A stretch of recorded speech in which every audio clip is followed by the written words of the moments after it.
Chapter 263. When Zhong Xiaohua came out of the inner hall, she was only half an hour behind Qin Shiyu. In this short period of time, the reception hall had already turned into an azure hell. Qin Shiyue's kung fu was excellent. He was like a wolf in a flock of sheep. His soft sword kept reaping the lives of the people who fled in panic in the hall. When Zhong Xiaohua walked into the hall, she could not help but be shocked and angry. She was shocked because Qin Shiyue's killing intent was very strong. He only used one way to kill people like Zhong Xiaohua. Zhong Xiaohua killed people with a gentle sword, leaving a red mark on her throat. Qin Shiyu also used one sword, but this sword cut off people's heads. Weapons like swords were usually unsheathed at the tip and used to stab the enemy. Although the two sides of swords were also unsheathed, swords were not padaos. They were rarely used to cut people. Seeing that Qin Shiyu was very skillful in cutting people's heads with his soft sword, presumably the soft sword was also specially treated. What made Zhong Xiaohua angry was that Qin Shiyu did not really kill innocent people there.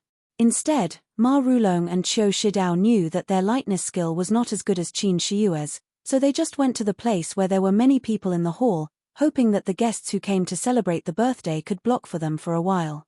Among these guests, those who were smart and had good kung fu had already stayed far away, leaving only those who had not figured out the situation, or those who had low kung fu, or even no kung fu. They were in a mess, blocking in front of Qin Shiyu, forcing Qin Shiyu to kill heavily. On the other side of the hall, there was also a group of people who were holding swords and other weapons and were together with Ying Fei. They must be the servants of Ma Mansion or Ma Rulong's friends. They saw that Qin Shiyue's kung fu was excellent, so they did not dare to come close, so they had to find Ying Fei, a soft persimmon. Although Ying Fei was not as good as Qin Shiyu, his kung fu was also first class. Under the siege of the crowd, he did not fall behind and even took the opportunity to injure a few people. Zhong Xiaohua could not bear to see the hall full of blood. She thought to herself, Qin Shiyu can just use her qinggong to go over. Presumably, these guests may not be able to withstand it. Why do you have to kill so many people? Just as she was thinking, a lean merchant who had just run past Qin Shiyu suddenly took out a dagger from his bosom and stabbed it into Qin Shiyue's back. Zhong Xiaohua was shocked. This merchant's acting was too good.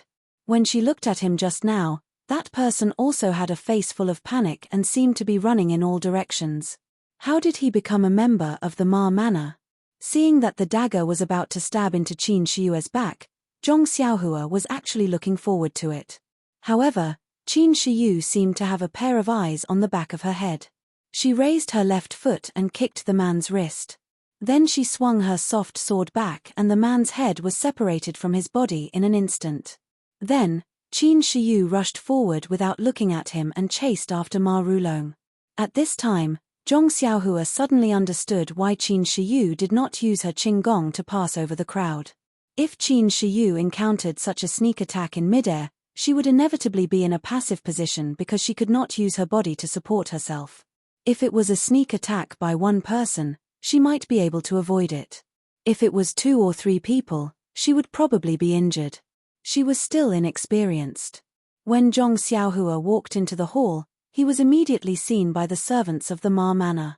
However, Zhong Xiaohua was obviously a manservant and was also young. Even though several people were eager to try to take over from Ying Fei, they saw that Zhong Xiaohua just stood at the door and did not move forward. They thought that he did not know martial arts, so they concentrated on killing Ying Fei. On the other side of the hall was a corridor. When Ma Rulong and Qiu Shidao arrived at the corridor, they looked back and disappeared in a flash. Qin Shiyu was furious. At this time, she did not care whether the people in front of her were the servants of the Ma Manor or innocent merchants. She just took her soft sword and slashed randomly. When the people in front of her were a little sparse, she immediately used her peerless qinggong and rushed toward the corridor. However, just as his figure entered the corridor, a glittering cold light quickly shot toward Qin Shiyue's throat. Qin Shiyue's momentum was very fast, and the cold light was also very fast. The timing was extremely good. By the time Qin Shiyu saw it, it was already right in front of his eyes. Faster than words could say, Qin Shiyu took a deep breath and reversed the flow of his internal energy. While his figure was still in midair, he forcefully moved to the side by an inch. His body also twisted in a direction. The cold light pierced past Qin Shiyue's throat. It was a long sword flickering with cold light. The one holding the sword was Qiu Shidao, who had just escaped into the corridor. Qiu Shidao had guessed Qin Shiyue's thoughts. He knew that Qin Shiyu thought that he had escaped in a panic, so he deliberately hid himself here, hoping to hit him. Unfortunately, the timing and angle were excellent. Qin Shiyu relied on his excellent Qing Gong to avoid the killing blow. When Qiu Shidao saw that his sneak attack failed, he immediately changed his move. With a flick of his wrist, the sword cut toward Qin Shiyue's throat horizontally. This was the move that Qin Shiyu was good at. Qin Shiyue's back was also covered with cold sweat because he just avoided the sneak attack. He was more vigilant in his heart. This sudden change of move was not in his heart. He slightly turned an iron plate bridge and avoided the sword. His body bent down and his left foot kicked toward Qiu Shidao. When Qiu Shidao saw that his killing move had failed one after another, he secretly felt that it was a pity. When he saw Qin Shiyu raise his foot to kick, he also jumped up and slightly dodged. Then, he stabbed his sword toward Qin Shiyue's place. Qin Shiyu raised his sword to meet the attack. The two of them fought. Although Qiu Shidao was from a famous sect, he was still young and lacked fighting experience. The two of them fought for a short time before Qiu Shidao couldn't resist anymore. He was surrounded by danger and was almost hit by Qin Shiyue's sword several times. Qiu Shidao's face couldn't help but turn pale. He thought for a moment and said, "Lord Qin, let's talk things over. I know that you came to the Ma family today to find some ancient jade artifacts. Ma Rulong has already collected some.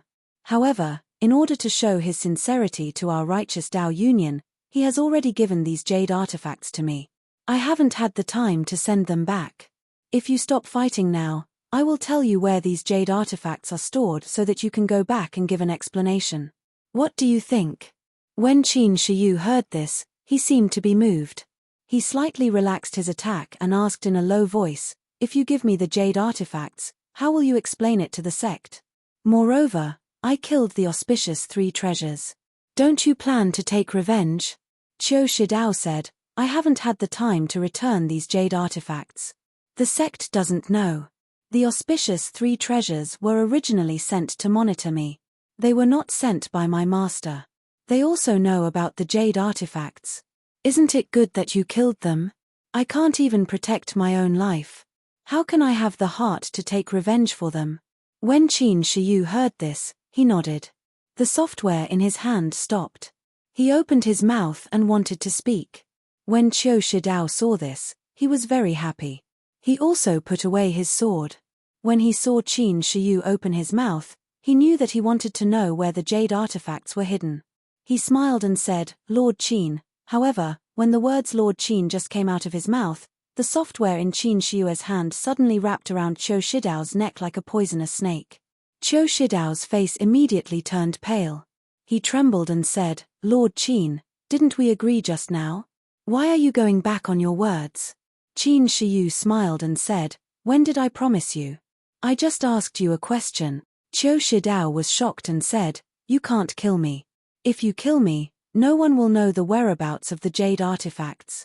Also, whether I am Nan Fengyun or not, if you kill me, my master will definitely kill you. Why don't you put down your sword and we go our separate ways? What do you think?" Qin Shiyu seemed to have heard a big joke. He grinned and said, "What kind of place is Xinji Town? How can there be good jade artifacts? I can't even see it, let alone our sect leader. If you want to threaten me with this jade artifact, you are really wrong. Also, your master, Nan Fengyun, do you think he can catch up with me?" Qiu Shidao's face was pale. He shouted, "Lord Qin, everything can be discussed. I also know a big secret of Xinji Town. I can also tell you anything about the Righteous Alliance. By the way, my family is rich. I can give you a lot of silver." However, before he could finish, Qin Shiyue's eyes flashed with cold light. He smiled and exerted some strength in his hand.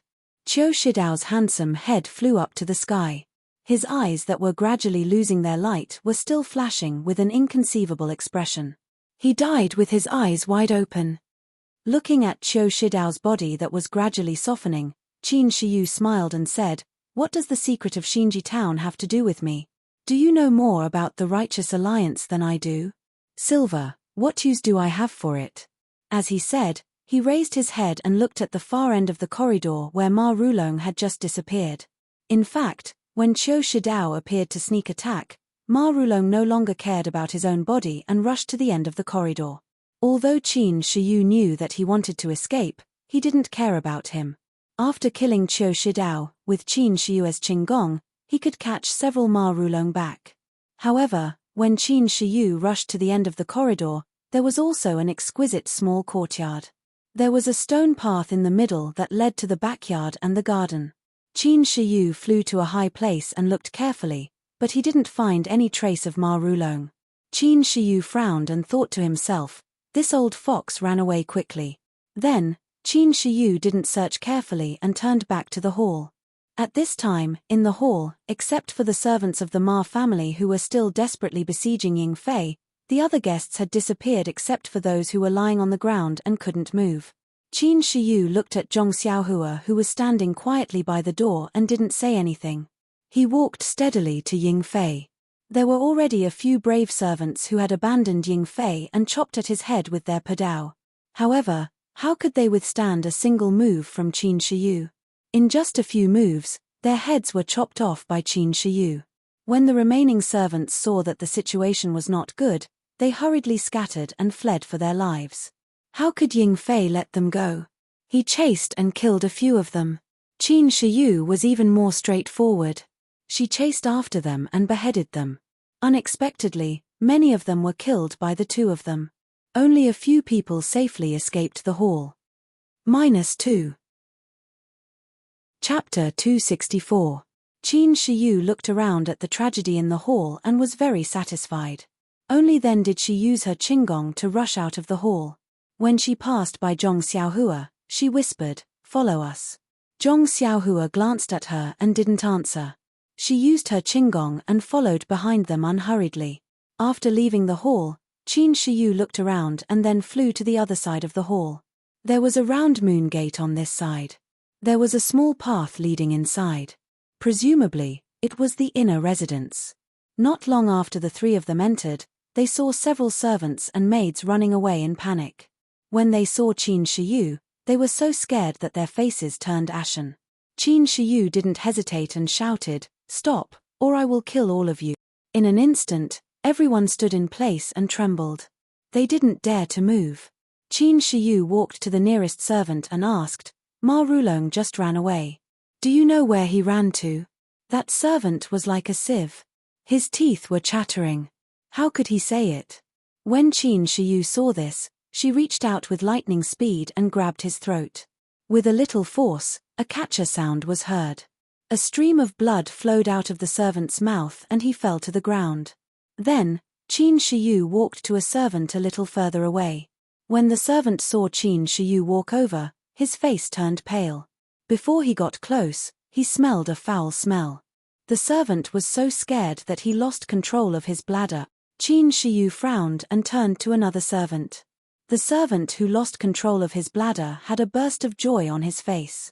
Just as he put on a smile, a cold light flashed and the servant's head flew to the sky. The smile was frozen on his face forever. Seeing Qin Shiyu's action, Zhong Xiaohua couldn't help but frown. She didn't agree, but she was also someone else's dish. How could she have the right to speak? Seeing the murderous demon king rushing towards him, the servant's hands and feet trembled uncontrollably and his face turned scarlet. Qin Shiyu was very satisfied with her deterrence and said while walking, "Do you know? If you know, then tell me.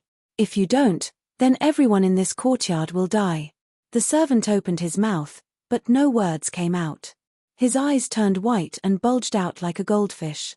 He could only exhale, but no matter how hard he tried, he couldn't inhale. The servant grabbed his throat and twitched weakly. Then, he softly fell to the ground. He was scared to death by Qin Shiyu.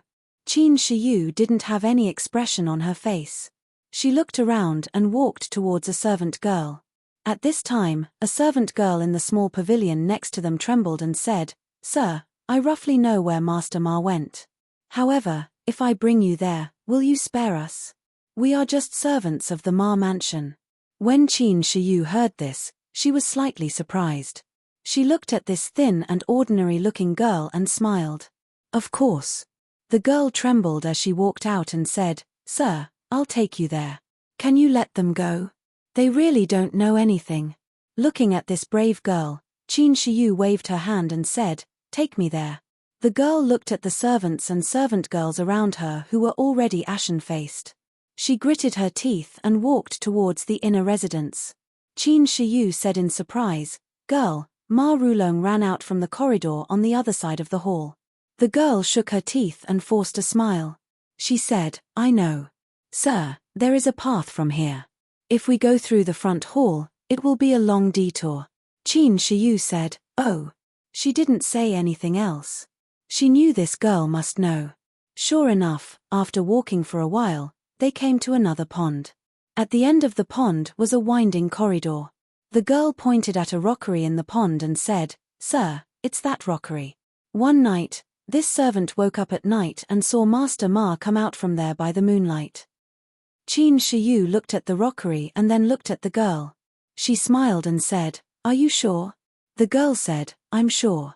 Although it's night, the moonlight is very bright.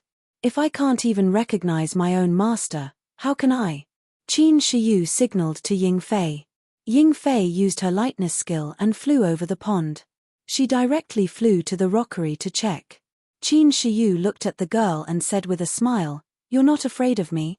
The girl said, I'm afraid. Then why did you bring us here?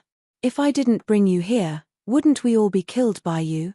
Qin Shiyu nodded and said, Aren't you afraid that I'll go back on my word?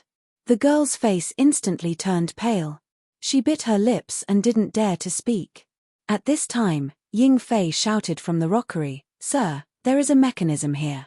Qin Shiyu rolled her eyes and said, Okay, you can go. The girl didn't move.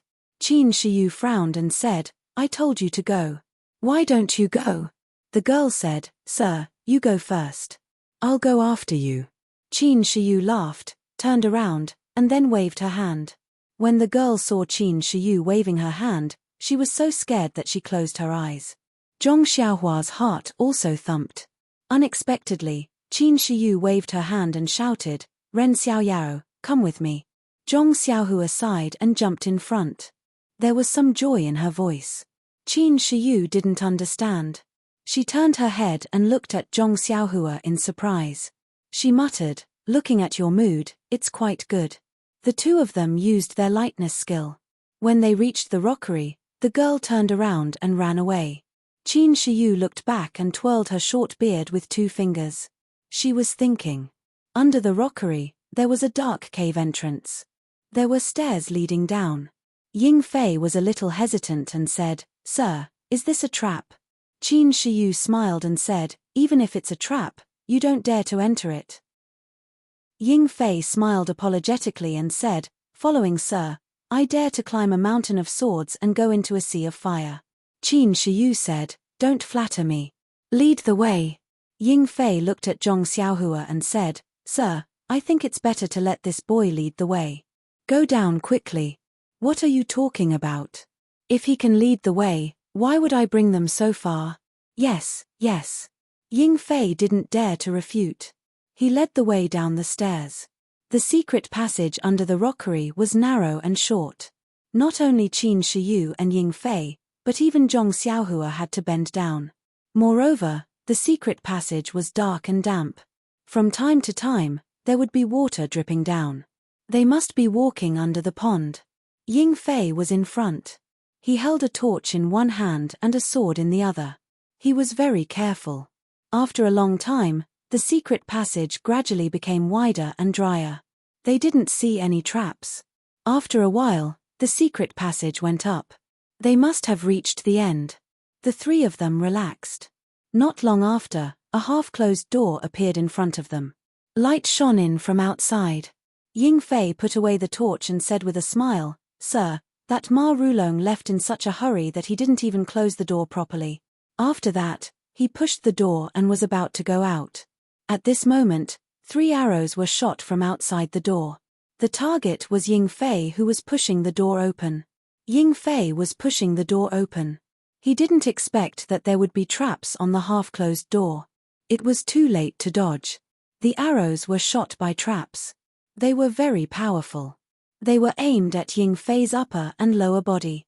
If they hit the target, Ying Fei's life would be in danger. In the blink of an eye, Qin Shiyu kicked Ying Fei's waist and sent him flying away, just in time to avoid the arrows flying from the top and the bottom. But the arrow in the middle couldn't be dodged. It hit Ying Fei's left arm. With a poochie sound, it penetrated his arm. Ouch! Ying Fei couldn't bear the pain and cried out. The remaining 2 arrows flew past Ying Fei and shot towards Qin Shiyu. Qin Shiyu had just kicked Ying Fei away. She wasn't stable yet. She took out the soft sword from her waist and swung it at the arrow in the middle. With a kung sound, the soft sword hit the arrow. It was actually an iron arrow. The arrow changed its direction. With a poochie sound, it shot deep into the secret passage. The arrow in the middle flew past Qin Shiyu and shot straight towards Zhong Xiaohua. At this time, Qin Shiyu wanted to stop it, but it was too late. With another poochie sound, the iron arrow shot into the secret passage again. When Qin Shiyu looked back, she saw Zhong Xiaohua standing aside calmly and motionlessly. Qin Shiyu thought that Zhong Xiaohua was scared. She ignored him and walked quickly towards Ying Fei. In fact, he didn't know that when he stepped into the secret passage, Zhong Xiaohua had released his divine sense. Although it was dark, he knew what was going on in front of him. Even at the moment when the iron arrow was shot, Zhong Xiaohua already knew that the iron arrow in the dark was a great threat to Qin Shiyu and Ying Fei. But after all, it was flying in the range of Zhong Xiaohua's divine sense. At this time, the beauty of divine sense was revealed. Zhong Xiaohua had already known the trajectory of the iron arrow. When the third iron arrow was close to him, he slightly used ethereal steps and let the iron arrow shoot past his leg. His performance was as steady as Mount Tai, which scared Qin Shiyu. On the other side, Ying Fei was already sitting on the ground in pain. Qin Shiyu looked at his arm. The place where the iron arrow went through was already bleeding.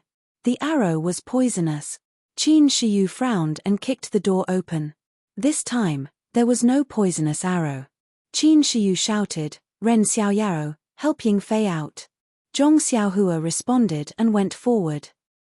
He helped Ying Fei up from the ground and dragged him out. Qin Shiyu took out a small porcelain bottle from his arms and poured out a scarlet pill. He said, "Ying Fei, the poison on the arrow is very strong. Take this poison-repelling pill first." Ying Fei's pale face forced a smile and said, "Thank you for giving me this pill. With this pill, I think my life can be saved." After that, he took the poison-repelling pill and put it into his mouth. When Zhong Xiaohua heard the poison-repelling pill, his heart moved. Was this some kind of pill? He couldn't help but take a closer look. He used his divine sense to scan it. It seemed that there was no yuan qi in it. Just as he was about to take a closer look, Ying Fei had already swallowed it. The poison-repelling pill was really powerful. After Ying Fei took it for a while, the wound on his arm began to bleed. At this time, Qin Shiyu stretched out his finger and pressed on the acupuncture points on Ying Fei's arm a few times to stop the bleeding.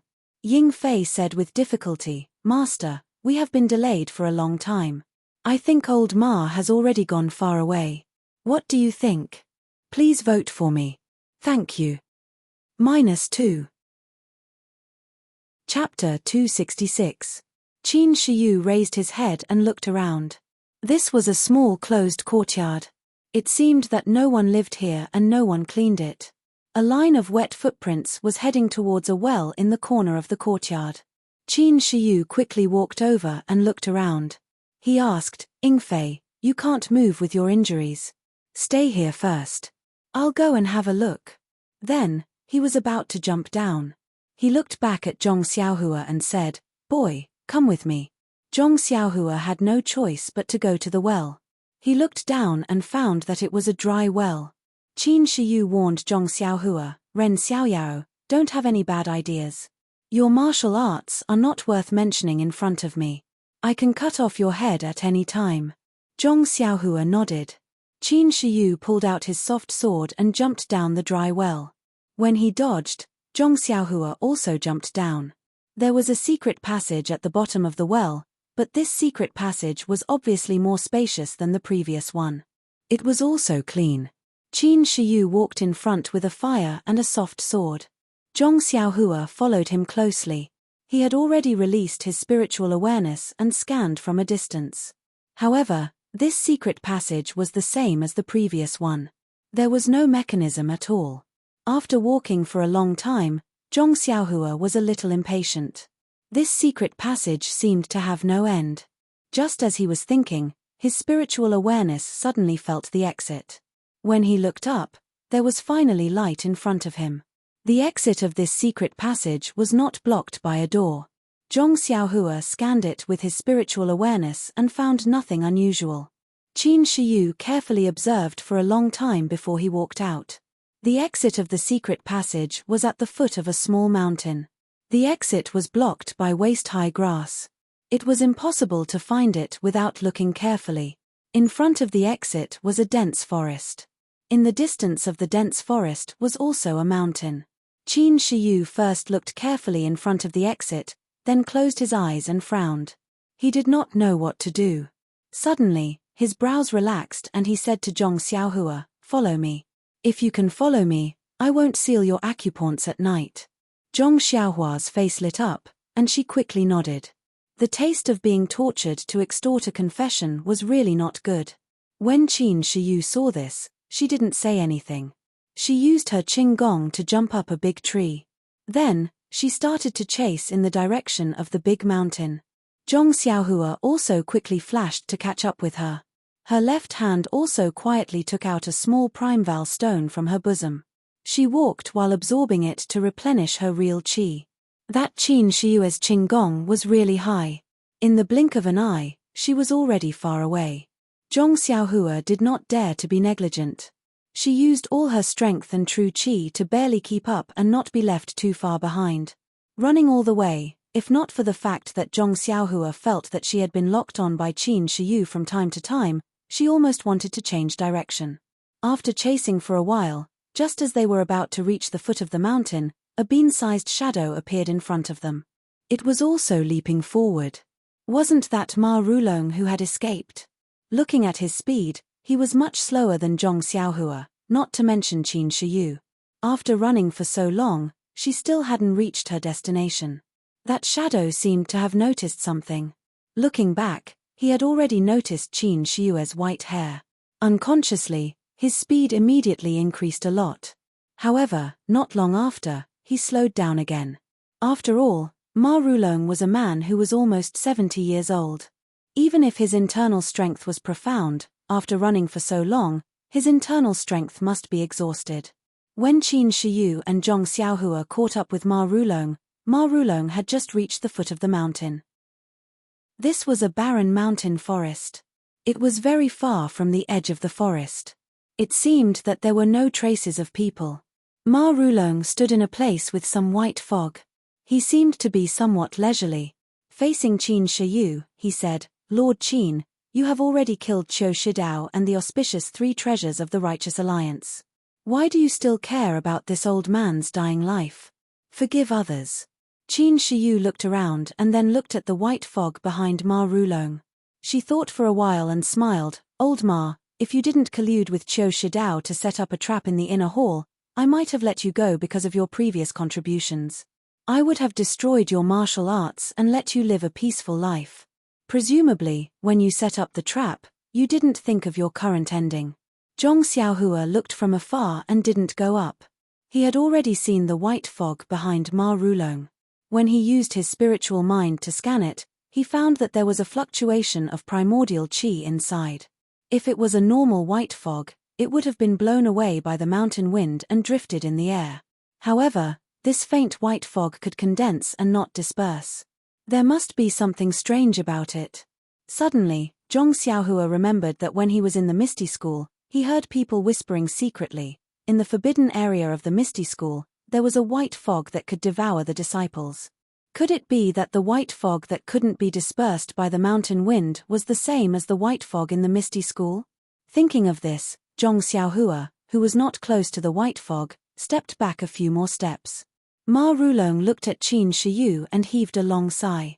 Man proposes, God disposes. Shi Dao and I have already arranged a trap. It's only because you arrived early and didn't complete it. Moreover, Shi Dao is still young. He actually had a conflict with you on the road, which made you suspicious. If I had a few more days, even 10 Lord Qins wouldn't be able to walk out of my Ma mansion. Qin Shiyu smiled and said, Old Ma, you overestimate yourself. Overestimate yourself? Where's Messenger Ying? Why didn't he catch up with you? Is he dead now? Ha ha ha, that poisonous arrow was originally given to you, but now Messenger Ying is enjoying it. It's just a poisonous arrow.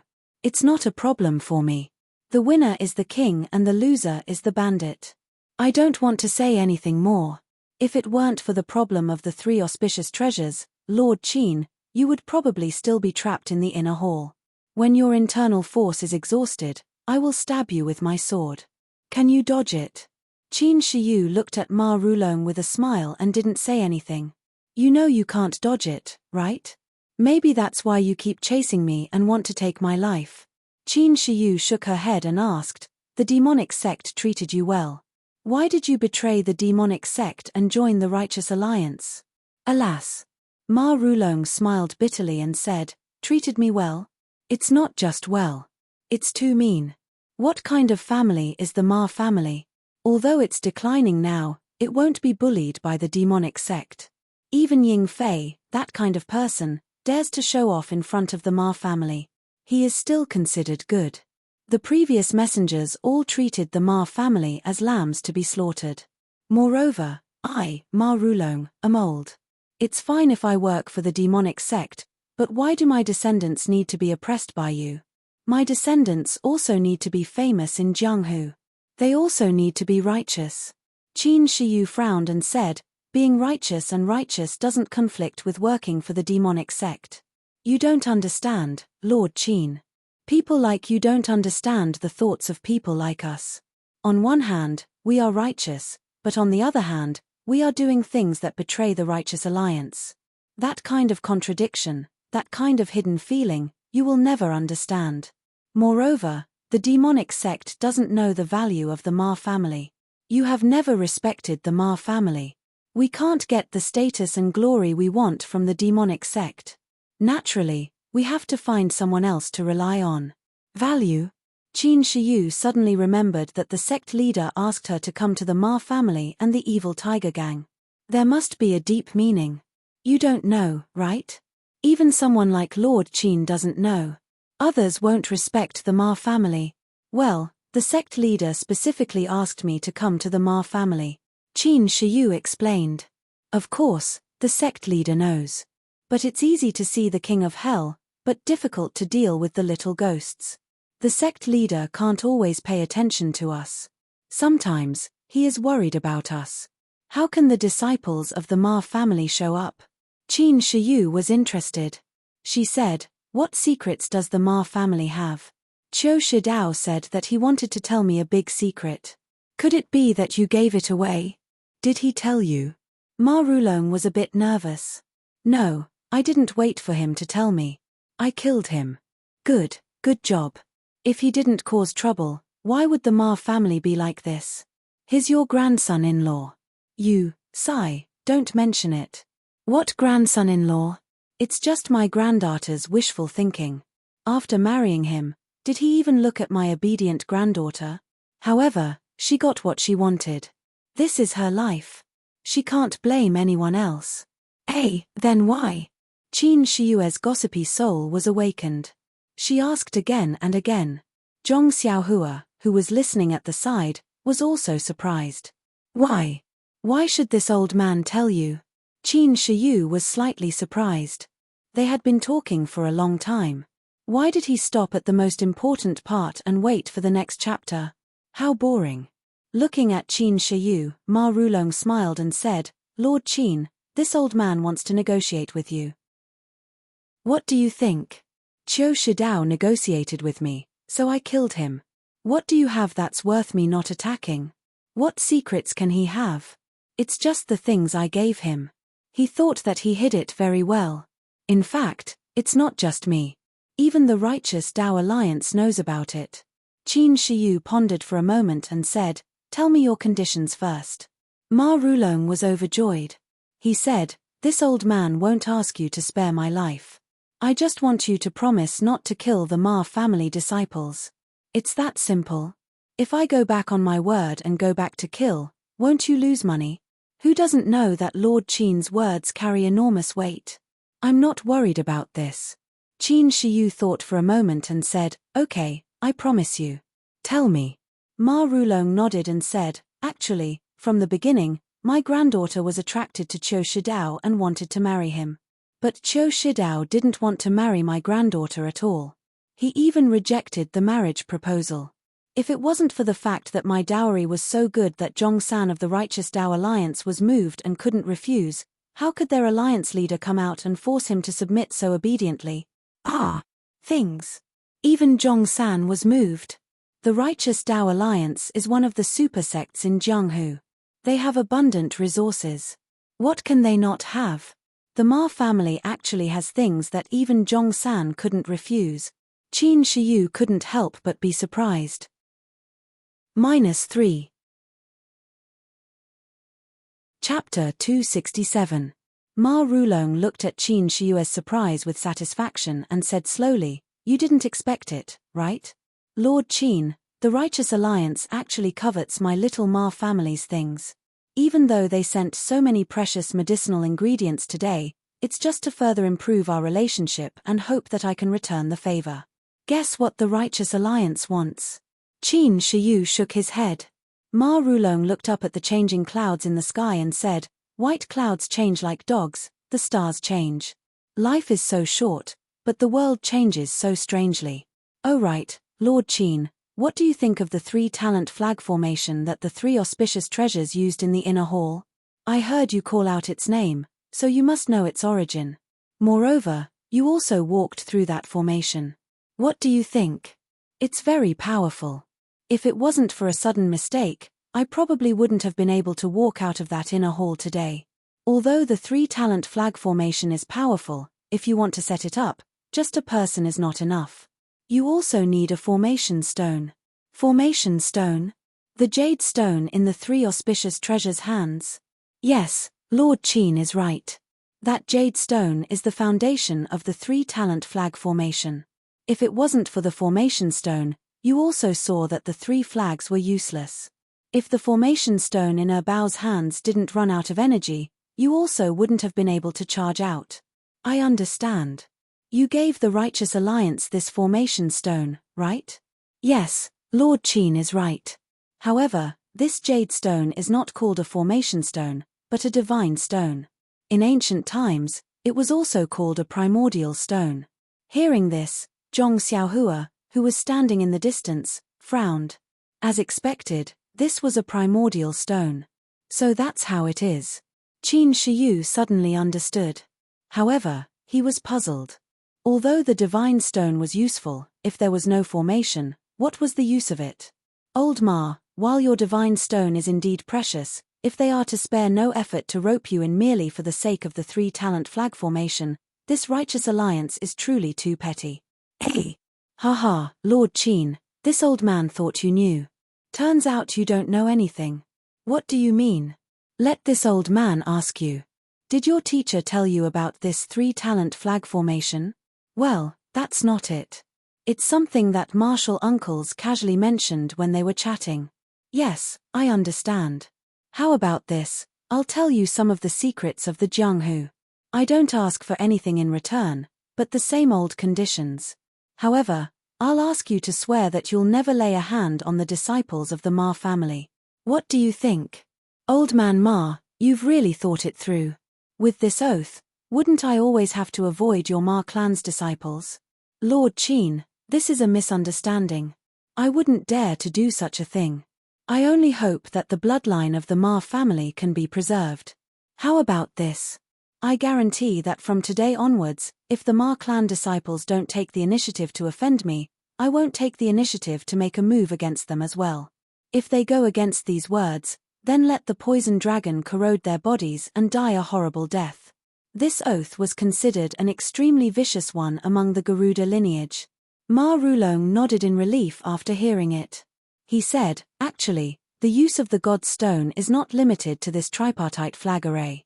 It is the foundation of all arrays. Moreover, it is also, after saying this, Ma Rulong thought for a moment and asked, Lord Qin, do you know where all the martial arts in this world come from? This.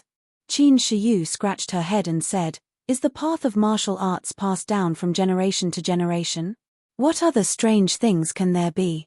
Think about it, Lord Qin. You have a master who taught you. Then your master's master, and all the way up, who was the first person to teach you martial arts? This. Maybe it was a genius gifted by the heavens who had an epiphany. Haha, there are geniuses who have created their own unique skills. However, they all have other martial arts as a reference. How can they create their own unique path? There are no martial arts in this world, so how can they create their own unique skills? Qin Shiyu didn't say anything and listened quietly. Zhong Xiaohua in the distance also did the same. In fact, long before martial arts, there was the path of immortality, which is the path of cultivation. The stories of immortals now are all descriptions of the deeds of immortals in the past. Although they are a little exaggerated, they are all true. Immortal cultivators can split mountains and rivers, call the wind and summon the rain with their own strength. They can even live forever. They are really carefree. Live forever. Then why can't we see any immortals now? Qin Shiyu couldn't help but ask. Lord Qin, listen to me first. The cultivation of the path of immortality is different from that of martial arts. They pay attention to refining the qi of heaven and earth. The god's stone, which used to be the primordial stone, is the foundation of their cultivation. It is even the silver they use. Then, Ma Rulong, like an elder teaching a professor, talked about the rise and fall of the path of immortality, the changes before and after the immortal cultivation, and the evolution of Jianghu. Not only was Qin Shiyu intoxicated, but Zhong Xiaohua was also shocked. The path of immortality this old man was talking about, wasn't it her? No wonder the Carefree Heart Sutra that she cultivated was different from the internal strength cultivation method that her second brother had told her. Even the formation of internal strength was different. It turned out that it was a different cultivation method. Ma Rulong continued, Lord Qin, don't think that the Heavenly Tao Union is a supersect in Jianghu. After all, it is not an ancient sect. Their foundation is not comparable to the incense cult, the Dailin Temple, or the Misty School. Our Ma family was only a small branch of an immortal cultivation sect in ancient times. Even so, the righteous Tao Union can't be compared to us. If not for this, how could I have attracted their hearts by taking out a few god stones? Looking at Qin Shiyue's dumbfounded expression, Ma Rulong's mouth was filled with ridicule as he said, Lord Sakra of the divine sect must know these secrets and have some understanding of our Ma family. That's why he favored us so much. However, you ordinary people have repeatedly bullied our Ma family and forced us to have no way out. I can't stand it. Qin Shiyu smiled helplessly and said, Old Ma, what's the use of saying this now? Ma Rulong nodded and said, Yes, there's no turning back. It's useless to say more. In fact, the qi of heaven and earth has always been very thin after the immortal Tao was destroyed for thousands of years. However, in recent years, there have been signs of an increase. Do you know why Lord Sakra asked you to collect ancient jade articles? Qin Shiyu shook her head again and said angrily in her heart, This old man always keeps me in suspense. If you want to say it, just say it. Why do you keep asking me? I've been shaking my head more than I did in a year. My neck is sore. The immortal Tao's cultivation methods, formations, alchemy, refining weapons, and talismans are all recorded in a kind of jade article. They are called jade slips and can only be read by the immortal Tao's divine sense. There must be a lot of these in your divine sect. However, there are even more in Jianghu. Lord Sakra must have felt the change in the chi of heaven and earth and made a plan to deal with it. Oh right, there's another possibility. It's a magic weapon of the immortal Tao. Magic weapon? Qin Shiyu was stunned again and asked, is it the wooden fish that the Dailin Temple's monks knocked? Ma Rulong shook his head and said, the wooden fish is just a name borrowed by the bald man of the Dailin Temple. The immortal Tao's magic weapon is the same as our martial Tao's weapon. In fact, the martial Tao's sword, saber, and other weapons also evolved from the immortal Tao's magic weapon. However, the immortal Tao's magic weapon is very strange.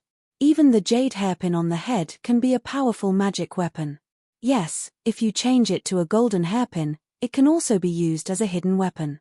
There are also feather fans, jade bracelets, belts, and so on. As long as you can think of something, it can be refined into a magic weapon. Jade bracelets. Zhong Xiaohua heard and her eyes lit up. Didn't she have a pair of jade bracelets in her purse? Could it be that they were magic weapons? No wonder there was a fluctuation of chi of heaven and earth inside. It was not for looking at, but to play with. But how should she play with the jade bracelets? Zhong Xiaohua could not help but listen attentively. Hearing this, Qin Shiyu was also confused.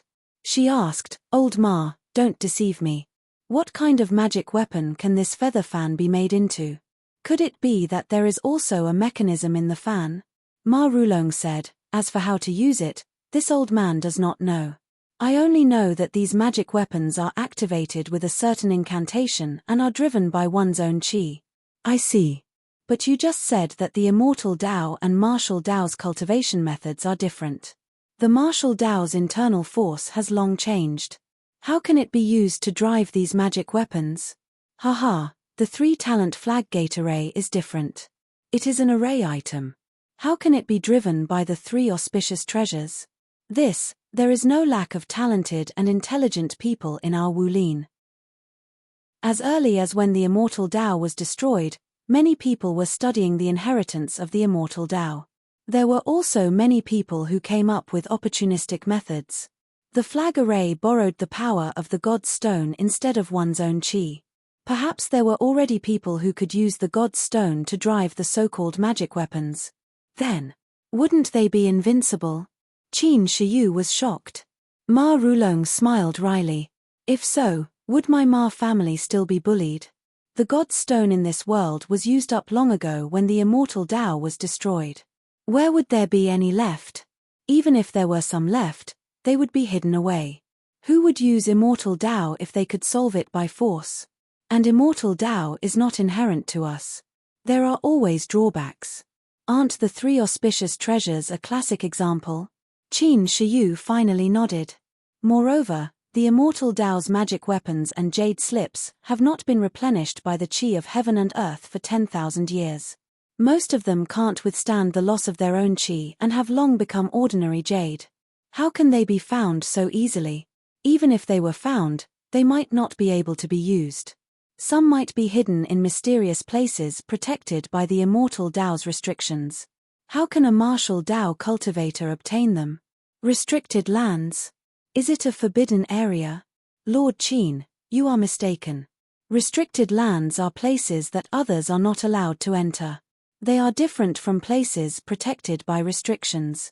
Simply put, the immortal Tao's restrictions are powerful formations. Presumably, the divine sect also has its own restricted lands. Perhaps they are protected by restrictions. Old Ma, you just said that the chi of heaven and earth has increased. How can a martial Tao cultivator like you sense the chi of heaven and earth? -3. Chapter 268.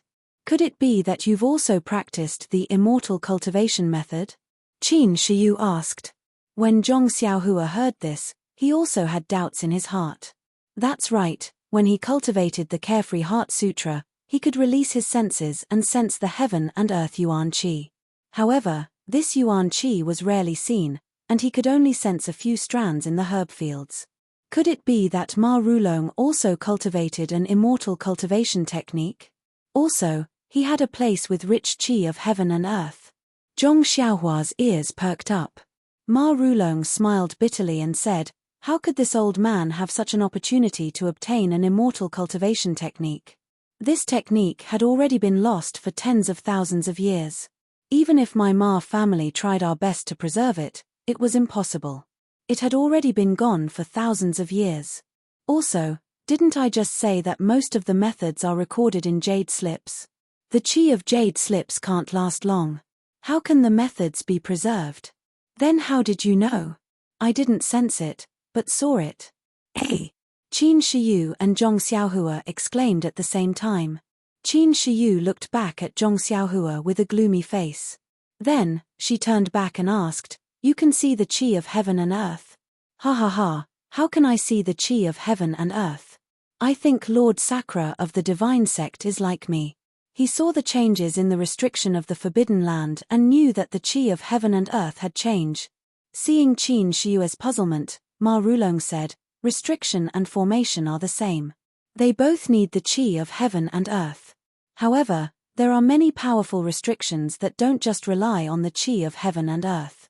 They can also absorb the chi of heaven and earth. The restrictions in the world were all set up by the immortal cultivation method 10,000 years ago. In the past 10,000 years, the restrictions have absorbed less and less chi of heaven and earth. However, in the past few years, the restrictions have shown signs of strengthening. Don't you think it's a sign that the chi of heaven and earth is recovering?"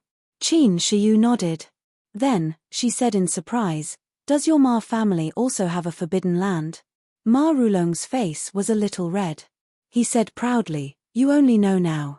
If not, how can our Ma family be a family of inheritance? Although our Ma family only has one restricted area, it's fundamentally different from the Righteous Tao Alliance's lack of one." "Then, the forbidden land you mentioned, is it?" "Yes, Mr. Qin, you guessed right. It's here. To be more precise, it's behind me. The white fog behind you can't even be blown away by the wind. It must be a part of the restriction. Lord Qin is very smart. There are many forms of restrictions. Some of them are light, such as red, yellow, five-colored, etc. There are also white fog, black smoke, etc. I've heard that some restrictions can create illusions that perfectly integrate with the surrounding environment. My Ma clan's restriction area is this white fog." Qin Shiyu and Zhong Xiaohua both nod secretly. Since Zhong Xiaohua learned about the space in the purse, she knew that there must be something strange about the cave she went to before. Now she knows that it is the inhibition that Ma Rulong mentioned. Not to mention the white fog in the Misty School's forbidden land that swallowed people, it must be similar to the Ma family's restriction. Qin Shiyu thought of the forbidden land in his sect that emitted five-colored light. It must be the restriction that Ma Rulong mentioned. Naturally, he knew how the sect leader knew about the changes in the chi of heaven and earth. However, Qin Shiyu was puzzled. Why did Ma Rulong bring him here? Did he want to use the restriction to kill him? Thinking of this, Qin Shiyu couldn't help but take a step back. Seeing Qin Shiyu take a step back, Ma Rulong knew what he was thinking. He said with a smile, "Don't worry, Lord Qin. If I can use the forbidden land to make enemies, I don't need to say anything. You must be wondering why I ran here, right?" Qin Shiyu nodded. Ma Rulong said, "The immortal Tao's restriction is used to protect important things. I've known about the restriction in the back mountain since I was a child. I've always been looking forward to seeing what is inside. However, this restriction of the immortal Tao requires one to have the cultivation of the immortal Tao to be able to walk in unscathed. Otherwise, one will be pushed out by the restriction or be trapped to death. In the past, my Ma family had countless intelligent people who wanted to enter this restriction with their own strength. However, no one has ever been able to come out alive. No one knows if they died inside or if they had other fortuitous encounters. I know the lightness skills of the Garuda branch of the divine sect. In front of Lord Qin, I have no chance of escaping. Since I'm going to die under Lord Qin's sword, I might as well come to the Forbidden Land to take a look. It can also end my life's worries." Then, he asked with a smile, "I wonder if Lord Qin is satisfied with this explanation?" Qin Shiyu also smiled and said, "Aren't you afraid that I will break into your Forbidden Land?" Ma Rulong bowed and said, "In that case, Lord Qin, please go first. Ma Rulong stepped forward and said with a smile, Old Master Ma, please go first. Zhong Xiaohua was puzzled. She already knew that the Forbidden Land ate people. No one who went in came out. Why did Qin Shiyu still want to go in? Ma Rulong saw Qin Shiyu step forward and his expression changed slightly. He stepped back and said, No need to be polite, Lord Qin. If that's the case, I'll go first and wait for you inside. Then, he was about to step back. Qin Shiyu smiled and said, Then I'll send you on your way. As he spoke, he pulled out his soft sword from his waist and swept it across. Ma Rulong saw his arm move, so he immediately stepped back with the tip of his foot. Seeing that his body was about to disappear into the white fog, how could Qin Shiyu let him go? He took a big stride forward and his soft sword slid into the white fog. There was a scream in the white fog, and immediately there was no sound. Qin Shiyu took back his soft sword. Looking at the blood dripping from the soft sword, he was not sure whether it was fatal or not. But looking at the strange white fog in front of him, Qin Shiyu didn't want to go in and take a look. After waiting for a while, Qin Shiyu turned and walked to Zhong Xiaohua. He said with a smile, Ren Xiaoyao, did you enjoy listening to it? Zhong Xiaohua was stunned and puzzled. Lord, are you kidding? I didn't hear anything. My ears have been inflamed for the past 2 days and I can't hear anything. I was thinking of asking you to find a doctor to take a look. Just in time, when we arrive at Xinji town later, I hope you will be kind enough to let me see a doctor. Qin Shiyu curled his lips and said, Don't make trouble for me. I don't intend to kill you. You know it yourself. We still need to find the cauldron from you. After listening to what you said just now, you know the importance of the cauldron. It's something that the leader of the divine sect must get. You'd better tell us who took it. Zhong Xiaohua secretly said in his heart, Nonsense, if I didn't listen to what you said today, I would have thought that the big cauldron was an incense burner. Now that I know it's an immortal object, how can I return it to you? Not to mention that I have use for myself. Even if I don't have use for it, if I give it to you, won't you immediately kill me? Zhong Xiaohua said with an innocent face, Lord Qin, I really don't have this thing. How do you want me to tell others? Qin Shiyu heard this and his smile became wider. He reached out his hand to touch the cauldron, but after thinking about it, he said, These few days, you've also eaten the torture of my divine sect. I didn't expect you to be able to persist. If it's an ordinary person, he would have already been tortured to madness. You're still quite happy. However, since I've already promised you that I won't touch your acupoints, I naturally won't touch them. Anyway, your fate has already been handed over to Lord Sakra. I just need to take you back. Did you hear what I said today? Who took the cauldron behind you? I don't know. After that, he looked at the sky and said, Put away your selfish thoughts and obediently follow me back to the divine sect. Listen to the hierarch's arrangement. Let's go. After that, he used his lightness skill and flew back. Zhong Xiaohua didn't dare to slack off and also followed closely behind. On the way back, Qin Shiyu didn't use his full strength. Zhong Xiaohua also followed behind easily. Even so, Qin Shiyu was still puzzled. Where did this guy come from? His foundation in lightness skill was actually so solid. After returning to the cave in the secret passage, Qin Shiyu looked around and had no choice but to plunge in. When the two came out of the dry well, they saw Ying Fei sitting on the ground with a sword in his hand. His face was already ruddy.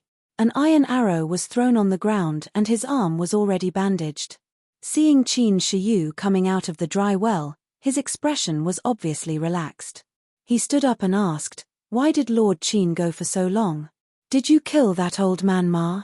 Qin Shiyu said, This secret passage is very long. After going out, I chased him for a long time before I killed him. How's your injury? Ying Fei said, I pulled out the iron arrow by myself. Now I'm fine. I have to thank Lord Qin for the poison dispelling pill. Otherwise, even if there were 10 of me, I would still die. Qin Shiyu thought for a moment and said, You bandaged yourself carelessly. After a while, when we go to town, it's better to find a doctor to bandage it again. Ying Fei said with a smile, Thank you, Lord Qin. Qin Shiyu asked, "Can you still use lightness skill?" Ying Fei said, "It should be fine." "Well, the two of you come with me." After speaking, Qin Shiyu jumped on the roof. After roughly looking at the direction, he jumped toward the Ma residence. Qin Shiyu didn't want to go through that damp and low secret passage again. Not long after, they arrived at the Ma residence. The whole courtyard was quiet and there was no one. It was completely different from the hustle and bustle at noon. Qin Shiyu took the two of them to the roof of the Ma residence for a while. They didn't see a single person. Instead, they saw the 3 horses that they rode. Qin Shiyu thought for a moment and said, "Let's go. Let's go to town first and check your injury." After speaking, he led the horse and walked out of the gate of the Ma residence. Zhong Xiaohua looked at Qin Shiyue's back in surprise. She opened her mouth and wanted to ask him why he didn't look for the relics of immortality in the Ma residence. But she thought about it again. Ma Rulong had already prepared for this. Today, he didn't even see half of his nephews. They must have taken advantage of the chaos to run away. How could those precious things still be hidden in the Ma residence? Presumably, Qin Shiyu also thought this through, so he left without hesitation. The 3 of them rode on the horse and went through the main road. At the corner of the tea house, an old man stared at their backs fiercely. It was Qiu Shidao's old housekeeper. "Please vote for me. Thank you." -3. Chapter 269. The sun was setting in the west, and a round scarlet sun was hanging in the clear sky of the West Mountain. On a secluded path in the wilderness, 3 horses were trotting slowly. The red sun in the west cast a long shadow on them. They were Qin Shiyu, Ying Fei, and Zhong Xiaohua. It had been a few days since the massacre in Xinji town. Ying Fei's injury had already recovered. The poisonous arrow pierced through his left arm, but it didn't hurt the bone. The arrow poison was cleaned up in time, but it was thoroughly cleaned by the town's doctor. The medicine used was also from the Dragon God sect. How could there be no improvement? Zhong Xiaohua was still weak, and he followed the 2 people absent-mindedly. In these days, he had completely abandoned the idea of using lightness skill to escape. Qin Shiyue's decisiveness in killing left a deep impression on him. Before he had full confidence, he would not repeatedly challenge Qin Shiyue's bottom line. Although Qin Shiyu had said that he would take him back to the sect leader in one piece, who knew if he would change his mind? It was better to just practice martial arts. Since Zhong Xiaohua knew the reason for the disappearance of immortality and the rise of martial arts in the Ma family, and also knew the difference between immortality and martial arts, he knew that he was lucky. He accidentally walked on the road of immortality, which no one had walked on for thousands of years. Moreover, after seeing the power of immortality's tactical formation, he was more confident in himself. As long as he had time, he would comprehend the earth escaping skill. He believed that as long as he could learn the earth escaping skill, he would be able to escape from Qin Shiyue's evil hands. Zhong Xiaohua also knew that the tripod furnace he took from Shitsue Mountain should be the furnace used for immortality's alchemy. It was something that the sect leader of the Dragon God sect wanted. As for how to use the furnace, he really didn't have time to look at it. Not to mention that there was a lot of content in the elementary alchemy technique, and now he didn't have time to comprehend it. If he took out the furnace, he might alarm Qin Shiyu. It was better to avoid trouble. Why should he be anxious now? Moreover, he felt that it was incredible that using elixirs could improve his power. How could a small elixir improve his cultivation so much? Could it double the qi of heaven and earth in his body? That was simply impossible. She remembered that there was something called the qi-generating pill in the money pouch. It seemed to have been thrown away without any regard. Presumably, it wasn't anything good. Zhong Xiaohua also lacked interest in the idea of trying it out herself. Also, after seeing the power of the immortal Dao formation, Zhong Xiaohua really wanted to make some kind of formation to trap Qin Shiyu and Ying Fei. However, she didn't have any formation flags or incantations. She only had a shallow Jin Qi and a huge primordial stone. It was impossible to make it a reality, so she just threw it aside. From the beginning to the end, Ma Rulong didn't mention how to fight in Taoism. He only said that there was the power to summon wind and rain and move mountains and seas. His words made Zhong Xiaohua's blood boil, but she only painted a pie for him.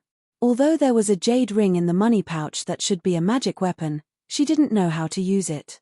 Even if she knew how to use it, could the jade ring still be used after 10,000 years? Everything was unknown. Zhong Xiaohua looked blankly at the red sun in the distance that was about to set behind the mountain. It was about to be engulfed by darkness. Everything in this world was about to fall into darkness. She couldn't see the road ahead clearly. What about her own road? There hadn't been the immortal Tao for 10,000 years. She actually received the inheritance of the immortal Tao and cultivated the immortal Tao cultivation method. There was no one to guide her, no reference, and no one to point out her own way. Everything had to rely on her own strength. Loneliness, powerlessness, and other negative emotions constantly grew in her heart. However, just as Zhong Xiaohua was dispirited, the setting sun finally fell below the cliff. Even when its last ray of sunlight left the world, it was still so brilliant and glorious. The last ray of sunlight reflected in the lonely youth's eyes seemed to soar and ignite the youth's fighting spirit. There are so many living things in the world, but only I have such a situation. Why do I see the immortal Tao as a bumpy road? Since the revival of the immortal Tao chose me, why should I hide? I will do my best, and there will be a new me. Thinking about this, the scenery at the side of the mountain didn't feel dark. She also didn't feel uncomfortable in this captive situation. Zhong Xiaohua understood something in her heart and her cultivation improved again. Since the last time she suffered from qi deviation, Zhong Xiaohua carefully comprehended the Worry-Free Heart Sutra from beginning to end. At the end of the Heart Sutra, it mentioned the cultivation of the state of mind. However, the cultivation of the state of mind shouldn't be a bottleneck in the qi refining stage. It was strange that she encountered it again and again. Moreover, she also knew that every time she encountered an enlightenment in her heart, her cultivation of the state of mind would improve by another level. As long as she had Primeval stones in her hands, her cultivation would naturally be able to keep up. She wouldn't have to worry about the risk of qi deviation again. This was a good thing. Zhong Xiaohua unconsciously revealed a smile. At this time, in the distance, the sound of horse hooves gradually faded away. It was very abrupt. Zhong Xiaohua frowned. Her divine sense spread out like a net, but there didn't seem to be anything abnormal in the surroundings.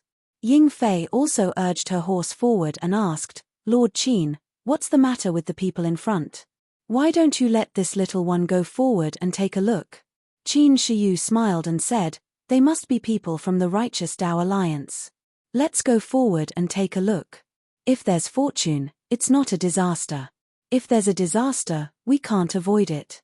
In this vast wilderness, it's the easiest to escape. There's no need to be afraid of them."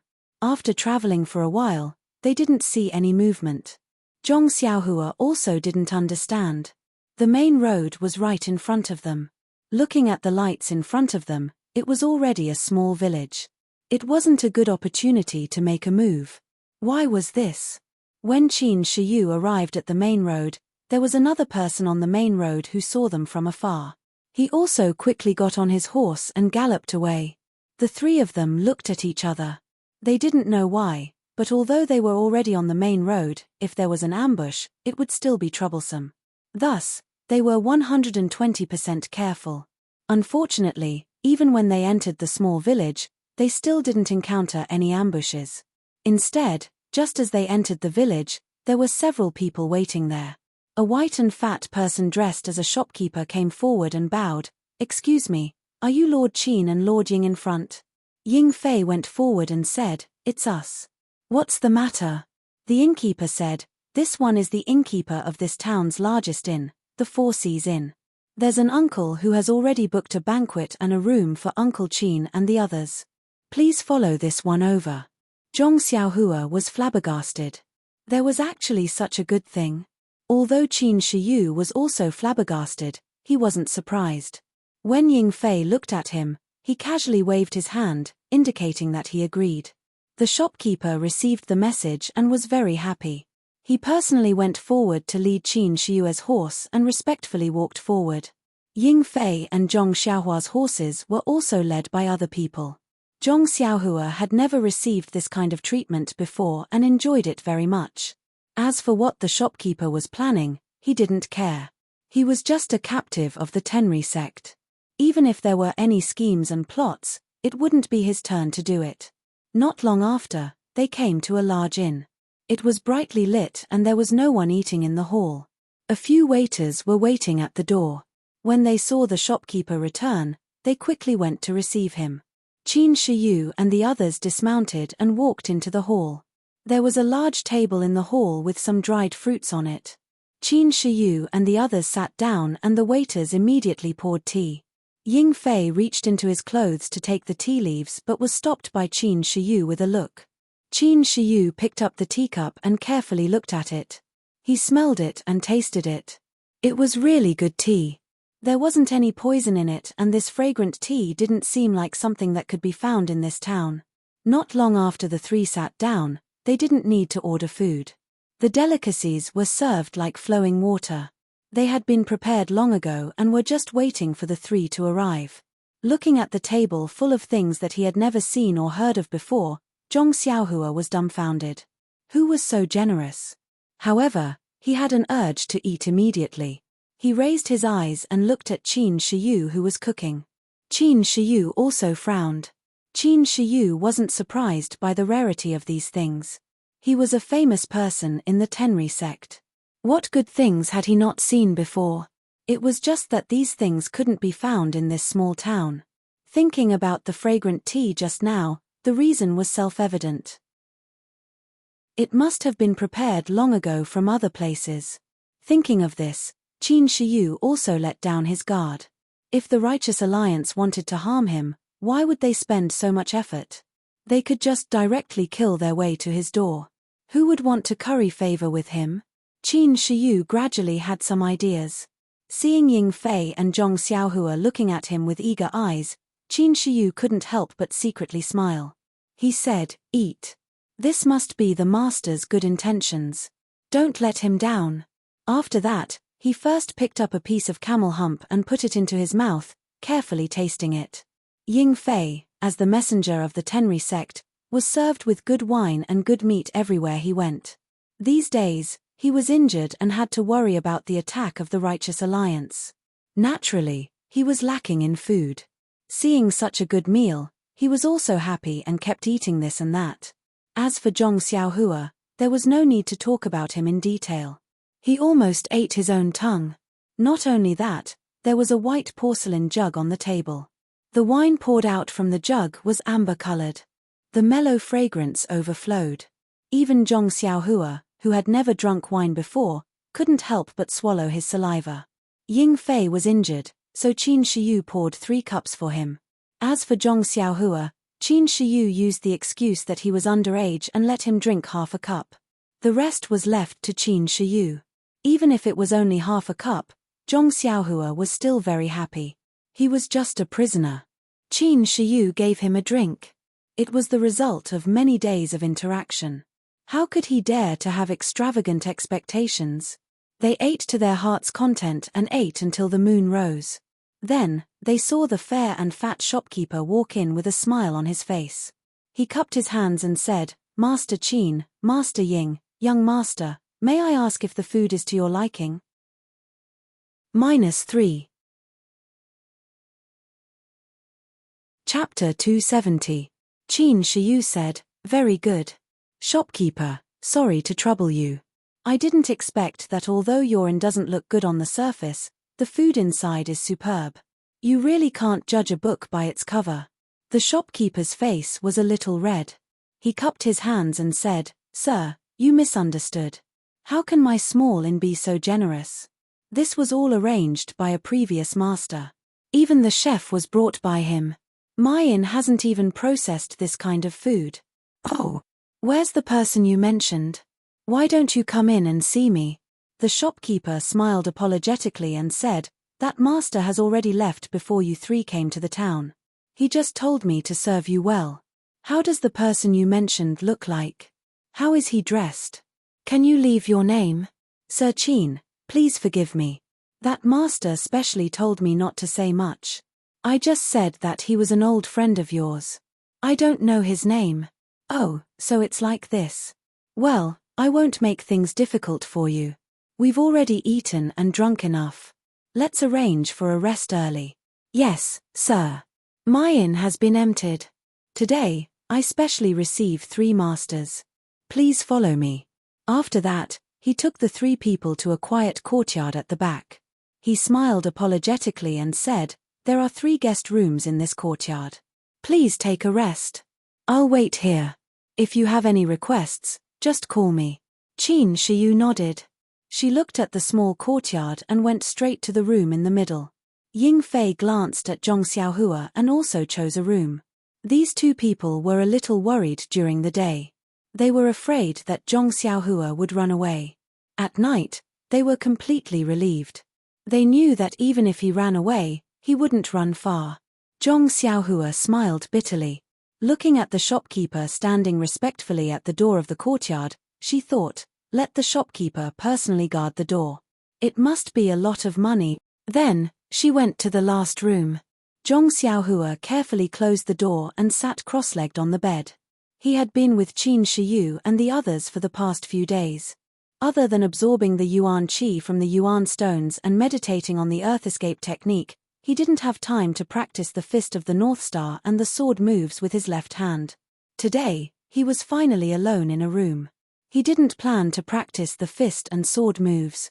Although the fist of the North Star was something he had created, seeing how much importance Oyu Peng attached to it, it must have something to do with the immortal Tao. He didn't want to cause trouble for himself. If Qin Shiyu saw this, he would definitely be in trouble. He had been meditating on the earth escape technique for the past few days, but he didn't dare to try it out rashly. Qin Shiyu had also seen the auspicious 3 treasures of the 3-talent flag formation. Zhong Xiaohua first closed her eyes and meditated for a while to practice the Worry-Free Heart Sutra. Then, she recalled the incantation of the earth escape technique. Combining the incantation she had comprehended these days, she used her hands to make the incantation. There were many incantations for the earth escape technique. There were actually 9 of them. Each of them was different and needed to be continuous. Zhong Xiaohua, who was new to the incantation, didn't know how to start. Thinking about the incantation she saw in Ma Rulong's mansion, Zhong Xiaohua decided to ignore the incantation for now. First, she understood the first incantation. In fact, the incantation was the same as the breathing technique of the Heart Sutra. They were both particular about the rhythm, where the incantation should be, and where the zhenqi should be. If there was a master to teach, one only needed to point out the secret. Zhong Xiaohua naturally didn't have such good fortune. She could only fumble around on her own. Naturally, it was extremely difficult to get started. However, this also had its advantages. After all, she had fumbled around on her own. She was clear about all the pros and cons. As long as she got started, it would be easy to practice all kinds of incantations in the future. It wouldn't be like learning from predecessors. When practicing other incantations, one still had to rely on a master's guidance. If she practiced it on her own, it would be even more difficult. As expected, although Zhong Xiaohua had already felt that she had comprehended quite well these days and only lacked the final practice, when she really started, alas, it was simply too horrible to look at. No matter how her fingers moved, she couldn't reach the realm described in the incantation. And no matter what, the zhenqi in her body couldn't coordinate with the changes in her hand gestures. If it was an ordinary person, perhaps they would be impetuous and have the thought of relaxing. But Zhong Xiaohua was different. This fellow's intelligence might not be high, and his talent might not be good, but there was one advantage. Once he had identified a direction, he would dive in until he found a result. No matter if it was success or failure, he would have no regrets. Moreover, Zhong Xiaohua already had this kind of experience when practicing the Carefree Heart Sutra. There was no such thing as a failure in one go. Success only came once in a million times. Therefore, he wasn't impatient. He just continued to gesture until his fingers were sore. Only then did he take a short break to absorb some of the zhenqi. Actually, in the Ma residence, Ma Rulong had already said that the qi of heaven and earth was showing signs of recovery.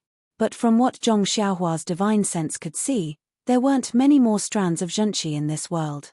If he only relied on the zhenqi of heaven and earth normally, this carefree heart sutra definitely wouldn't improve even an inch. His cultivation still relied on that zhenqi of heaven and earth. Speaking of this tiny zhenqi, it was rather miraculous. Zhong Xiaohua had been absorbing with all his might for so long, but the zhenqi in the zhenqi didn't seem to show any signs of decreasing. Just thinking about it made Zhong Xiaohua grin. If it was the Carefree Heart Sutra, it would be completely absorbed in a few times. Although the zhenqi in his money pouch was huge, it wouldn't be used for long. But now, this tiny zhenqi had taken him so long. He wouldn't have to worry about his cultivation in the future. Of course, Zhong Xiaohua attributed this phenomenon to the fact that he had just entered the qi refinement realm, so the amount of zhenqi he absorbed was still small. When he reached more than 10 layers in the future, it probably wouldn't be enough. But didn't Oyu Peng, Ma Rulong, and that whatever Sakura say that the qi of heaven and earth was increasing? Perhaps at that time, he wouldn't need to use the zhenqi anymore. After Zhong Xiaohua finished absorbing, he began to try again. He didn't know how many times he tried, but Zhong Xiaohua felt a little mischievous in his heart. There was a bit less anticipation in his heart, and he returned to his usual tranquil state of mind. Perhaps it was this kind of state of mind that had no desires or desires. During a certain practice, he suddenly felt that the zhenqi he was forming in his hand had a great attractive force, attracting the zhenqi that just happened to reach a certain point. This attractive force was so great that Zhong Xiaohua couldn't resist it. In an instant, all the zhenqi in his body was sucked dry, and directly poured into the zhenqi in his hand. Zhong Xiaohua knew that he had thoroughly comprehended this zhenqi, and could also truly put it into practice. Thus, he immediately changed his hand gesture, and began to form the next zhenqi. Perhaps it was because he didn't form the zhenqi correctly, or perhaps the zhenqi in his body was exhausted, but in any case, the second zhenqi didn't succeed. Immediately, the zhenqi that had just been sucked out dissipated in his hand. Zhong Xiaohua felt a burst of heartache. This was the zhenqi that he had cultivated for many days. How could it be all gone in an instant? Zhong Xiaohua hurriedly released his divine sense, and used the Carefree Heart Sutra to draw out the zhenqi that had just dissipated. This was the qi of heaven and earth, which was very precious, and it couldn't be wasted. Unfortunately, even if Zhong Xiaohua acted in time, he could only reabsorb nearly 60% of the zhenqi, and the remaining 40% dissipated between heaven and earth. However, Zhong Xiaohua didn't regret it. In terms of his gains today, he was willing to bear this loss. It was just absorbing more zhenqi. Looking at the sky, Zhong Xiaohua didn't continue to try the zhenqi. Instead, he took out a zhenqi stone from his arms, one in each hand, and sat cross-legged, quietly absorbing the zhenqi. After a while, he fell into a deep sleep. The endless starlight once again surrounded his body. The zhenqi stone in his hand was also emitting a faint light, which was absorbed by Zhong Xiaohua's zhenqi. The zhenqi stone was several times faster than Zhong Xiaohua's absorption. In less than a moment, the zhenqi that Zhong Xiaohua had lost was replenished, and the zhenqi in the zhenqi stone was still constantly absorbed into his body. In another room, Qin Shiyu and Ying Fei were talking. Qin Shiyu pointed to a bag on the table and said, "Ying Fei, go out and give all the ancient jade articles collected in the past few days to the local contact point. Ask them to send them to Sect Master as soon as possible." Ying Fei stepped forward, picked up the bag, and said, "Yes, my lord. I'll go right away. However, today's matter is a bit strange. Shall we avoid it first and wait until tomorrow to send it out?" Qin Shiyu said with a smile, "It doesn't matter. Although we still don't know who it is, it won't do us any harm. Everything should be unchanged. This jade article is something that Sect Master is looking forward to. It's better to send it back to Sect Master as soon as possible." Ying Fei said with a smile, "In fact, this kind of thing can be done by us. Why bother you, my lord?" Qin Shiyu said, "Ying Fei, you still don't understand the importance of this task. If it wasn't necessary, do you think Sect Master would send me out? If it weren't for me, could you have escaped from Ma Rulong in Xinji town? Ying Fei immediately smiled apologetically and said, yes, I was careless. I'll do it now. By the way, Qin Shiyu stopped Ying Fei and asked, the boy who calls himself Ren Xiaoyao has fallen asleep, right? Of course. I don't know what kind of reincarnation this guy is. When it's time, he will sleep like a log and won't wake up. If he wakes up now, even God will laugh at him. During this time, did you feel that someone was following you? No, my lord. It's strange. We have caught Ren Xiaoyao in our hands. Why isn't the force behind him in a hurry to hide? Is it really as he said, that he has nothing to do with this cauldron? That might not be the case, sir. Perhaps he's just a pawn who knows little about their organization. Even if we caught him, they had enough confidence that we wouldn't be able to find anything on them. That's why they've been abandoned. Well, there is this possibility.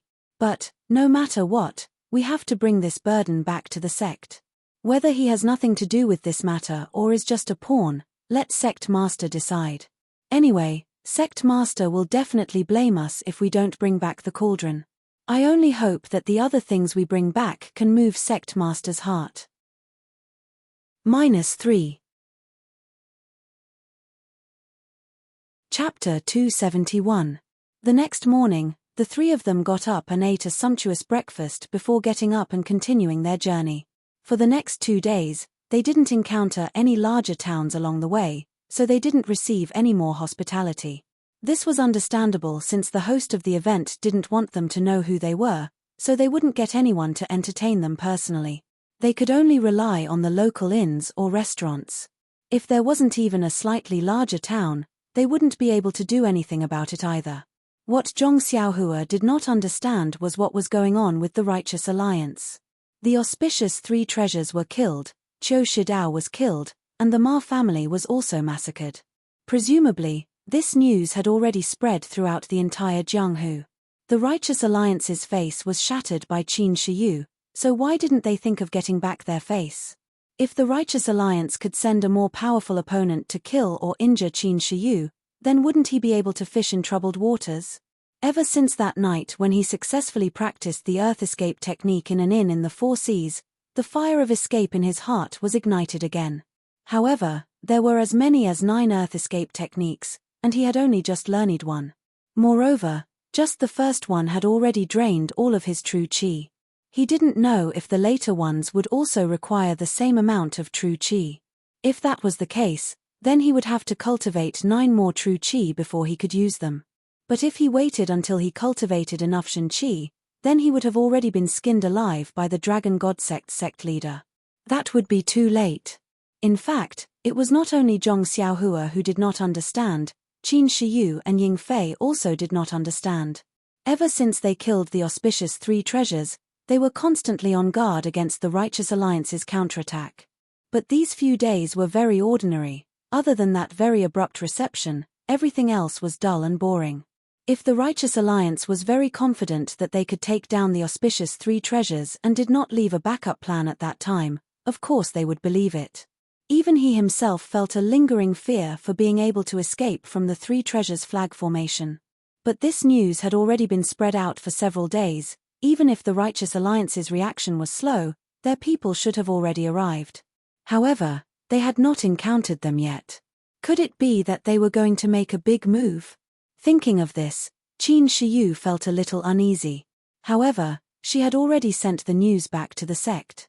Her master and the sect leader had no reason to ignore it. She had to go. Ying Fei rode his horse forward and said with a smile, "My lord, there is another town in front of us. I don't know if there will be any hospitality for us.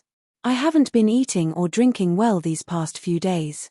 My mouth has been bland." Qin Shiyu smiled and said, "Maybe. How far are we from the town?" "My lord, about 2 meals worth of time." "All right, let's hurry over and take a look." However, when they saw that the town was right in front of them, and they didn't see anyone who had inquired like last time, the 3 of them couldn't help but feel a little disappointed. However, when they rode into the town, they saw a few people standing by the roadside. One of them was a middle-aged man. When he saw Qin Shiyue's grey hair, he was very happy. He hurried forward and cupped his hands in greeting. "Excuse me, are you Uncle Qin and Uncle Ying?" The three of them thought at the same time. "All right, here it comes." Ying Fei stepped forward and said, "It's us. What can I do for you?" "I'm the shopkeeper of the Four Seas restaurant, the largest restaurant in the town. A few days ago, a master ordered a meal in the restaurant for you. I've been waiting here for 2 days. Please follow me and enjoy the meal." The Four Seas restaurant. It seems that the inn we stayed in a few days ago was also called the Four Seas restaurant. "Yes, my lord, my Four Seas restaurant is a chain business. There are branches in various places. They are all inns and restaurants. If you need it, please take care of it." "Well said, well said. Let's go." The shopkeeper and the others personally led the horses and took the three of them to a restaurant in the town. The restaurant was located in a lively area of the town. It was business time, but there were few people. Qin Shiyu couldn't help but frown. The shopkeeper saw this and hurriedly explained that master booked the whole restaurant to entertain Master Qin. "I thought you came yesterday, so I didn't open yesterday. It's the same today, so it looks deserted. Usually, it's full of people. Our Four Seas restaurant's food is the best in this town. You'll know when you eat it." Qin Shiyu smiled and didn't say anything. This shopkeeper was quite good at deceiving people. If it was the same as last time, the ingredients were not prepared by this restaurant. However, since the shopkeeper was so attentive, she didn't need to expose him. Sure enough, when they entered the restaurant, they saw a big table in front of them. Tea and dried fruits were served just like last time. Not long after they sat down, wine and delicious food were served. However, the food this time was different from last time. There were many things that Zhong Xiaohua had never eaten before. This time, not only Zhong Xiaohua, even Ying Fei sighed in his heart. "Who is this person that I have never met before? I have to bear with his thoughts. It must be hard for him to bear such thoughts." Qin Shiyu looked at the food on the table thoughtfully. She waved her hand and said, "Let's eat." Hearing this, Zhong Xiaohua immediately began to eat. Hehe, the taste of being a prisoner was really good. If it weren't for the fact that he had no freedom, he would want to follow Qin Shiyu for the rest of his life. Seeing Zhong Xiaohua wolfing down the food, Qin Shiyu snickered inwardly. Why is this guy eating so unsightly? He doesn't seem to have any manners at all. Which faction is training their disciples? Why don't they teach them proper etiquette and social etiquette? Although fighting and killing are important in Jianghu now, being gentle and elegant is also indispensable. But when she turned her head to look at Ying Fei, she felt dizzy. Why did he pick up the food carelessly like Zhong Xiaohua? Why did he learn nothing but to eat after following Zhong Xiaohua for a few days? Qin Shiyu couldn't help coughing in a low voice. When Ying Fei looked up, Qin Shiyu glared at him fiercely. Ying Fei immediately understood something and immediately began to eat obediently. Zhong Xiaohua also looked up when he heard the cough and looked at the two of them in confusion. Seeing that Ying Fei didn't compete with him for delicious food, he was very happy and buried his head in eating again. Qin Shiyu and Ying Fei smiled bitterly. If it weren't for the fact that there were only 3 of them in the restaurant, they would have pretended not to know this guy. When the 3 of them were eating happily, suddenly there was a disharmonious sound. They heard a loud voice outside the restaurant. "Shopkeeper, shopkeeper, is your restaurant a restaurant or not? It's time to eat.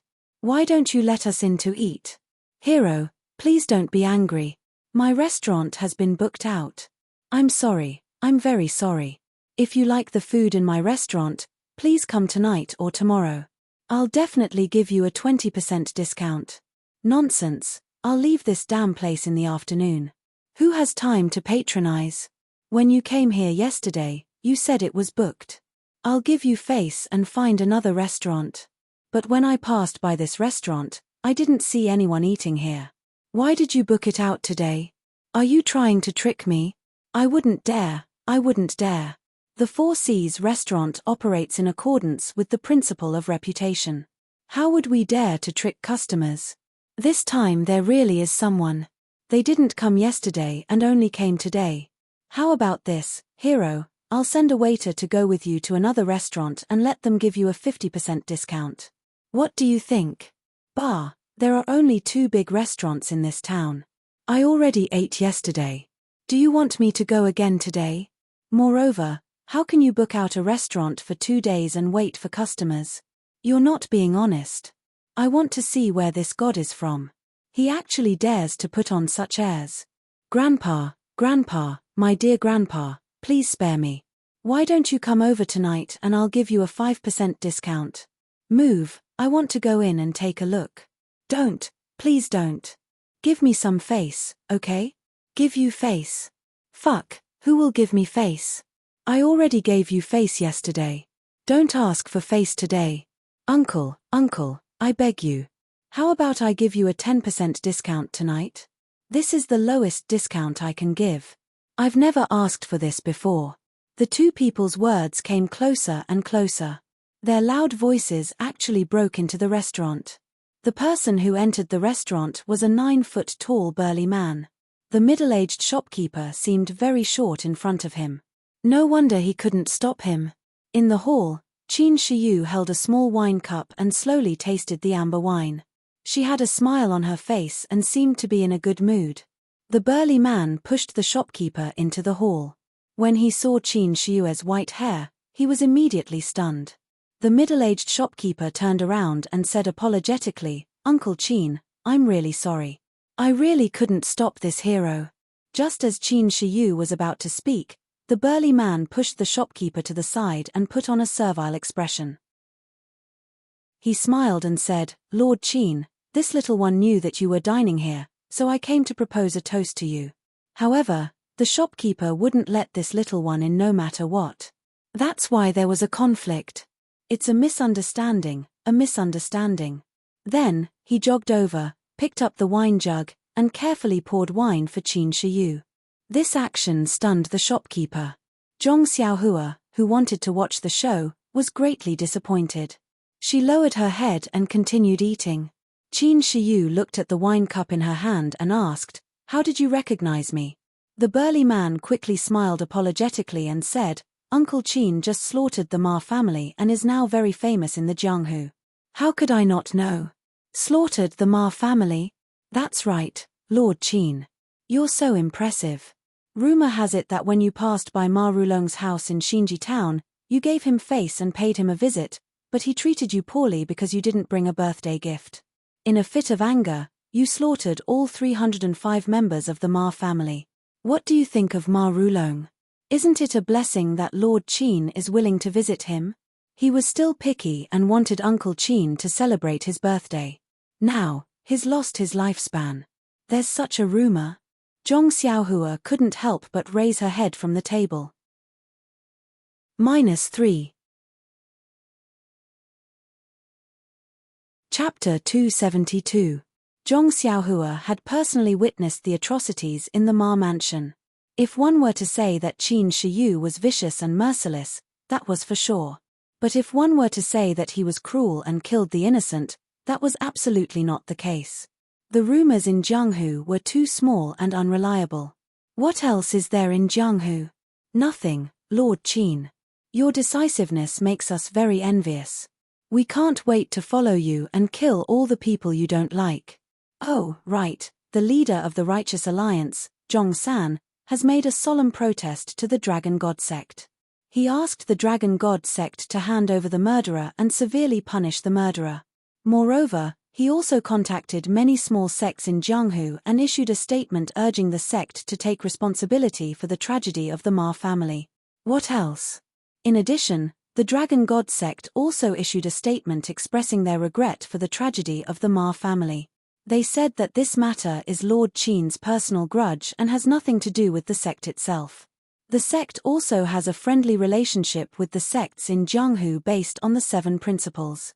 In addition, they expressed their deep condolences for the death of Qiu Shidao of the Righteous Alliance. They also started a craze in the sect to practice martial arts to protect oneself.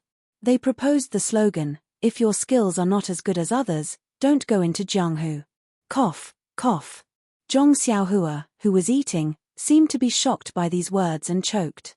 Zhong Xiaohua drank water and thought to herself, I was wondering why the Righteous Alliance didn't do anything. It turns out that they were just fighting a war of words. Ying Fei rolled his eyes and looked at Zhong Xiaohua as if he was a country bumpkin. Qin Shiyu thought for a moment and asked, Is there any other news? The big man said embarrassedly, No, Lord Qin, I'm just a wanderer in Jianghu. This news is also what I heard. As for whether there is any other secret news, I really don't know. Well, okay, you can go. The big man's face lit up.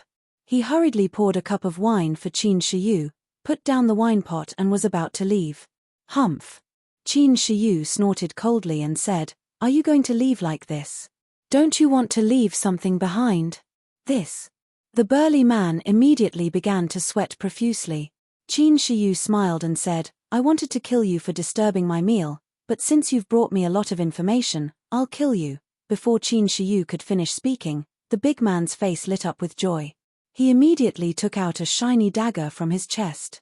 Gritting his teeth, he slashed at his left wrist. But just as the dagger was about to touch his wrist, there was a bang. A wine cup hit the dagger and knocked it away. The big man looked up and saw that it was the wine cup that Qin Shiyu threw. He couldn't help but turn pale. He trembled and said, Lord Qin, do you really want this little one's life? My life is worthless, please let me go. Qin Shiyu smiled and said, You're a decisive man.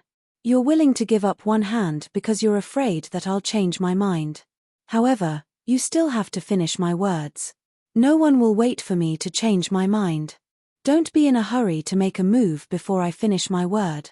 Lord, please speak. This little one is listening. Qin Shiyu picked up another wine cup and poured wine into it.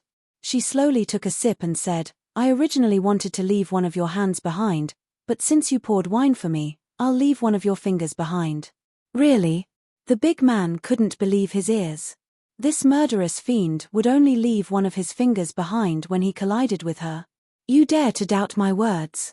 Qin Shiyu was displeased. I don't dare, I don't dare. The big man no longer hesitated. The dagger went down and immediately cut off the little finger of his left hand. He caught it with his hand and put it in his bosom. He didn't care about the blood dripping from his hand and the cold sweat on his forehead as he cupped his hands and left. The shopkeeper of the Four Seas family watched as the big man who didn't dare to announce his name from beginning to end left. He was very anxious. When he received this smiling, white-haired man, he thought that he was a good-tempered person. However, he didn't expect his temper to be so strange and his actions to be so ruthless.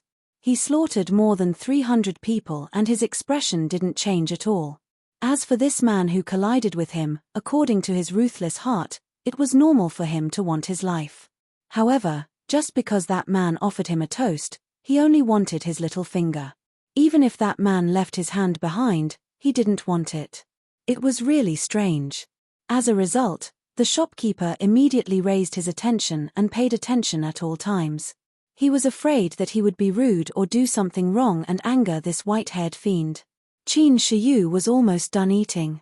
After the big man made a fuss, she lost her appetite. She looked at Zhong Xiaohua who was still eating and said, I'm almost done eating. It's time to hurry. Let's go. After she finished speaking, she drank the last cup of wine and got up to leave. Zhong Xiaohua gloomily threw down her chopsticks and reluctantly left the table where she had saved a lot of delicacies. The shopkeeper immediately went forward and asked, Lord Qin, did you eat well? Very well. You cooked well. If there's a chance, I'll come back to eat here. If it was any other time, the shopkeeper would be very happy and look forward to the customer's reward. However, facing this fiend, how could he dare? He hoped that he would never see him again. He immediately smiled apologetically and said, No problem, Lord Qin. If there's a chance, you'll come back to patronize this small store. Qin Shiyu looked at his insincere expression and was too lazy to argue. She mounted her horse and casually threw a small ingot of gold to him and rode away. When the shopkeeper saw a shiny yellow object flying towards him, he thought that he had angered this fiend and that a hidden weapon was going to take his life. He was so scared that he almost fainted.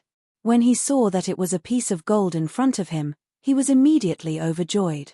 He hurriedly and carefully picked it up. After wiping the dust off his clothes, he put it in his arms like it was a treasure. Just like this, the three of them traveled for several days.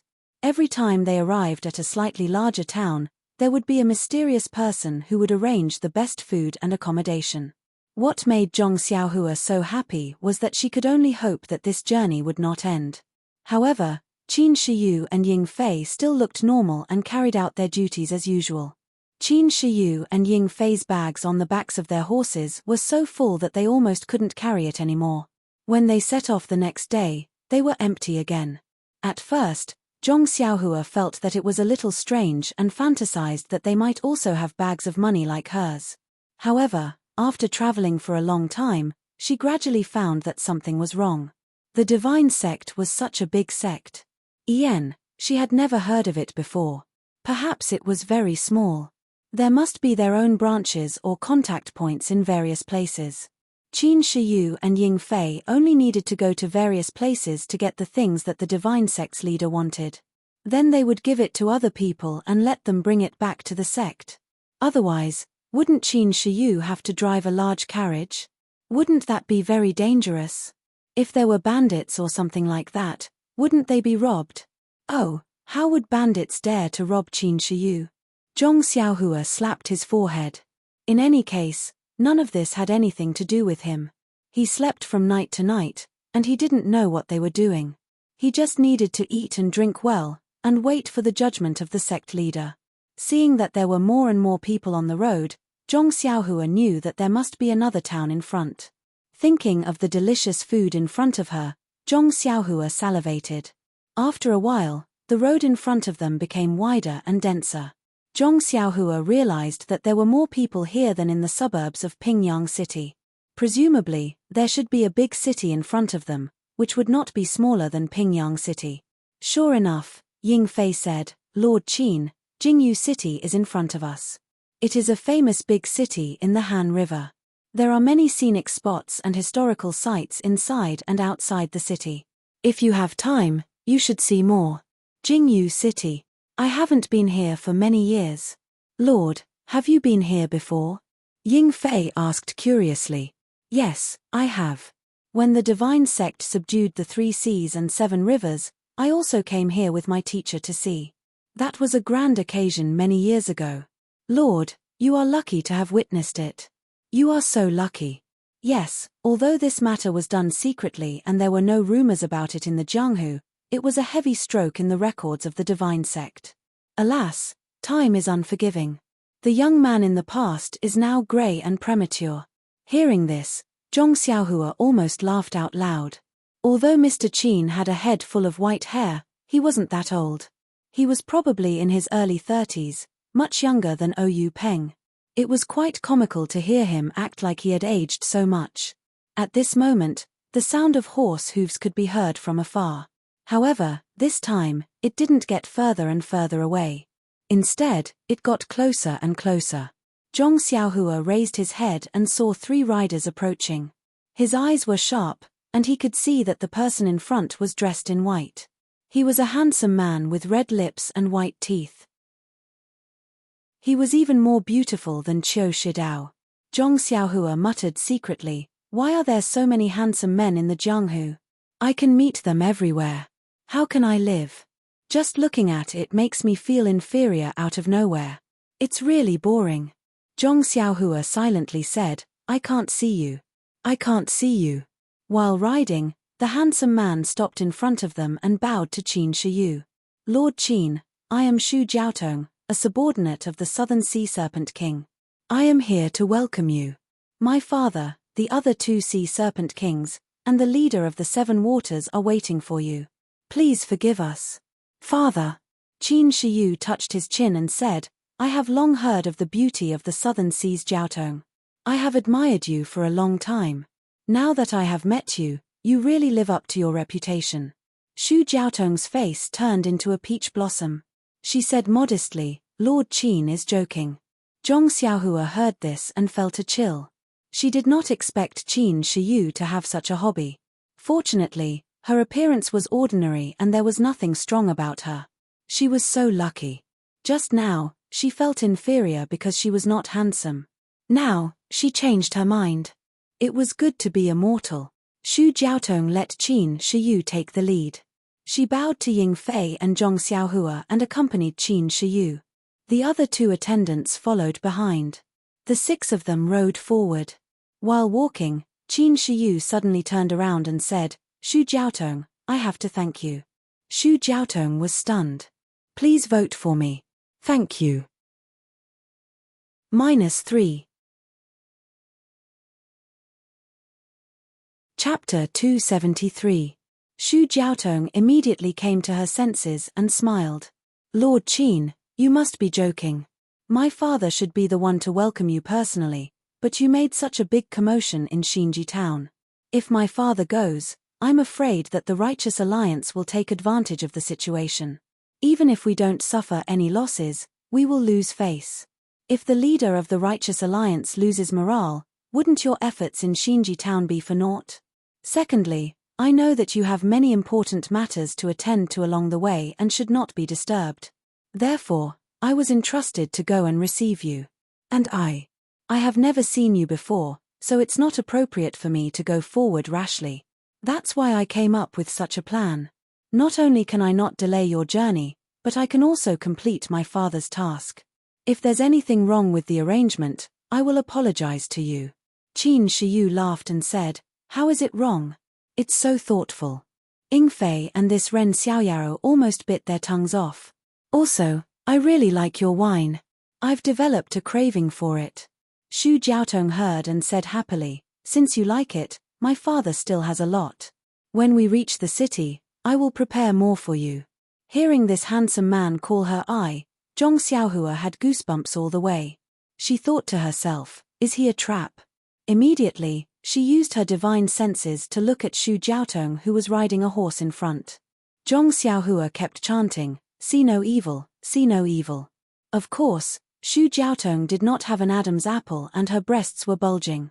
Men's pectorals could not compare to her. If she was not a woman, what else could she be?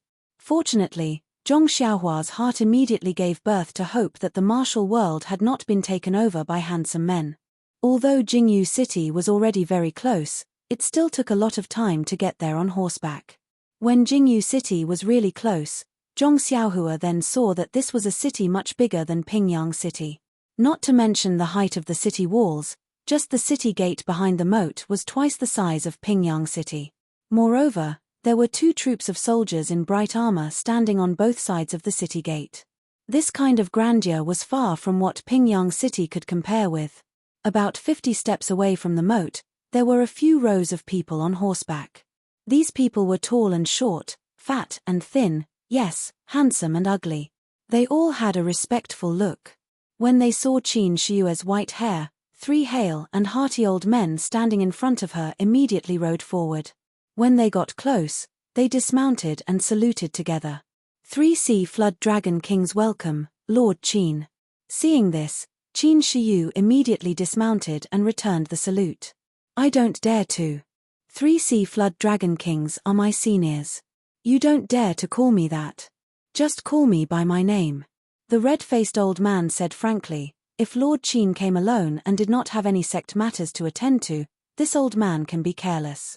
Moreover, Lord Qin has a mission. You're following the orders of the sect master and carrying out the sect's official business. How can this old man dare to be rude? It's better to do things according to the rules. Qin Shiyu was stunned. She smiled and said, since the Southern Sea Flood Dragon King says so, I won't refuse. Please forgive me. When I have time in the future, I'll come and ask for forgiveness. Zhong Xiaohua was also stunned. This was the Southern Sea Flood Dragon King? Xu Jiaotong's father? Why did he look so different from Xu Jiaotong? Was Xu Jiaotong his biological daughter? Zhong Xiaohua's gossipy heart was instantly aroused. The tall and thin old man next to him also said, if Lord Qin has time, feel free to come to our Eastern Sea. This Li will welcome you with open arms. The fat old man next to him glanced at him and said, don't be like those scholars who drop their cloth bags. What's there to be happy about? Jiao Jiao should be the one sweeping the bed. These words were blunt, but they were all common people and could not be bothered. Xu Jiaotong's face turned red. Qin Shiyu smiled and said, Eastern Sea Flood Dragon King Li, Northern Sea Flood Dragon King Sui, this Qin is indebted to you. If I have time, I'll definitely pay you a visit. The fat Northern Sea Flood Dragon King Sui Haifeng patted Qin Shiyu's shoulder and said with a smile, Good, I like frank kids. This fat man was so happy that he forgot his etiquette. He even forgot that he was calling Lord Qin. Seeing the Flood Dragon King's red face, Zhong Xiaohua couldn't help but think maliciously, could it be that the scene just now was rehearsed? At the very least, this fat old man must have recited it countless times. The Southern Sea Flood Dragon King Shu Haiqing hurriedly took half a step forward and said, Lord Qin, come here. Let me introduce you to the heroes of our seven water. Qin Shiyu smiled and said, That's exactly what I was thinking. I've heard a lot about the heroes. At this time, the 7 people behind the 3 Flood Dragon Kings had already dismounted. Hearing Shu Haiqing's words, they came up to greet him. The Southern Sea Flood Dragon King Shu Haiqing introduced them one by one: Wei River Gang Leader Zhu Yong, Xiong River Gang Leader Wang Fengyu, Jing River Gang Leader Qi Fenxin, Han River Gang Leader Chu Chang, Huai River Gang Leader Li Fengming, Bin Shui Gang Leader Zun, and Bian River Gang Leader Ma Yiming. Qin Shiyu also returned their greetings respectfully one by one. He knew that these leaders' martial arts might not be as high as his, but each of them was a leader of a gang, an overlord of a sect. They were all famous people in Jianghu. The one they respected was not him, but the heavenly dragon divine religion behind him. If he did not show a little demeanor, he would be ridiculed for no reason. After this round of greetings, it took quite some time. Ying Fei also came up from the back and bowed. Ying Fei greets the various Flood Dragon Kings. I often come here to nag you, so there's no need to be so polite. The Northern Sea Flood Dragon King patted Ying Fei with his fat hand and said with a smile, Kid, you weren't honest last time when we were drinking. You actually cheated. I won't forgive you today. Ying Fei smiled bitterly and said, Sui Jiao King, please forgive me. My alcohol tolerance is limited. Even if you often lose, I'll still drink with you. However, you should look for other lords. Everyone laughed. Although Sui Jiao Wang's gambling skills were terrible, his alcohol tolerance was also very high. The 2 Jiao Kings and the 7 Waters gang leader had all suffered at his hands before. Now that they heard Ying Fei mention it, they all felt a little sad. Zhong Xiaohua naturally didn't need to be polite. She was obviously a servant. Therefore, the Flood Dragon Kings of the 3 Seas and the 7 Water gang leader clustered around Qin Shiyu and entered Jingyu City first. Xu Jiaotong, Ying Fei, and the others followed behind. Strangely, Ying Fei also let Zhong Xiaohua follow by his side. This made Xu Jiaotong somewhat puzzled. Was this servant supposed to follow along? When everyone entered the city gate and was about to move forward, they heard the sound of horse hooves behind them. Although the gate of Jingyu City was wide, Qin Shiyu and the others weren't people who walked by the side. When Zhong Xiaohua looked back, she saw a group of soldiers in iron armor. They were riding valiant black horses and were rushing towards the city gate. The one in the lead was a fierce man with an ugly face. He had a tiger's mouth and a lion's nose. His face was full of needle-like beard. He held a sky pisser in his hand. As he ran, he shouted, make way, quickly make way for this lord. The voice and the sound of horse hooves gradually approached. It seemed that they had already arrived at the city gate. The fierce man saw that the group of people in front of him were still walking slowly beside the city gate. He didn't rush to dodge and shouted loudly, this is an urgent military situation. Unrelated people, make way for this lousy. Hearing that it was an urgent military situation, everyone turned around. Just as they were about to make way, the fierce man saw a face in the crowd. His face lit up and he shouted loudly, Jiaotong, you finally came to Jingyu City again. Have you thought about the matter I told you last time? After he finished speaking, he tightened the reins. The black horse instantly stopped in front of Zhong Xiaohua and the others. Xu Jiaotong looked at the ugly man who had dismounted from his horse and the soldiers who had arrived and lined up behind him. She suppressed her anger and smiled apologetically, Commander Murong, Where did you come from? What urgent military situation do you have? The ugly man, Commander Murong, grinned and said, where did this military situation come from? This lousy just thought that there were too many people in the underworld, so I casually fooled them. Xu Jiaotong said, Commander Murong, aren't you afraid of the crime of false military situation? Who dares? Give them some guts. See if they dare to talk bad about me. To tell you the truth, the garrison of Jingyu City is my seventh uncle's husband. This is my secret. I don't tell ordinary people. Even if you hear it, you have to keep it for me. We have to keep a low profile and do things in a low profile manner. Zhong Xiaohua almost laughed out loud. This guy's voice was so loud that not only did the people of the 3 seas and 7 waters hear it, but even the unrelated people at the side also showed fear in their eyes and stayed far away. This was still a secret. Presumably, this guy had said this many times and the entire Jingyu city knew about it.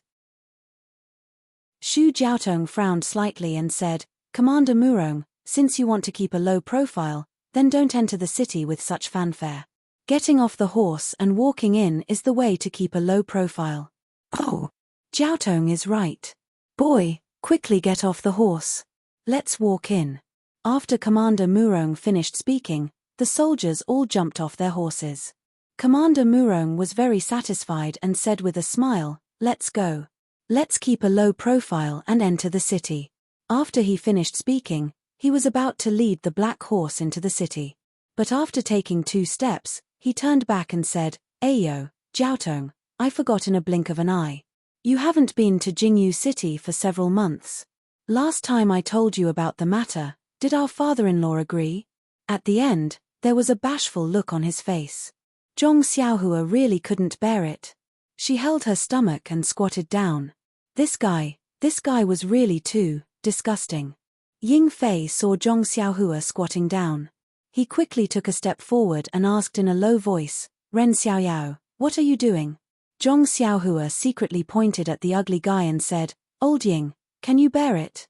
Ying Fei also said with a smile, it's their business if they can't bear it. You just don't try to be clever. Xu Jiaotong forced a smile and said, Commander Lu, Murong hasn't seen my father yet. After a while, when the gang's affairs are a little more relaxed, I will ask my father. You should go first. There are many affairs in the barracks, so don't delay. Okay, Jiaotong, don't worry. I will definitely put my career first and family second. I will let you have a solid backer. After he finished speaking, Commander Murong entered Jingyu City in high spirits. -3. Chapter 274. Looking at Xu Jiao and Tong Qinghong's uncertain expressions, Zhong Xiaohua was very curious and really wanted to ask what was going on. However, the people around her all looked like they were avoiding a deep taboo, so how could Zhong Xiaohua, an outsider, say anything? Even the 3 Seas Flood Dragon King was a bit embarrassed. Seeing Qin Shiyue's normal expression and still smiling, he hurriedly said, Please, Lord Qin. The manor has already set up a banquet to welcome Lord Qin's arrival. Qin Shiyu said with a smile, Please, 3 Flood Dragon Kings. This Qin really likes the fine wine that Jiaotong brought. We must get drunk in a while. The North Sea Flood Dragon King didn't seem to hear the words Jiaotong, but the other 2 Sea Flood Dragon Kings were astonished. They looked at each other and were immediately overjoyed. That South Sea Flood Dragon King even laughed loudly. Don't worry, Lord Qin. If you don't get drunk, this old man will be the first to not let you off. Xu Jiaotong wasn't far from them. When she heard this, a blush flashed across her face, but soon after, her worried expression reappeared. The group didn't mount their horses and walked further and further into the city's streets. After they walked far away, a person with a gloomy expression on top of the high city wall glared fiercely at their backs. It was unknown what he was thinking.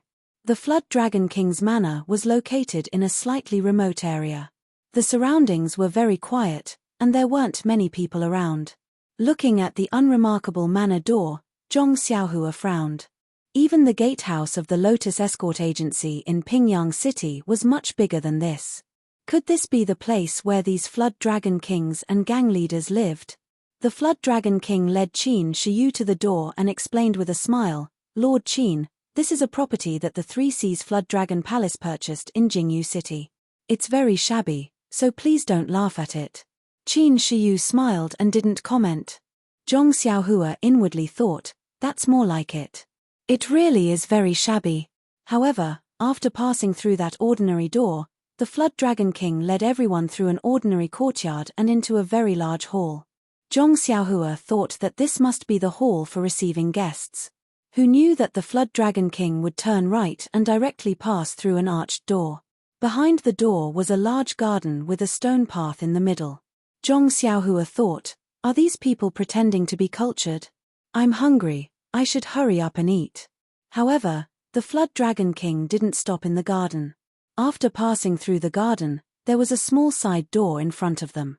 After passing through the side door, Zhong Xiaohua was completely dumbfounded. Is this still a manor for humans to live in? Behind the side door was a very, very large lake. Surrounding the lake was a large piece of shady land. There were wide roads, tall trees, green grass, colorful flowers, rockeries, and so on. In the middle of the lake was a small island with rows of houses. Many small boats were docked by the lake. The Flood Dragon King led everyone to the lake and said to Qin Shiyu with a smile, "Lord Qin, you must be joking. My brothers grew up in the water and can't leave the water for a day. Sometimes, we're not used to living in such a manner, so we built a small pond. When we have nothing to do, we play in it so that our bones won't rust. This is a small pond." Zhong Xiaohua's eyes almost popped out of their sockets. However, Qin Shiyu wasn't surprised. She said, "The Flood Dragon King is in a good mood. If it were me, I wouldn't be so patient." Qin Shiyu had a good understanding of the Three Seas Flood Dragon Palace's strength. It would be strange if they didn't spend so much. The way to the island in the middle of the lake was very simple. They just had to go on a boat. However, Zhong Xiaohua still felt strange when such a simple method was used in someone else's manor. When they arrived at the island in the middle of the lake, Zhong Xiaohua realized that this was the real place where the Flood Dragon King and the others lived. The house on the island in the middle of the lake was very tall and spacious. Zhong Xiaohua couldn't tell what material the house was made of. She only smelled a faint fragrance. Around the house, be it the walls, the roof, the windows, or the door, there were some exquisite carvings. It looked ancient and expensive. However, Qin Shiyu had good taste. She nodded while looking at it, seeming to admire it very much. The Flood Dragon King said with a smile, "Lord Qin has good taste. This old man has a headache just looking at these things. I can't tell if they're good or not. I only know that they're made of silver, so they must be good." Qin Shiyu laughed loudly and said, "Flood Dragon King, you're undervaluing yourself. This taste is made of silver. If there's no silver as the foundation, how can there be any taste?" The Flood Dragon King of the North Sea also said, "Lord Qin is right. I think these painters don't draw much. Peonies and sunflowers. They might as well draw some erotic scenes." Qin Shiyu was stunned. She knew that the Flood Dragon King was forthright and would say whatever he wanted. However, she didn't expect him to be this old man. She looked at the Flood Dragon King's body and criticized him in her mind. However, she praised, "Great, Flood Dragon King. I didn't expect your thinking to be so unique. I'm really impressed. Yes, it's the first time I've seen it in my life." The Flood Dragon King was overjoyed and said, "So Brother Qin thinks so too. Then I'll ask the painters to come and take a look tomorrow. This thing is going to be reformed. They've been looking at it for so many years." "Oh right, Brother Qin, what do you think about drawing an old man pushing a cart here?" Qin Shiyu felt a chill and thought, "Can you even push it?" However, he still said with a smile, "Well, it's a big deal to make a big fuss. Flood Dragon King should discuss it with the Flood Dragon King and the Flood Dragon King." However, when the Flood Dragon King looked at the two of them, their faces seemed to be covered in ice as they glared at him fiercely. The crowd was amused, but Zhong Xiaohua didn't understand. However, he was a studious child after all. He looked at the blushing Xu Jiaotong and humbly went forward and asked, "Miss Xu, may I ask what an old man pushing a cart is?" I've never seen this painting before. Can you tell me more about it? Xu Jiaotong's face was about to bleed. She stomped her feet fiercely and quickly walked past the crowd into the hall. Everyone was looking at Zhong Xiaohua ambiguously.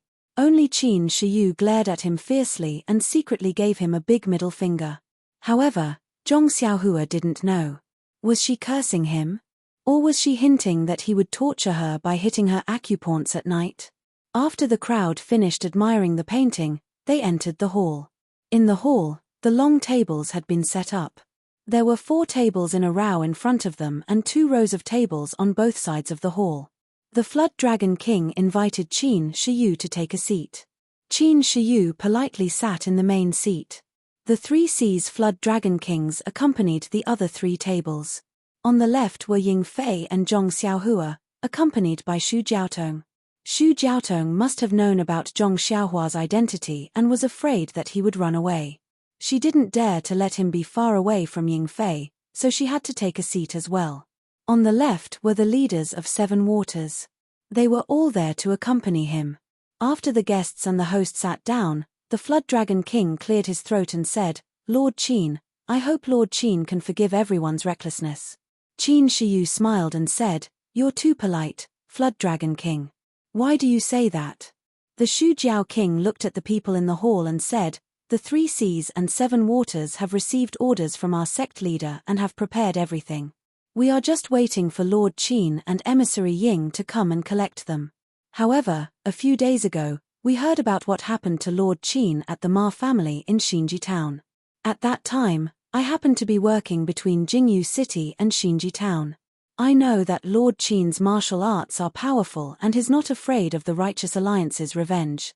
However, it's easy to dodge a spear in the open but difficult to defend against a stab in the dark. I was afraid that Lord Qin would be ambushed, so I wanted to go and fetch Lord Qin first.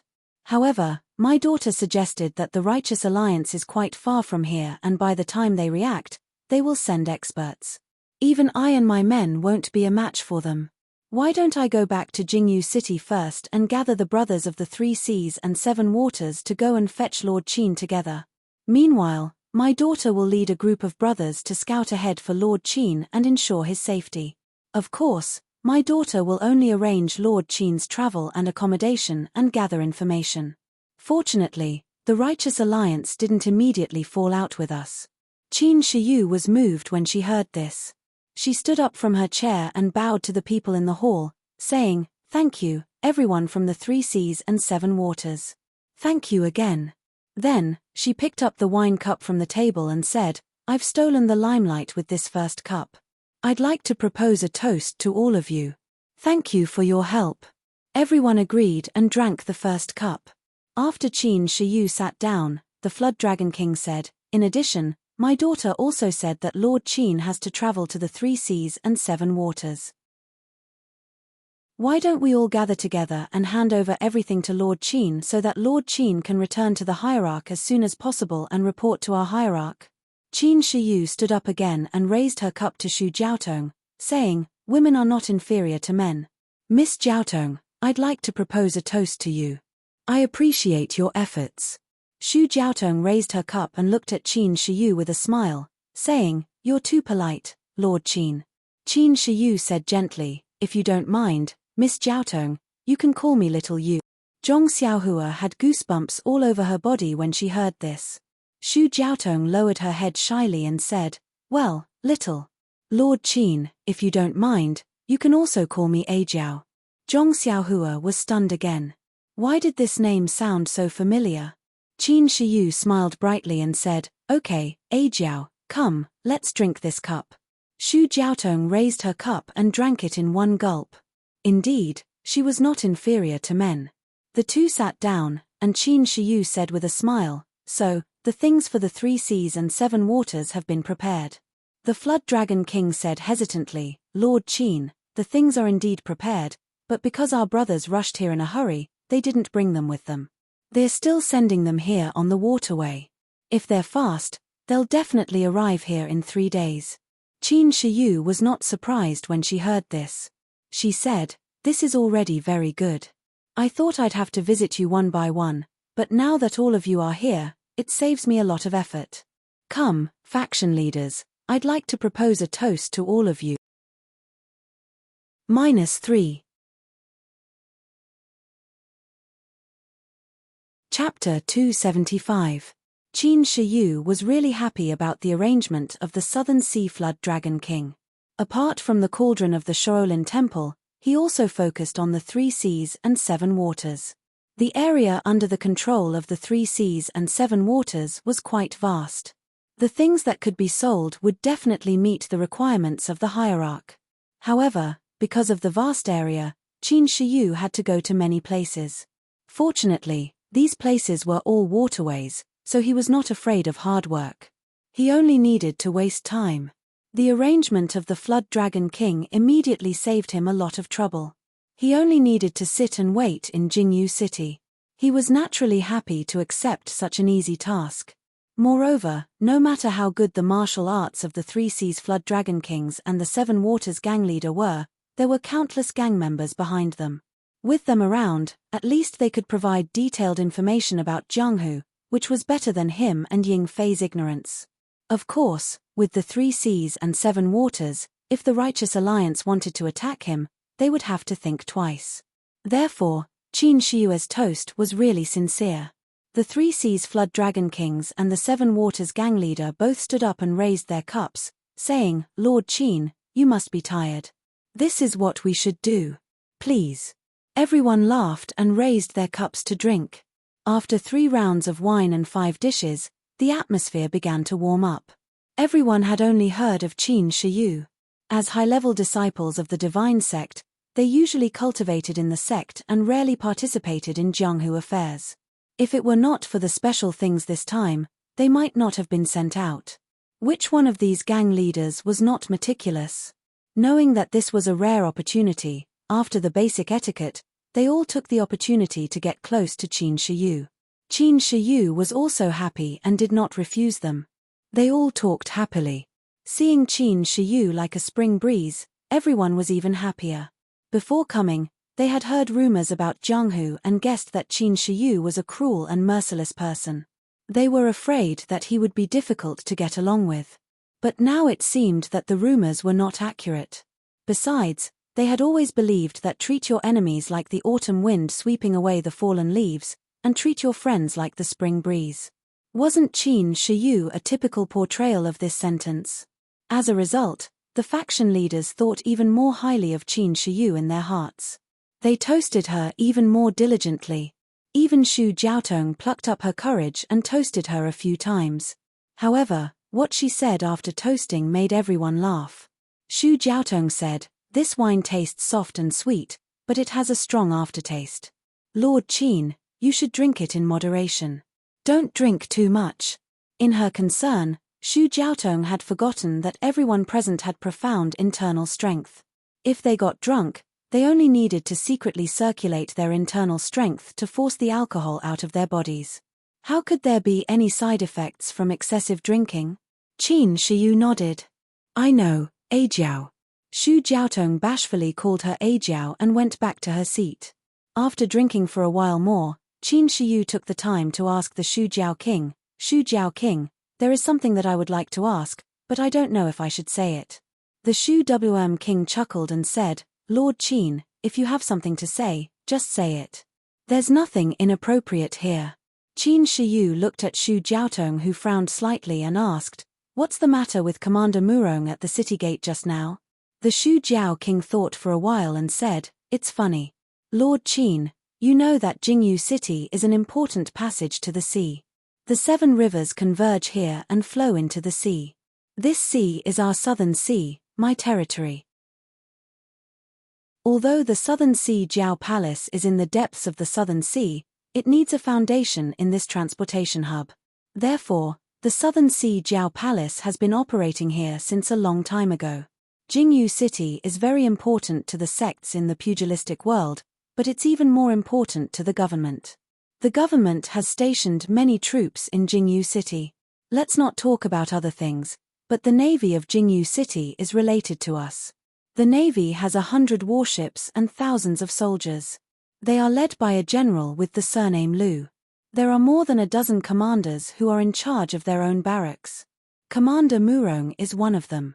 Actually, in terms of the Navy's strength, our Southern Sea Serpent Palace might not lose to them.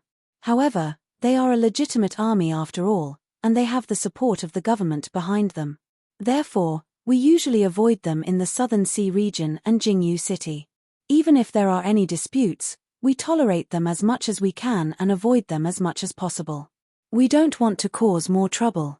Moreover, the Southern Sea Serpent Palace has been operating here for many years and has long been deeply rooted. Even in the Navy, we have our strength. The government also knows this and usually doesn't look for trouble with us. However, Commander Murong is an anomaly. He's not a local. He came here with his seventh uncle, who is the current garrison of Jingyu City. He got a good job in the Navy. Our Southern Sea Palace's affairs in Jingyu City are usually handled by Jiao Tong. Ever since I met this Commander Murong 2 years ago, this bastard has been constantly thinking about Jiao Tong and has thoughts of seducing her. Jiao Tong was helpless and asked other commanders to persuade him, but this bastard just wouldn't listen and continued to pester her. In the end, this old man paid a visit to their General Lu and informed Jiao Tong of my intentions. But guess what Commander Murong said? Qin Shiyu was surprised and asked, "What did he say?" This guy actually said to General Lu, "It's normal for men and women to love each other. General, just worry about military affairs. Why do you have to interfere with other people's marriage?" General Lu was dumbstruck. However, this guy's uncle is the city's garrison commander, half a rank higher than General Lu.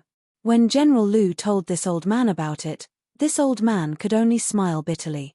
After further investigation, I found out that this Commander Murong is a dummy and cannot be measured by common sense. Anyway, Jingyu City is just a stronghold of the Southern Sea Jiao Palace. Although it's important, it doesn't need Jiao Tong to oversee it all the time. Therefore, Jiao Tong has been using the avoidance technique these past few years. If she can avoid coming, she won't come. Even if she does come, she will come quietly and leave quietly without letting him know. Qin Shiyu nodded. This was a troublesome matter. As the saying goes, a county official is better than a local official. The navy of Jingyu City was the nemesis of the Southern Sea Jiao Palace. Of course, it was best not to offend them. Harmony was the way of the king. The creeping dragon king continued. However, Jingyu City is ruled by the government after all. Although Commander Murong is stupid, he has a group of disciples under him. The soldiers that Lord Qin saw at the city gate today are of high quality. He also has some scholars under him who are good at strategizing. When Jiao Tong came to Jingyu City a few times, he heard the news and blocked the gate, clamoring to propose marriage. Jiao Tong had no choice but to say that she was not in the city and could not comply without her parents' order. Only then did she shut him up. As luck would have it, we met at the city gate today and he kept asking about the marriage proposal. If it were not for the fact that I lived in seclusion and he did not recognize me, he might have knelt down to acknowledge me as his relative. His words were frivolous. Naturally, he was making fun of the second. Qin Shiyu and the other 2 Sea Jiao kings laughed and raised their cups. Qin Shiyu smiled and said, "Although he has the backing of the government, our sect isn't necessarily afraid of him. He's just a small commander. Will the government fall out with us?" Shu Jiao King smiled apologetically and said, "Of course. Lord Qin is right. However, the sect has many subordinates and our Southern Sea Jiao Palace is only one of them. This old man doesn't dare to trouble the sect with such a small matter." Qin Shiyu said, "The sect's motto is to fall out with others rather than let each of our brothers be bullied. Don't worry, Shu Jiao King. If you need the sect's support, just report it. I don't dare to say anything else, but Garuda will definitely do his best." Shu Jiao King was delighted and said, "Since that's the case, I'll thank Lord Qin first." After that, he called Shu Jiaotong over for a toast. Shu Jiaotong was also happy to hear that, but she still said nervously, "Lord Qin, there's no need to get into a conflict. At most, I won't come to Jingyu City and hide for a few years. I'm sure I'll forget about it. It's inappropriate to bring unnecessary trouble to the sect because of me." Qin Shiyu smiled and raised her head to drink a cup. She said proudly, If the sect can't even protect women and children, how can it still be called a sect? Xu Jiaotong also smiled sweetly and raised her head to drink, revealing a small part of her neck that was as white as jade. At this moment, a call came from the lake outside the hall. Jiaotong, I love you. Jiaotong, I love you. The noisy hall immediately fell silent. Everyone was stunned and Qin Shiyue's smile grew wider. Xu Jiaotong, on the other hand, had a frosty look on her face. She frowned at first, but when she heard it clearly, she was surprised. She said, "Oh my, that's Commander Murong's voice. How did this second find his way here?" Qin Shiyu looked at Xu Jiaoqing, who had a gloomy expression, and said with a smile, "Since an important guest has come to visit, how can we not receive him? Let's go, Xu Jiaoqing, let's go see this important guest and do our duty as a host." Xu Jiaoqing also laughed and said, "Yes, let's go and see who exactly this second of yours is." Zhong Xiaohua was displeased to see everyone stand up. Everyone in the hall was toasting each other, but he was ignored. He did not care so much and only buried his head in the dishes. He even secretly tasted a cup of fine wine. However, he was puzzled by the spicy taste. How could this be called soft, sweet, and refreshing? He also heard about Commander Murong's matter and felt that this fellow was very patient. Wasn't there a saying that went, "Fierce women are afraid of being pestered"? As long as one was thick-skinned, there was no beauty that one could not woo. However, when he thought about Commander Murong's ugliness, he still sighed. There were many swans in this world, but there were even more toads.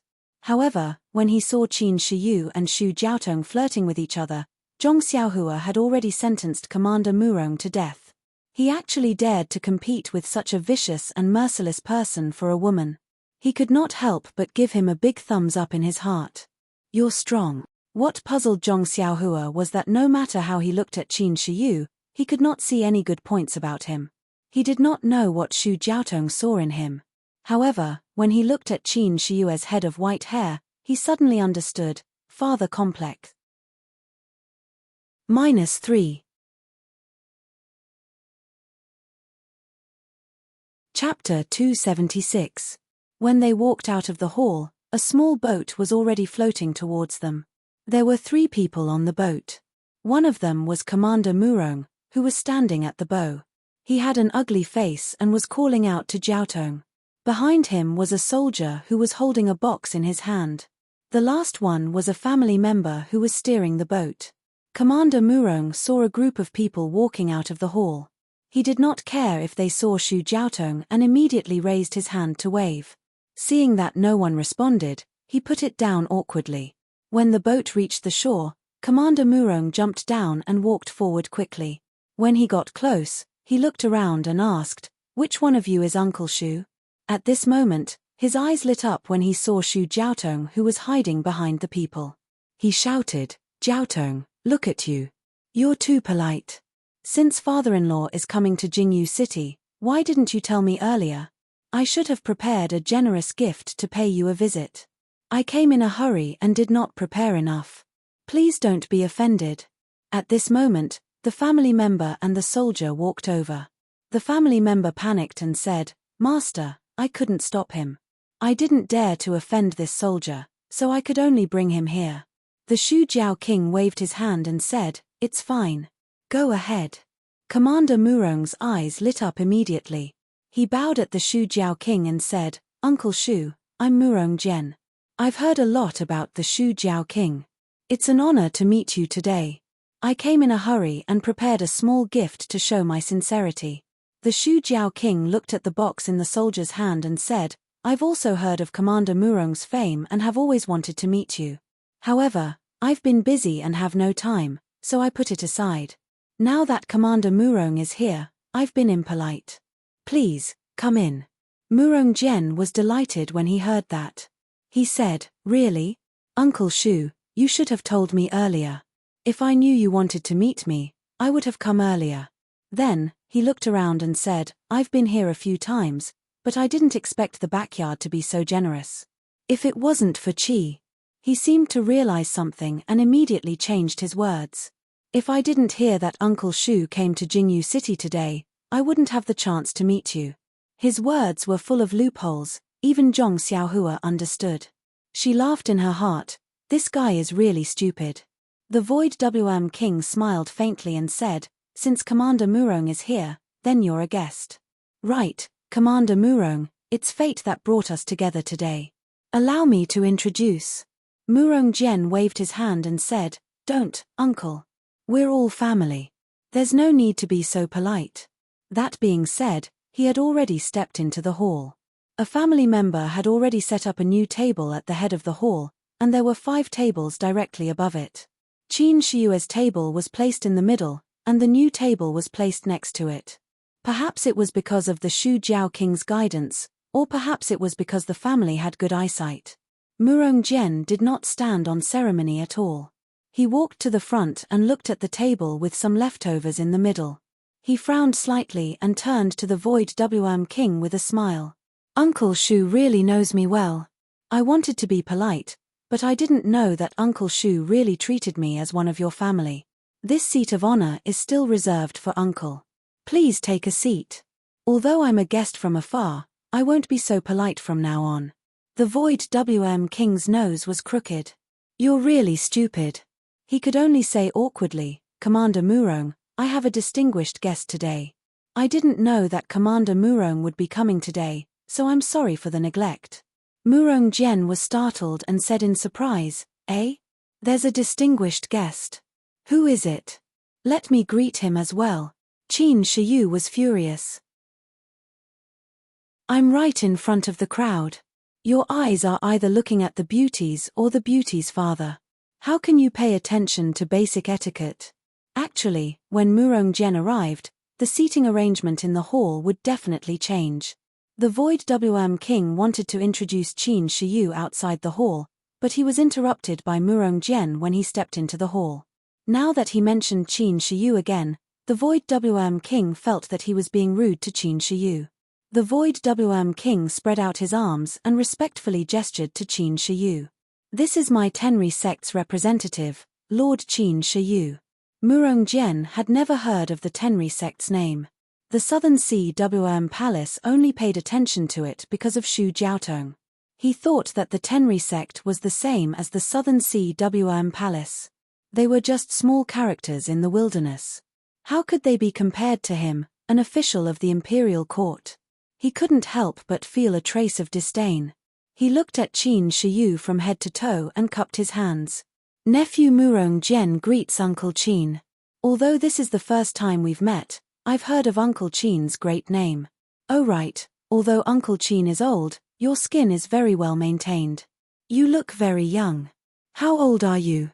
Have you already understood your destiny? Qin Shiyue's face blushed. He smiled and said, Good nephew, your uncle has just understood his destiny. I'm really comforted to see such a good child like you. Murong Jian said happily, Is that so? Uncle Qin, you can actually see through my nature. You're really a god. Come, take a seat. After he finished speaking, he respectfully sat down at the head of the table. The people from the 3 seas and 7 waters were stunned. Some didn't know what to do, while some laughed in their hearts. Seeing the 2 sitting down, they could only sit down as well. Everyone sat down and the banquet started again. Because there were outsiders in the banquet, the atmosphere wasn't as lively as before. How could Murong Jian care so much? After eating a few mouthfuls of food, he toasted Qin Shiyu and Shu Jiaoqing. After a few rounds of toasting, he became more talkative. However, it was a pity that Murong Jian's words were all about the imperial court. His words were brimming with the pride of being an official. He couldn't talk to Qin Shiyu and Shu Jiaoqing at all. The 2 laughed in their hearts and perfunctorily chatted with their good nephew, waiting for the show to start. Sure enough, after a while, Murong Jian couldn't help but look at Shu Jiaotong, who lowered her head and didn't speak. He deliberated his words and said, Uncle Shu, I've visited you several times, but I've never been able to see your face. This time, I'm here specially because I have something to ask of you. Shu Jiaoqing glanced at Qin Shiyu and thought, Lord Qin, you can support me in this matter. Qin Shiyu nodded slightly. Shu Jiaoqing was relieved and asked with a smile, Commander Murong, What is it? Just say it. Murong Jian was overjoyed when he saw that the Slow Flood Dragon King asked the question so straightforwardly. He waved his hand at the soldiers behind him. The soldiers behind him carried the small box to the side of the Slow Flood Dragon King and placed it squarely on the table. Murong Jian smiled and said, Uncle Shu, ever since I saw Miss Jiao Tong, I've been thinking about her day and night. I feel that she is the only one I can marry in this life. I've always wanted to go and ask for her hand in marriage, but I've never seen Uncle's shadow. Today's matter was rushed, so this is my engagement gift. After today, I'll ask 7th Uncle, that is, the Lord of the City Guard, to personally come and persuade us. The Shu Jiao King looked at the small box with interest and said, Commander Murong, I heard that you already have 7 concubines at home.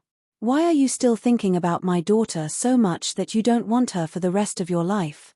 If you marry Jiaotong, will she be your legal wife or a concubine? Murong Jian's face didn't turn red, but his heart didn't stop.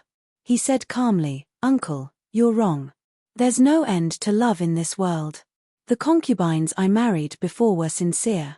This time, I'm marrying Jiaotong. It doesn't mean that I can't fall in love with Jiaotong. Moreover, there's true love between us. Jiaotong doesn't care about status. My legal wife is the daughter of the magistrate of Shayu City. She has a noble status and can be the master of the harem. My concubine is also the daughter of an official and is very virtuous. I think that if I marry Jiaotong, she won't be disgraced. What do you think? When Shu Jiao King heard this, he was so angry that he laughed and said, Nephew, you're really thoughtful and thoughtful. Murong Jian was overjoyed when he heard this and said, So, Uncle Shu agrees. There's 1,000 taels of gold in this gift box. It's my betrothal gift. Please accept it. This betrothal gift is much more than what I received when I married my legal wife. I hope that Uncle Shu can understand my sincerity. Shu Jiao King looked up to the sky and laughed. Commander Murong, I really appreciate your good intentions. Thank you for thinking highly of my daughter and offering such a generous gift. It's a pity that my daughter is already betrothed to someone else. Commander Murong, you're too late. Murong Jian's ugly face turned pale and said, Uncle Shu, are you trying to deceive me? I've already asked around. Jiaotong isn't betrothed to someone else. If she's betrothed to someone else, why didn't you mention it to me earlier? Then, he gritted his teeth and said, Uncle Shu, even if she's betrothed to someone else, they're not married yet. May I ask who the other party is? I'll ask 7th Uncle to go and talk to him. He'll definitely regret this marriage. What do you think? Zhong Xiaohua almost spat out the food she was eating. She didn't even understand what Murong Jian was saying. He clearly rejected the betrothal and thought that he was making things difficult for him. Shu Jiao King saw that Murong Jian didn't know how to back off. He couldn't help but feel awkward and said hesitantly, At this moment, Qin Shiyu said with a smile, My good nephew, you're making things difficult for your Uncle Shu. Because this person is right in front of you. Murong Jian was stunned and quickly looked around. There were only middle-aged and old people around. Then, he saw Zhong Xiaohua and Yingfei beside Shu Jiaotong. He couldn't help but ask fiercely, Uncle Qin, are you talking about the 2 people sitting next to Jiaotong? But that young man is just a servant, so he shouldn't be. Could it be that ordinary-looking man? That guy is so ordinary that he can't even be recognized in a crowd. How could Jiaotong like him? Is it because this guy's 7 aunts and 8 aunts are also from the government, so you can't put down your face? That's why you're forcing yourself. Then, he said in a low voice, if that's the case, why don't you tell me? I have 10,000 ways to make him regret it. He actually wants to steal my woman. He's really tired of living. Qin Shiyu smiled and shook his head, no. Murong Jian was stunned and asked, then who could it be? -3. Chapter 277. Qin Shiyu smiled and said, That's me, you. Murong Jian pointed at the grey-haired man in disbelief and laughed as if he saw the funniest thing in the world. Qin Shiyu didn't refute and only smiled at him. After laughing enough, Murong Jian said, Uncle Qin, don't play with me.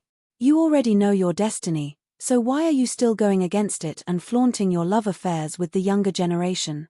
Although you're good at maintaining your appearance, you're still young. Why bother? Then, he looked at Lord Shu Jiao unhappily and said, Uncle Shu, I came here sincerely. You're rejecting me again and again. Are you looking down on our navy?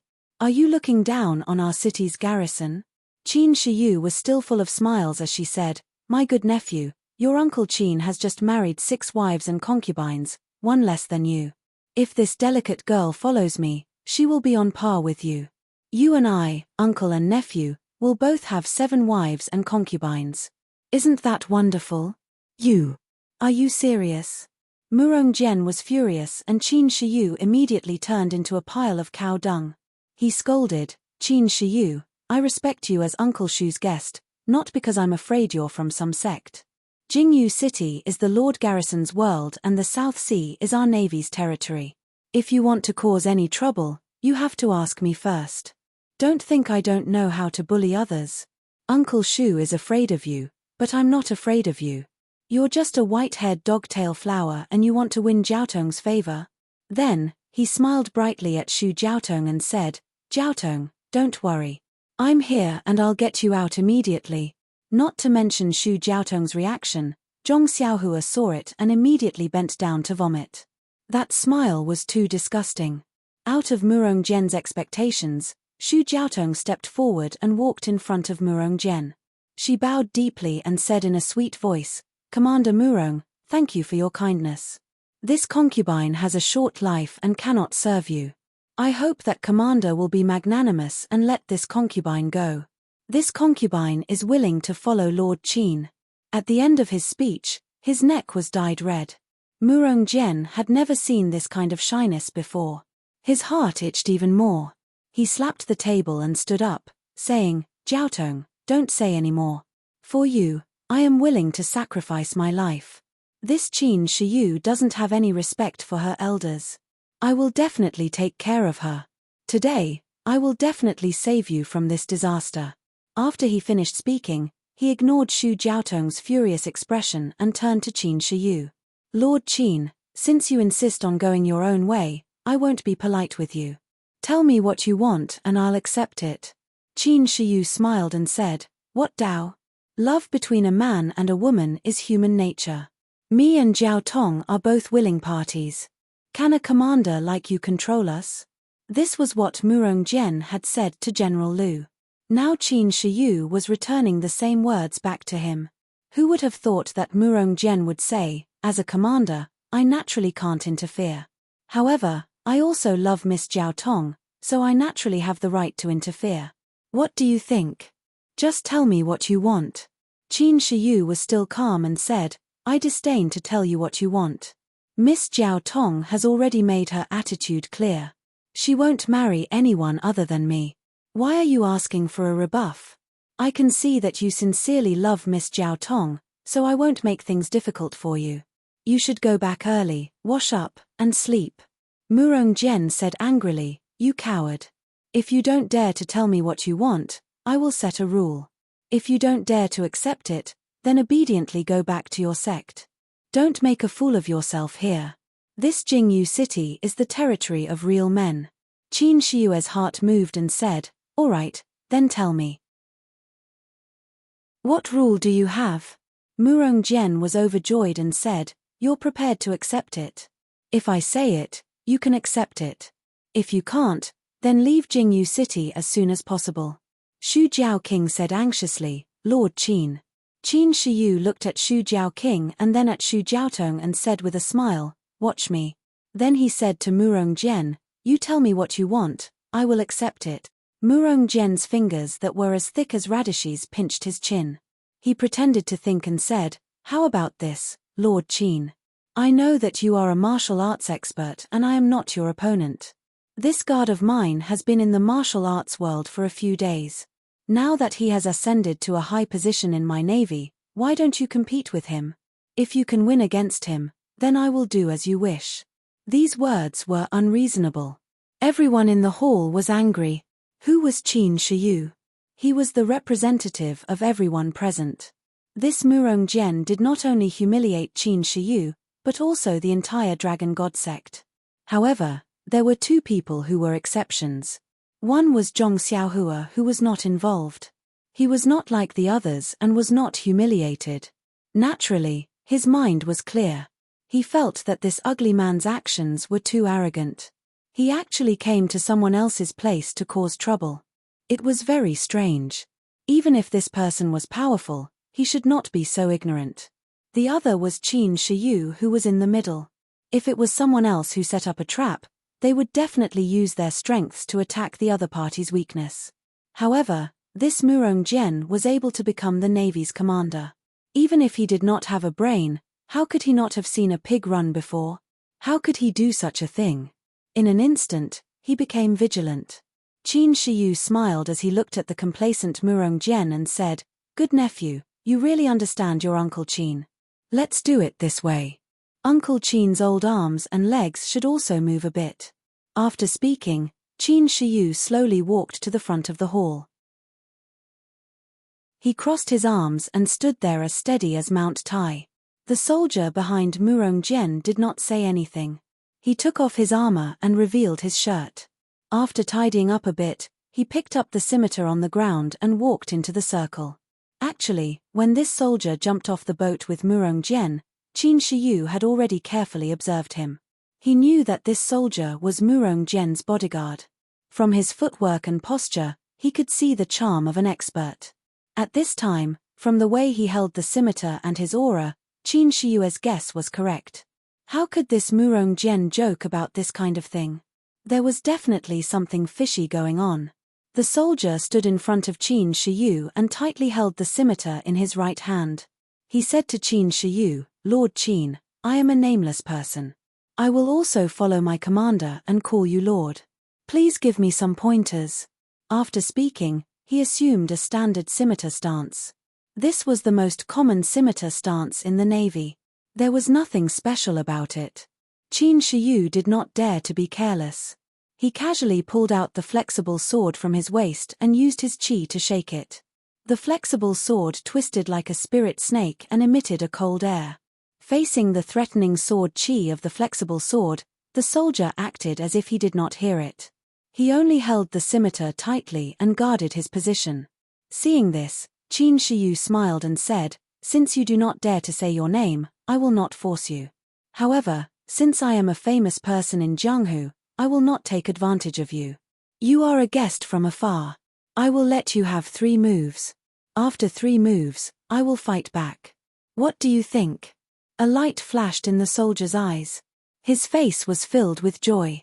He quickly calmed himself down and guarded his position. Murong Jian heard this and said, "Since Lord Qin is so magnanimous, why are you still standing there?" When the soldier heard this, he did not say anything. He took a step forward, right in front of Qin Shiyu, and chopped down with his blade. The force behind the strike was very fierce. Qin Shiyu slightly frowned, and slightly dodged the attack. He tightened all the muscles in his body, waiting for the next move. However, to his surprise, the soldier did not change his move. He waited for the scimitar to hit empty air, then pulled back the scimitar and chopped down again. This time, Qin Shiyu's brows were completely relaxed. He understood that this was the dignity of a martial artist. This soldier might only be a guard under Murong Jian, but it turned out that he was not a nobody in Jianghu. When Qin Shiyu said that he would let others have 3 moves, it was just to test the situation. This soldier actually did not want to take advantage of this, and Qin Shiyu could not help but have the thought of a hero cherishing another hero. Sure enough, when the scimitar swept across, Qin Shiyu only shrunk his stomach and dodged it effortlessly. Seeing this, Qin Shiyu laughed and said, "Brother, you really have a good character. Come, let's compete again." But before he finished speaking, a strange change occurred. The scimitar in the soldier's hand did not follow the usual path and return to his chest. Instead, it suddenly changed. The back of the scimitar was in front and the blade was in the back. It was slanted towards Qin Shiyu's chest. Qin Shiyu was taking a breath and thought that the soldier was open and above board. When he saw the scimitar approaching, how could he dodge it? He barely moved his body to the side and let the back of the scimitar pass by his armpit. But even so, there was a light kai sound. The tip of the scimitar cut through Qin Shiyue's armpit clothes and brought out a string of blood. Qin Shiyu took a deep breath. His body floated and he moved half an inch. The smile on his face became wider and he said, "Good scimitar, good scheming." "Ayo, you actually used poison?" Qin Shiyu felt that there was no pain under his armpit. Instead, it was itchy. He knew that it was not good. When he looked down, the long wound that was not deep had already turned black. It was spreading all over his body. It could be seen that the poison was very strong. Qin Shiyu was about to make a move, but the soldier quickly stepped forward and slashed his scimitar again. This time, not only was it full of strength, but it also had a wonderful trajectory. It seemed that there were countless changes in the scimitar. Qin Shiyue's expression changed greatly. This scimitar was obviously different from the previous 3 scimitars. Its level and level were not the same. The soldier had the intention to hide his strength before, so he forced Qin Shiyu to raise his sword to meet it. But when the sword and the scimitar collided, there was a crisp sound. The two of them did not retreat at all. The soldier and Qin Shiyu were actually on par. Then, the soldier pulled out his scimitar and attacked again. One attack was closely followed by another attack. Qin Shiyu did not have time to use his qi to expel the poison, let alone take out the poison dispelling pill from his chest. -3.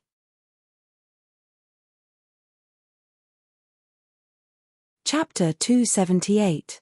Qin Shiyu was one of the famous experts of the Heavenly Dragon Divine sect.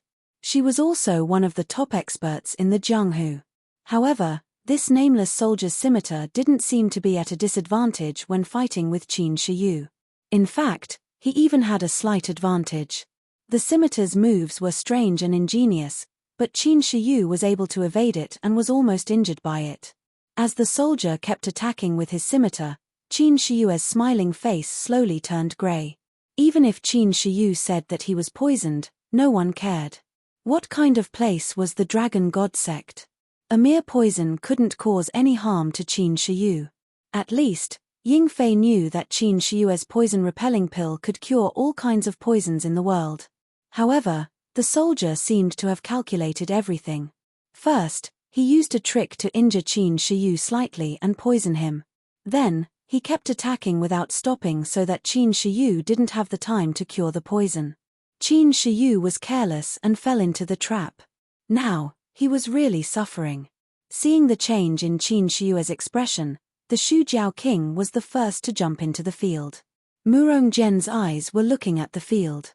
When he saw the Shu Jiao King move, he immediately stepped forward and said with a smile, "Uncle Shu, what are you doing? Are you going to win with numbers?" This. The Shu Jiao King couldn't help but stop and hesitate.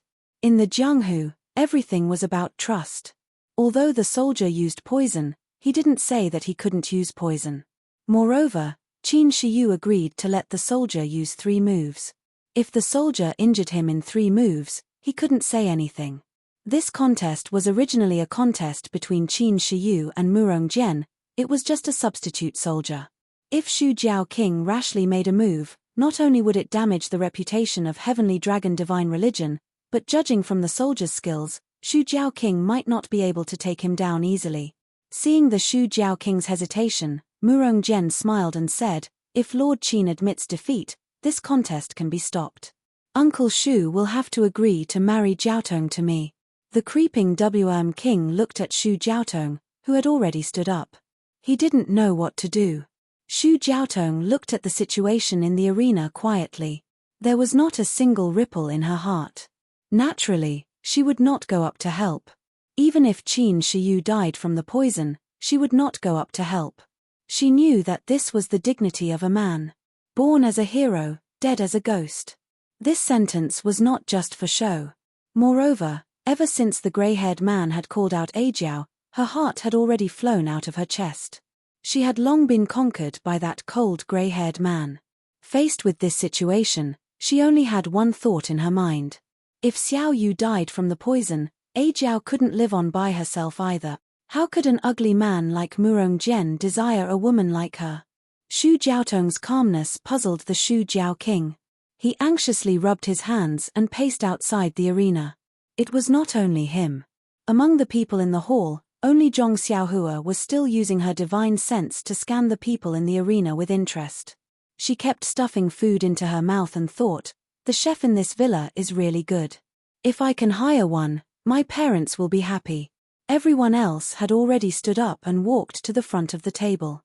Ingfei was so anxious that he scratched his ears and cheeks. He only wanted to go up and help. He was not like the Xu Jiao king of the South Sea. He was Qin Shiyue's subordinate. If anything happened to Qin Shiyu, not to mention whether the dragon god sect would punish him, Lord Garuda would definitely not let him go. Right now, he really wished that the person in the arena was him. At least, if Qin Shiyu was outside the arena, she could reach out and save him. Murong Jian looked around the arena proudly. This was a dilemma. He was not afraid that Xu Jiaotong would not fall into his hands. Qin Shiyu would either admit defeat or die from the poison. Either way, she would fall into his trap. The best part was that these people who always boasted of being heroes of the Jianghu could only watch as their VIP fell into danger and could not help. They could only watch as their own daughter fell into his hands and could not save her. Was this the difference between wisdom and brute force? Murong Jian felt a little smug. Uncivilized people were uncivilized people. How could an official family like ours compare to them? However, Xu Jiaotong's reaction was slightly out of Murong Jian's expectations. He originally thought that Xu Jiaotong would be a little nervous, a little scared, and even come forward to beg him to let her go. She would beg him to take her into his room in exchange for Lord Whitehair Qin's life. That way, his vanity that had been beaten down would be greatly satisfied, and he would be able to use the attitude of a victor to redeem this wild beauty and train her to become his plaything. Unfortunately, Xu Jiaotong was cold and indifferent. It was as if she did not see anyone else's expression. She simply treated him as if he was invisible. This caused him to feel a chill in his heart. Behind the chill, there was a desire to be tamed. Perhaps only this kind of uncontrollable pride could arouse his ambition. At this moment, Qin Shiyue's right leg went soft and he almost fell down. The soldier's scimitar slashed like lightning towards Qin Shiyue's left shoulder. Qin Shiyu saw that he could not block it, so he clenched his teeth and stabbed his soft sword towards the soldier's heart. It was actually a suicidal move. The soldier sneered in his heart. The corner of his mouth also twitched as if he was mocking him. He dodged to the side and once again slashed down towards Qin Shiyu. At this moment, Xu Jiaotong could no longer maintain her composure. Her face was pale and her eyes flashed with a kind of desperation. Yes, she knew that Qin Shiyu had reached the final stage. His face was deathly black, contrasting with his head full of white hair. He was dancing the last dance of his life on the cliff. Zhong Xiaohua's spiritual sense wandered around the field. He saw Murong Jian's complacency, Xu Jiawang's anxiety, Yingfei's fear, the soldier's aggressiveness, and Qin Shiyue's stubborn resistance. He saw them all in his heart. However, what did these have to do with him? He was just a prisoner. He didn't know how the Tenri sect master would deal with him. Why should he care about other people's business? As the saying goes, everyone sweeps the snow in front of their own door and doesn't care about the frost on other people's roof. That was true. However, when his spiritual sense swept across Xu Jiaotong, his heart suddenly moved. That charming and cold face might not have attracted any interest from Zhong Xiaohua, but the desperation, desolation, and longing in her eyes suddenly touched a trace of memory in Zhong Xiaohua's heart. This memory might be his sister-in-law Liu Qian facing the three wolves of Mount Shikui, or Oyu Yang facing the black-clothed old man, or Li Yinfeng facing the bandits of Mount Shikui. However, what made Zhong Xiaohua wake up was that the eyes in this memory were actually the eyes in the turbulent river, in the lonely straw hut. There was a trace of unwillingness and a trace of flawlessness in that pair of big eyes. Zhong Xiaohua was not a dreamless person. However, he knew that he had always been a kind of fleeting dream. He thought that he would not miss that pair of big eyes, and would not think about that towering bun. He thought that it was just a hurried passing by in the mortal world, and he thought that it was just a brief encounter in life. However, in the eyes of Xu Jiaotong, who had nothing to do with him, he found, knew, and understood that he was not a dreamless person. It was not that he did not want to dream. It was just that this dream was too deep, too long, and too vague. When faced with Liu Qian's helpless eyes, he was powerless. When faced with Ouyou Yang's panicked eyes, he stepped forward bravely. When faced with Li Yinfeng's desperate eyes, he talked cheerfully and wittily and forced the bandits to retreat. However, when faced with Meng's panicked, reluctant, and shy eyes, what could he do? Yes, he did not know what he should do. He did not know before, and he did not know now. What about in the future? Perhaps he would know. However, if now, the thing in Xu Jiaotong's eyes touched Zhong Xiaohua's heartstrings, what could he do? In an instant, Xu Jiaotong's eyes overlapped with Meng's eyes. Even if it was just a flash of similarity, it was enough for Zhong Xiaohua to make some decisions. At this time, the situation in the field had taken a turn for the worse. Qin Shiyue's footsteps were crooked, and he accidentally fell to the ground. He clenched his teeth and did not cry for help. His eyes were filled with determination, but there was also some unwillingness. The flexible sword in his hand powerlessly stabbed upwards, wanting to stop the soldier's lightning-fast scimitar. However, he was very clear that it was just a fool's dream. At this moment, he turned his head. In this extremely dangerous moment, he turned his head and looked at Xu Jiaotong, who was standing there. Their eyes met, and they were both relieved. Their hearts were connected, and they did not understand. Qin Shiyue's dark face was somewhat red. Xu Jiaotong's face was also flushed. Murong Jian looked at all of this with jealousy, and his fists were about to clench. The nameless soldier leaped high, and the crescent scimitar was like a thunderbolt, slashing towards the fallen prey. At this moment, a voice sounded, "I can't watch this anymore, I can't watch this anymore. When I see injustice on the road, I will draw my sword to help." Before he finished speaking, behind 3 seas 7 waters, a thin and weak figure, like a large eagle, pounced from the sky. The figure came very quickly. At first, the soldier did not care and did not stop his scimitar. He only raised his head to take a look. However, with this look, his eyes could not help but shrink. Although the figure was thin and weak, its aura was majestic. In the blink of an eye, it was in front of him. Moreover, there was a jet-black sword light that shot towards his throat. The sharpness of the sword light did not make him doubt that if he did not stop defending, the sword light would immediately pierce his throat when he chopped off Qin Shiyue's head. Immediately, the nameless soldier made a wise decision. He immediately pulled back the scimitar that was slashing towards Qin Shiyu and used his strength to block the sword light that was shooting towards him. It was too late to say, but in an instant, there was a crisp ding-dang sound. The two weapons collided, and the two incomparably abundant forces collided. The nameless soldier took a step back and stood up straight.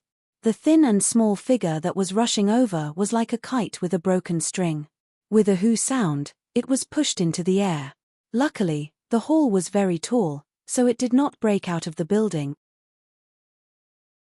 -3.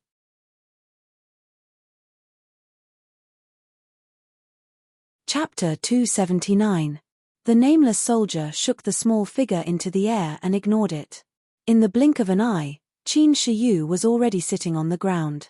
The soft sword was thrown to the side and he was taking out a white jade bottle from his bosom. The nameless soldier sneered. He had done so many things and even used words to provoke him. Wasn't it just to not give him time to get rid of the poison? Finished thinking, he raised his knife again and slashed at Qin Shiyu. Unfortunately, Qin Shiyu didn't care about the machete at all. He just quietly and steadily took out the jade bottle, opened the stopper, and poured out the detoxification pill. The machete once again hung above Qin Shiyue's head and was about to reap his life. Unfortunately, at this time, another voice sounded, "You bastard, how can you be so rude? I came to help you, but you actually ignored me. Won't you give me face?" When the soldier raised his head, he saw that it was Zhong Xiaohua, who had been shaken into the air by him. She stepped on the roof of the hall and used the momentum to fly over like an arrow from a bow. That small sword, which was like a child's toy, was held in front of her chest and stabbed straight at his throat. The first time Zhong Xiaohua used the floating technique, her speed was very fast. And this time, she borrowed the posture of flying down, her speed was even faster. The soldier didn't have time to kill Qin Shiyu. He could only turn around and attack the small sword. This time, he used all of his strength in order to kill this annoying little demon with one hit. Unfortunately, Zhong Xiaohua's skills were not the same as before. Not to mention how good her Qinggong was, the abundant immortal true qi flowing in her meridians was endless and mysterious.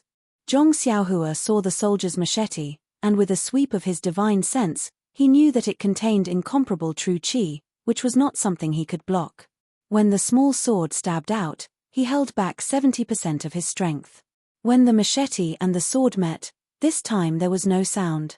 Zhong Xiaohua used the small sword to knock against the thin machete and cut the soldier's hand. This move was obviously a flash of light, not one of the nameless sword moves. The soldier was shocked and quickly withdrew his hand to avoid the danger of losing his finger. And Zhong Xiaohua's move was already used, so at this time, her body was wide open. The soldier saw the opportunity and waved his hand again, which was precisely Zhong Xiaohua's flaw. Zhong Xiaohua was in the air and knew that it was not good. She circulated all of the true qi in her body and stopped in the air for a moment. Then she twisted her body and spun behind the soldier, and with a backhand, she stabbed at the soldier's neck. While the soldier was delayed, Qin Shiyu had already taken out the poison-repelling pill and swallowed 2 pills in one gulp.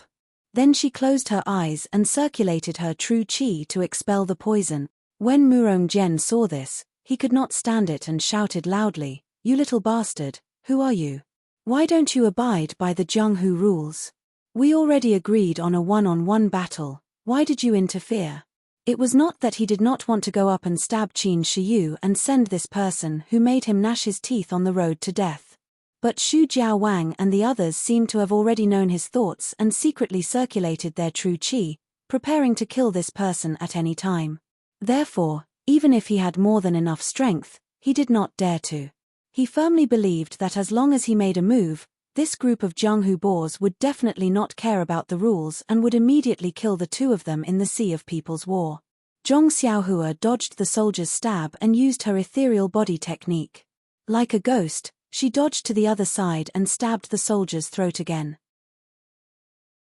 Hearing Murong Jian's question, she laughed loudly and said, "You ugly man, you are really stupid. The Jianghu rules are naturally for the people of Jianghu to use. Your young master is also not from Jianghu, why would I care about your Jianghu rules? Your young master just does not like the sight of you and wants to get rid of the strong and help the weak. What are you going to do about it?" Murong Jian was stunned and could not say anything. He innocently asked, "Uncle Shu, this servant, he is not from your Jianghu mountain manor?" Xu Jiaowang laughed and said, "I don't know him. This person was brought here by Lord Qin. If you have any questions, you should ask Lord Ying." Murong Jian still did not give up and asked Ying Fei, "Lord Ying, your Tenri sect broke the rules of the competition. I will let the soldiers in the navy spread the news and make your sect lose all face." Ying Fei looked at Qin Shiyu who was recovering and laughed, "That is not a problem. Go ahead and spread the news. This person is called Ren Xiaoyaro and is not from my dragon god sect. As for whether he is from Jianghu or not, I do not know. What's wrong with people helping out when they see injustice? Even if he is from Jianghu, it is our great fortune to have such basic manners." Murong Jian pointed at Ying Fei and did not know what to say. He could only say, You. Just you wait, I will definitely tell this matter to my 7th uncle." Zhong Xiaohua who was fighting at the side heard this and laughed, "This is easy. Why don't we just kill the 2 of them? Who will know?" Under the attack of the nameless soldier, this guy had no power to fight back and was forced to use his ethereal body movement technique to dodge the saber attacks. Yet, he still had the mood to say such vicious words. Lord Shu Jiao and the others couldn't help but think, how can such a decisive person not be a member of the divine sect? It seems that we really have to kill him. At this time, Shu Jiaotong's eyes were no longer colorful, only relief and joy. After Qin Shiyu swallowed the detoxification pill, The grayish-black color on his face disappeared at a speed visible to the naked eye. When Zhong Xiaohua was forced to the point where she could not fight back, his face had already returned to normal. It was no wonder that the detoxification pill was a good antidote. It was a must-have for Jianghu people. Qin Shiyu opened his eyes. The first thing he saw was Xu Jiaotong's concerned expression. He smiled at her and nodded. Then, he stood up and looked at the two people who were fighting with a strange expression. Zhong Xiaohua was forced into a corner. Inadvertently, she saw Qin Shiyu stand up. She was very happy. She used her ethereal body art and flashed behind Qin Shiyu. She shouted, "I have the heart to kill the thief, but I am powerless to reverse the situation. Brother, your martial arts are strong. I can't beat you. I can't care about your business. I will leave first. You can continue. Ha, continue." After that, she squeezed out and sat back at the table, ready to eat and drink. However, at this time, the table was already filled with leftovers. How could she have the appetite? Xu Jiao Wang saw this from afar and gestured to his family members. The clever family members quickly went out. Not long after, better dishes were served in front of Zhong Xiaohua. Murong Jian gritted his teeth and looked at the complacent Zhong Xiaohua. He really wanted to twist his little head off. However, he had seen Zhong Xiaohua's martial arts. Even if she was not as good as him, she was not at a disadvantage because of her ghostly identity. How could he have the chance to capture her? Qin Shiyu stood with his hands behind his back. He was not in a hurry to make a move. He looked at the soldier with a smile. The soldier was somewhat regretful. He said disdainfully, "I have long heard that Qin Shiyu is open and upright. How can you be a coward who needs to rely on a servant to save you? Does our agreement still count? Are you admitting defeat yourself, or do you want us to announce that you have admitted defeat?" Qin Shiyu seemed to have seen the funniest thing in the world. He laughed and said, "The agreement between us still counts. When did I say that it did not count? Then your servant pretended to be an outsider and interrupted our fight. Does this mean that you have lost?" Qin Shiyu touched his nose and said with a smile, "First of all, I want to make it clear that if our fight is interfered with by unrelated people, neither of us will be responsible. Secondly, didn't you hear from Ren Xiaoyaro that he is not my servant, nor is he a family member of Xu Jiao Wang? He is also not a member of the Tenri sect.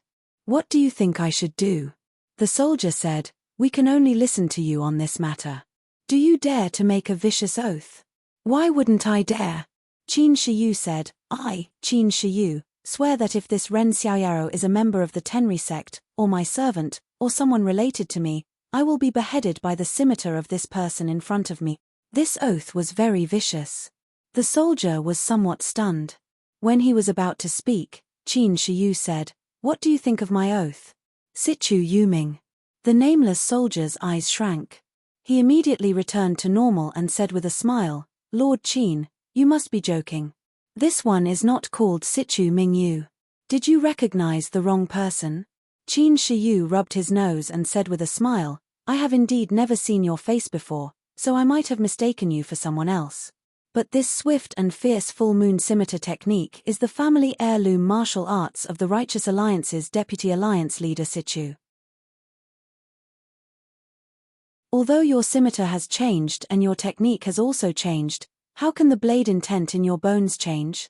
In the Situ family, other than you, I really can't think of anyone else who is as young as you and has such great skills." When the nameless soldier heard this, he laughed out loud and said, as expected of Qin Shiyu, "You're a genius. I tried so hard to hide from your eyes, but you still saw through me. I've said it before, how can such a small scheme be shown in public? It's better to just kill my way over and convince you wholeheartedly."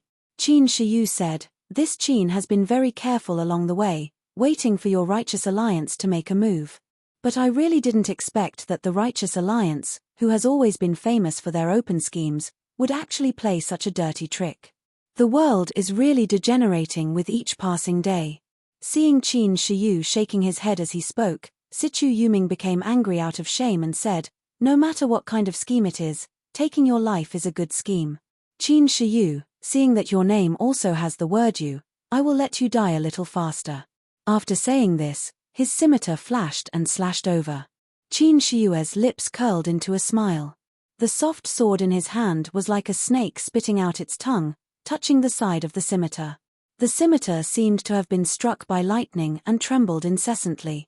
Sichu Yuming couldn't help but be shocked. He had already exchanged a few moves with Qin Shiyu. He was very clear about Qin Shiyue's skills. That was why he boasted that he would let him die a quick death. But after exchanging blows, why did Qin Shiyu suddenly seem like a different person?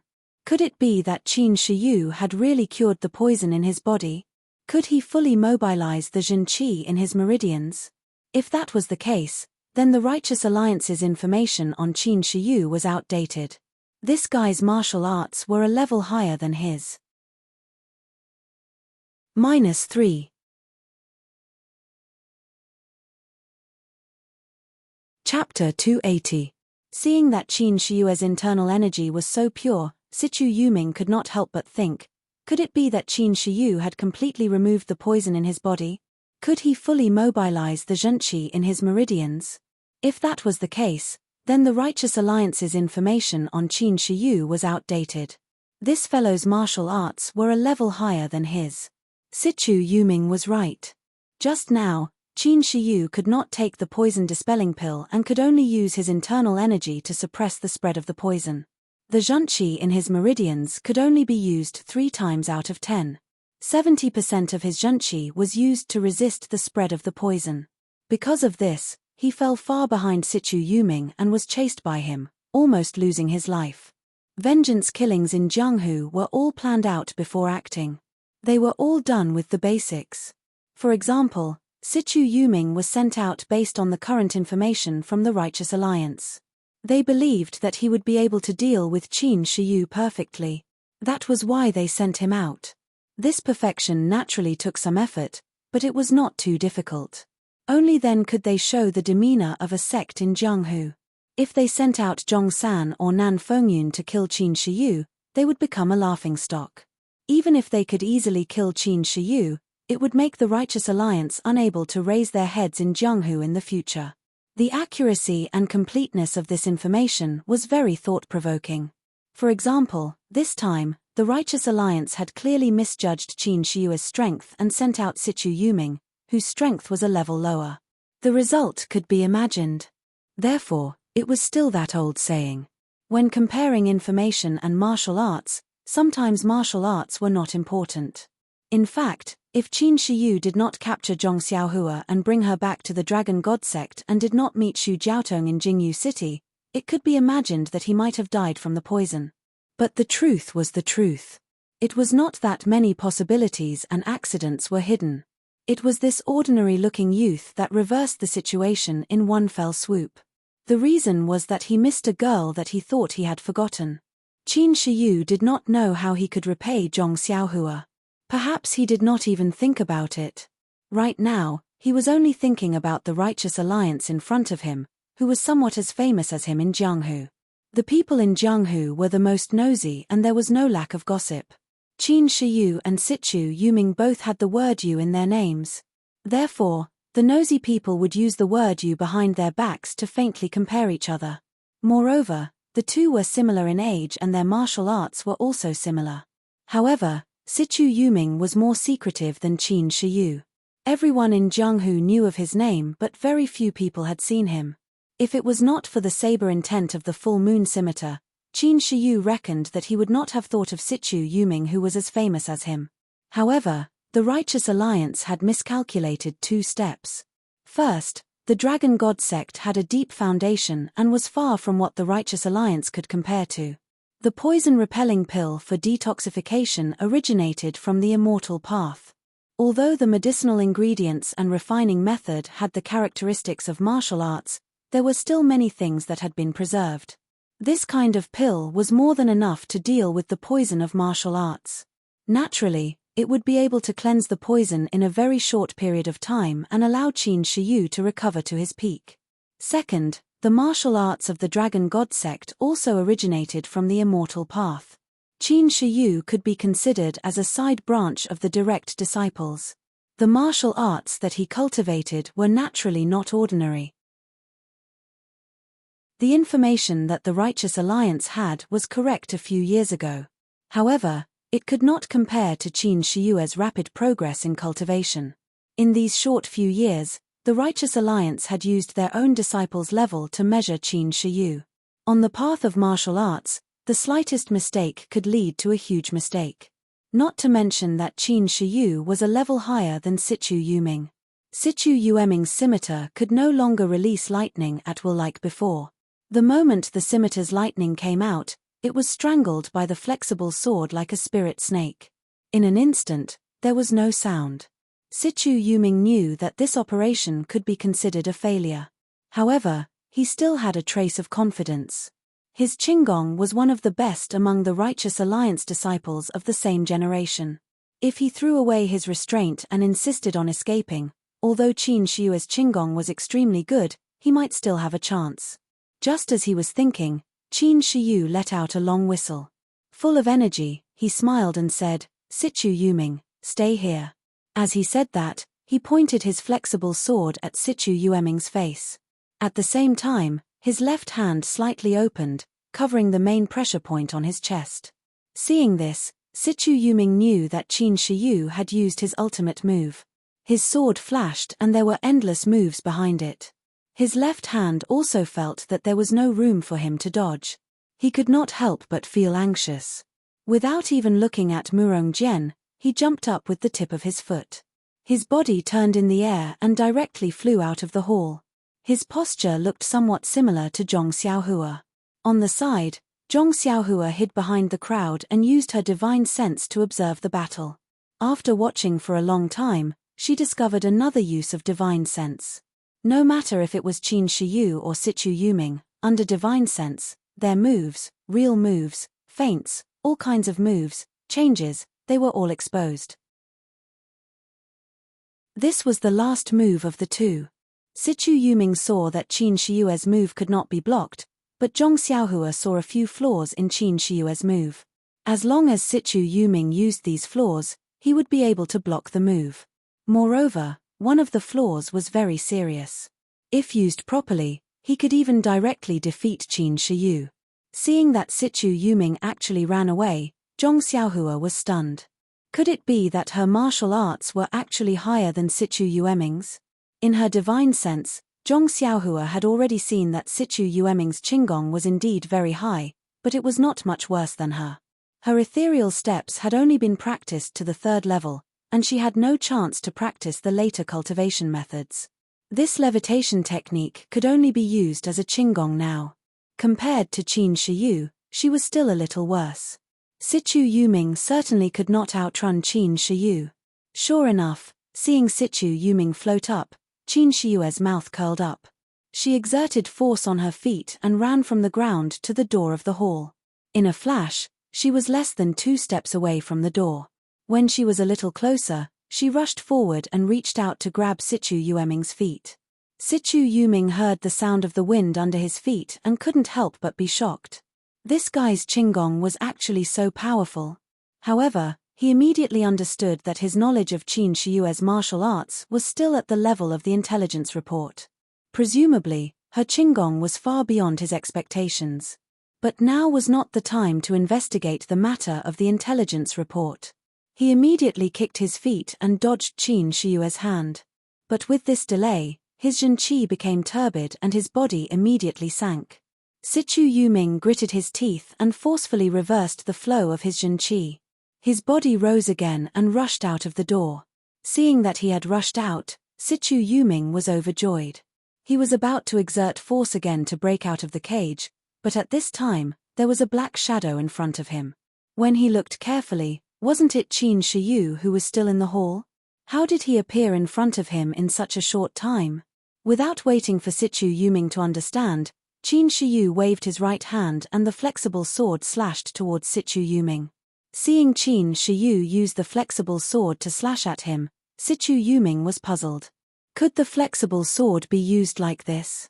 But Qin Shiyue's sword slash was smooth and the technique was strange. It was even faster than a sword stab. At this time, Situ Yuming was already at the end of his tether. He hadn't even stabilized his Zhenqi from reversing the flow of his Zhenqi, so how could he possibly summon any more Zhenqi? With a pu sound, Situ Yuming's head was separated from his body. The headless corpse stumbled forward a few steps before falling to the ground. You actually killed him. At this time, everyone had just arrived at the entrance of the hall. Murong Jian angrily pointed at Qin Shiyu and asked, "You didn't know that he was my guard?" Qin Shiyu shook the flexible sword and blood splattered everywhere.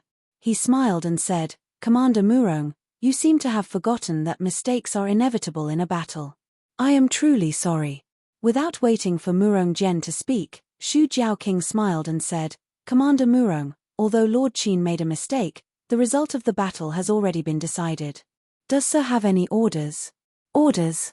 Murong Jian shrugged. He looked at the flexible sword that was still dripping with blood and said, "You have more people." Just now, a little brat that came out of nowhere was able to interrupt the battle. This Lord Qin even had the guts to slash my guard. What can I say? Just wait and see. We, the Navy, will not be bullied by anyone. Actually, everyone present was well aware that Murong Jian did not come here with good intentions to propose marriage. These guards were probably set up long ago. However, he had used words to trap everyone. He only said that it was a marriage proposal and a competition, so no one could do anything to him. Moreover, he was the commander of the Navy and was also the relative of the city's garrison. If the 3 Seas and 7 Rivers wanted to live in Jingyu City, they had no choice but to lower their heads. After Murong Jian finished speaking, he was about to leave. Xu Jiaoqing stopped him and said, "Commander Murong, Lord Qin won the battle today. A man's words carry enormous weight. Don't mention this marriage proposal again in the future. What do you think?" Murong Jian gritted his teeth and said, "A man's words cannot be taken back. Since this commander lost to Lord Qin today, as long as Lord Qin is alive, this commander will not see Lady Jiao Tong for a day." These words were strange, but the meaning was in line. Xu Jiaoqing smiled and said, "Commander Murong, don't be like this. The Navy and the South Sea are still friends. If you are free in the future, you are still welcome to come to our residence." Murong Jian coldly snorted and was about to leave. Xu Jiaotong called out, "Lord Murong, please bring back the box you brought later." After speaking, she ran back to the main hall. Not long after, she came out with the box and casually tossed it to Murong Jian. Murong Jian bitterly smiled and received it. He patted it and said, "Xu Jiaoqing, you didn't even open the box to take a look." Xu Jiaoqing smiled and shook his head. He did not reply. Seeing this, Murong Jian felt bored. He held the box in one hand and stroked it with the other as he walked past Qin Shiyu. At this time, something strange happened. Murong Jian activated some mechanism. With a creak, a black light shot out from the small box and headed straight for Murong Jian's heart. -3.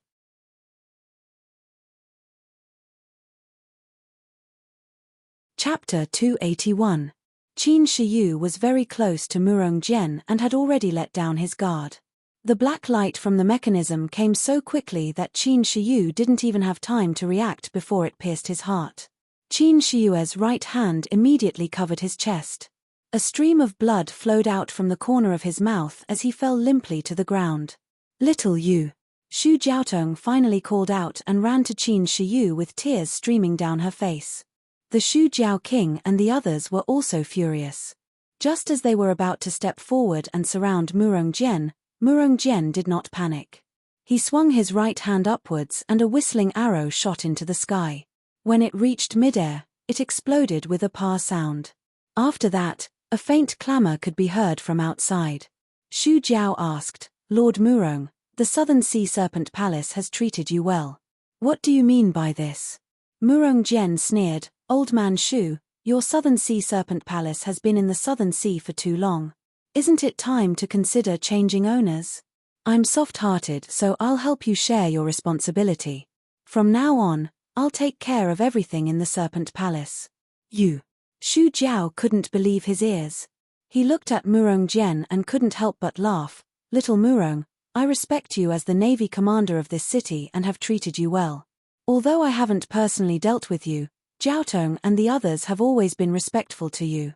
I didn't expect you to be so ambitious and have been plotting against my Serpent Palace for so long. Ha ha ha, your Southern Sea Serpent Palace is nothing but a nobody in the Jianghu. In the future, you'll be recruited by the government and have a bright future. It's better than riding on the Tenri sect's boat. Moreover, after you've submitted to the government, I'll take back the Southern Sea Serpent Palace's name. It's better than being a serpent under the Tenri sect. Xu Jiao didn't let it go and said, the government and the Jianghu have always minded their own business. Everything in the Jianghu is decided by the people of the Jianghu. You're just a small commander and you dare to say such big words. Aren't you afraid of biting your tongue? Little Murong, if you know what's good for you, let go now. You go your way and I'll go mine. I won't say anything about you in front of General Lu. What do you think? Ha ha ha, do you think I'm a 3-year-old? Wait until I take you all down, then what's done is done. What can General Lu say? I'll first offer the wealth of the South Sea Dragon Palace. In the future, the income of the South Sea will be increased by 30%. Do you think he will still remember your friendship? You want to take us down? Haha, do you think you're Situ Yuming? The Xu Jiao King found it funny. Before the Xu Jiao King could finish his words, Murong Zhen's figure flashed, leaping towards Qin Shiyu.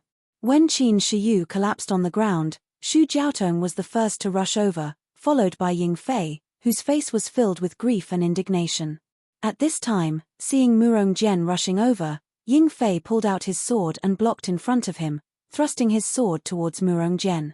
In Ying Fei's mind, his sword would definitely force Murong Zhen to retreat. Unfortunately, reality always exceeded his imagination. Murong Zhen's figure spun and dodged to the side. He took out a dagger from his bosom and casually flicked it. It was precisely Ying Fei's wrist. Ying Fei's heart jumped. How was this the clumsy and ugly man he saw at the city gate? He quickly retracted his hand and drew a sword flower with his sword, guarding an opening. However, Murong Zhen didn't even bother with him. He flashed past him and moved to Xu Jiaotong's side.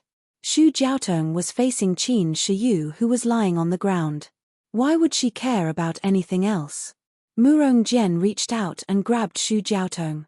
The dagger was pressed against her throat. He turned around to face the crowd and said with a smile, "Naturally, I don't need to take you all down. I only need to follow Miss Jiaotong and wait for my subordinates to take over the manor. What do you all think?" While he was speaking, Xu Jiaotong struggled forward and bumped into the dagger in his hand. Murong Zhen was shocked. He quickly exerted strength in his hand and firmly held Xu Jiaotong in his hand so that she couldn't move. Then, he looked at the crowd whose faces had changed and said, "Old man Xu, look at you all. This commander originally wanted to take the soft path and start with Miss Jiaotong. First, I will let you enjoy being a father-in-law.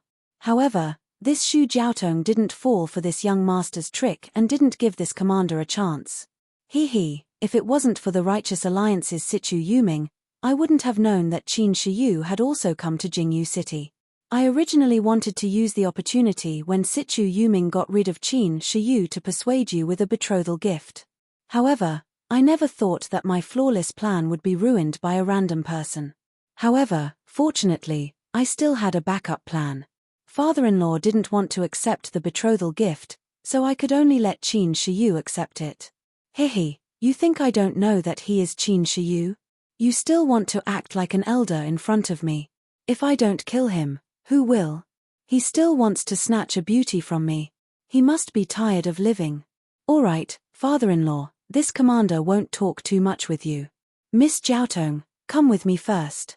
After we consummate our marriage, we will return to pay our respects to your family." After speaking, he hugged Xu Jiaotong and was about to walk out. How could the crowd be willing to comply? They all pulled out their weapons and ran forward. Murong Zhen used a dagger to point at Xu Jiaotong's throat and said, "All of you stop. If you take half a step forward, I will make my move and slit Jiaotong's throat." Seeing this, the crowd didn't dare to go forward. Xu Jiaotong struggled with all her strength to get closer to the dagger. However, Murong Jian was pretending to be a pig to eat a tiger. Only now did he reveal his true strength. How could Xu Jiaotong struggle? Zhong Xiaohua was also standing behind the crowd. She was considering whether or not to make a move to save Xu Jiaotong. At this time, a gentle voice sounded from behind her. I have long since found you an eyesore. Murong, Sichu, Huangpu, Shangguan, I hate these compound surnames the most. Do you think you are acting in a garden? Murong Jian was shocked. This voice was very familiar. Could it be? He didn't dare to imagine. He quickly turned around. What entered his eyes was a smiling face with a head full of white hair and a sword light that slashed horizontally towards him. This was also his last impression in this world. Immediately, his big head flew into the sky along with the sword light. Blood splashed all over Xu Jiaotong's body. When Jiaotong heard this unforgettable voice, she was already in a daze. How could she care about this? She flew into Qin Shiyue's arms. Her blood also stained Qin Shiyue's body. Qin Shiyu smiled and stroked Xu Jiaotong's black hair. After a while, Xu Jiaotong understood what was going on. She grumbled coquettishly and pushed him away. She moved to the side with a shy expression on her face. Ying Fei was the closest to her. He also moved closer and asked with concern, Sir, what's wrong? Qin Shiyu looked at Ying Fei, then looked at the Xu Jiao King and the others who were also filled with confusion. She opened her left hand. In her hand was a short arrow. There was no trace of blood on the arrow. Qin Shiyu then used her hand to pull out a hole in her clothes. She smiled and said, I have frightened everyone. When I went out, my master gave me a treasure to protect my heart. I originally thought that my master was being too careful. I didn't expect that I would use it here. This Murong Jian is really a bastard. He actually acted so well. I didn't expect him to have such skills. Moreover, he has such big ambitions. I really didn't expect him to have such great skills. The Xu Jiao King smiled and said, Lord Qin is wise and resourceful. You have really opened my eyes. However, this Murong Jian's tricks are like child's play in front of Lord Qin. Lord Qin easily resolved it and even managed to get so many secrets out of him. This old man and the others are full of admiration. Then, he listened to the sounds outside and said, however, this guy also has some influence in Jingyu City. The people outside the villa must be his subordinates who are attacking. Lord, this old man's villa is only a temporary residence in Jingyu City. We are also familiar with the government's forces. We don't have much defensive power. After attacking for a while, we must have reached our limit. Although we are not afraid of the soldiers, we do not fight with the officials. Moreover, they are using the government's name and have other plans. Moreover, we killed Murong Jian. It will be difficult to explain to General Liu. The guards of Jingyu City won't let us go. In this old man's opinion, Lord Qin, why don't we hide for a while and talk to General Liu after these things have calmed down? What do you think? Qin Shiyu said apologetically, Xu Jiao King, I acted quickly and killed Murong Jian. It seems that I have provoked a troublesome matter. The matters here have always been managed by the Xu Jiao King. Naturally, I will listen to the Xu Jiao King. We will do as you say. The Xu Jiao King said, it's not that we are afraid of the government. Murong Jian has been killed. Our dragon god sect has never been afraid of anyone. It's just that we are in their territory. It's difficult for two fists to fight against four legs. A wise man knows better than to fight when the odds are against him. Let's leave the city first. Qin Shiyu smiled and said, we will follow the Xu Jiao King's arrangement. When the Xu Jiao King heard this, he turned around and said, everyone, let's go. Follow this old man out of Jingyu City. Let's go to the South Sea and have some fun. The other two seas and seven waters laughed and said, let's go. We all live on the water.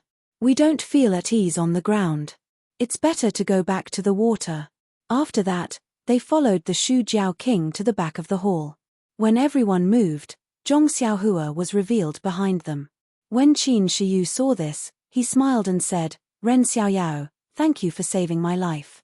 I will not forget it. However, you still have the cauldron, so I don't dare to make the decision to let you go. Follow me back to the Dragon God sect. I will report everything to the sect leader and ask my master to put in a good word for you. As long as you tell the truth, I guarantee that the sect leader will not make things difficult for you. As long as your sect can hand over the cauldron, or you can just tell me your sect, the sect leader will naturally let you go. What do you think? Zhong Xiaohua laughed in his heart. The cauldron is in my arms. What do you want me to say? I can't take it out. It's really difficult for me. In fact, ever since Zhong Xiaohua discovered the wonderful use of divine sense in martial arts, he was no longer afraid of Qin Shiyu. He was confident and capable of escaping from Qin Shiyu's pursuit and even winning. However, looking at the current situation, there must be a lot of navy outside. He would not be stupid enough to leave Qin Shiyu's protection and make trouble for those soldiers. Therefore, he said with a smile, since Lord Qin said so, I will follow you. Please put in a good word for me in front of your sect leader in the future. -3.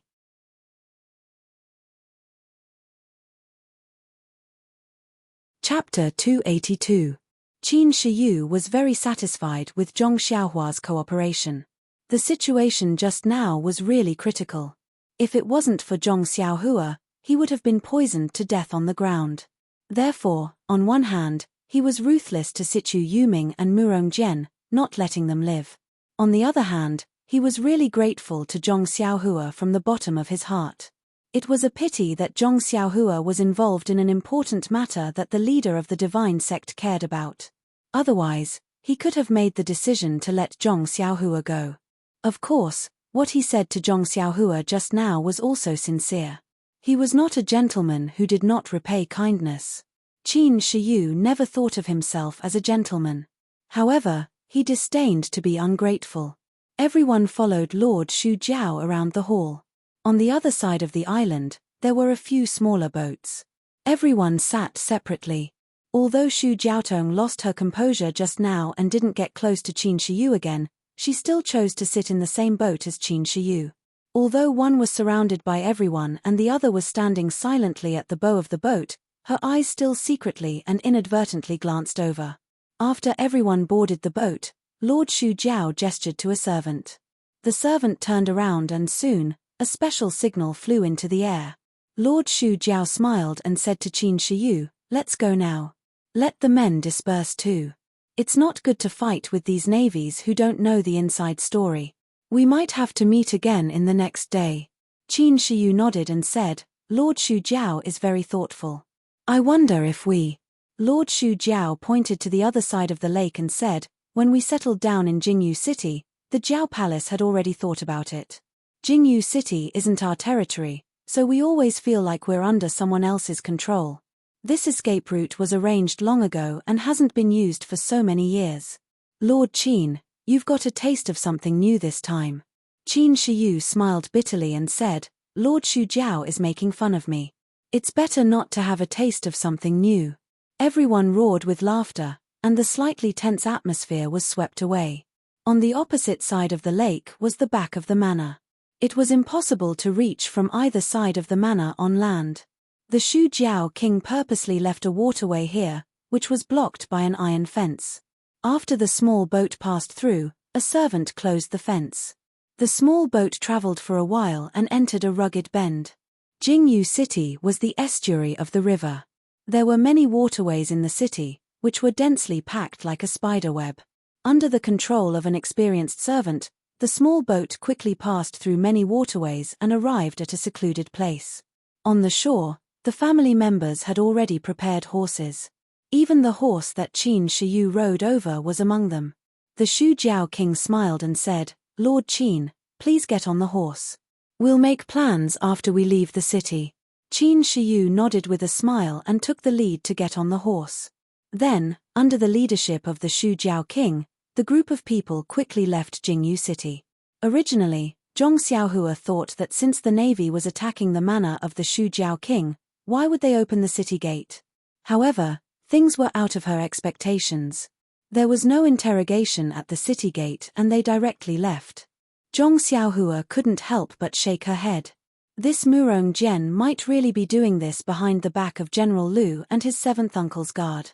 Seeing that there was no danger and they had safely left the city, Zhong Xiaohua's mind became active again. She was ready to find an opportunity to escape. Could it be that she had to follow Qin Shiyu to that Tenri sect? Just as she was thinking, Qin Shiyu asked, Lord Shu Jiao, may I ask where are we going? The Shu Jiao king said with a smile, Lord Qin, don't be alarmed. This old man originally wanted to let you do your job well in Jingyu City. Who would have thought that such a big mistake would happen? Naturally, we can't stay in Jingyu City any longer. The things that Lord Sect Leader needs are being transported here by sea. Why don't we go to the sea and welcome them? I think that after you receive the things, you should go to the South Sea Serpent Palace. Since you're already here, I won't be able to live with myself if I don't do my part as a host. Qin Shiyu nodded and said with a smile, Lord Shu Jiao King, you didn't plan to let me go to the South Sea Serpent Palace. This time, no matter what, you have to let me go to the South Sea Serpent Palace to take a look. The Shu Jiao King said, it's all this old man's negligence. I just wanted to let you finish your task as soon as possible, but I neglected it. I should accept my punishment. Then, he looked at Shu Jiaotong and said, Lord Qin, this time you know the way. If you're free in the future, you can come often. How could Qin Shiyu not know what he meant? She said repeatedly, of course, I will come often. When Shu Jiaotong heard this, she was also full of smiles and lowered her head to accompany her. Although Zhong Xiaohua didn't follow behind Qin Shiyu, he had already vaguely heard through his divine sense that they were going to the sea. He couldn't help but be moved when he heard that they were going to go to the sea. The last time he came back from the seaside with his second brother, the accountant of the escort agency told him about the magnificence of the sea. He regretted that he hadn't seen the sea for a long time. Now, he was going to go to the sea.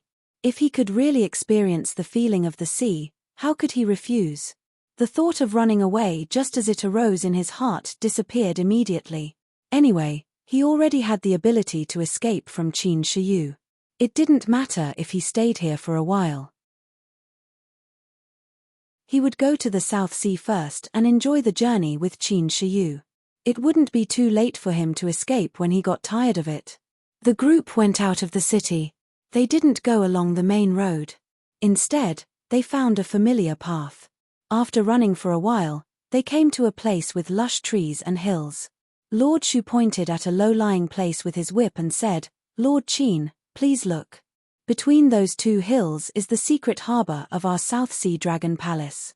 Sure enough, when they turned around the hill, they saw several large ships.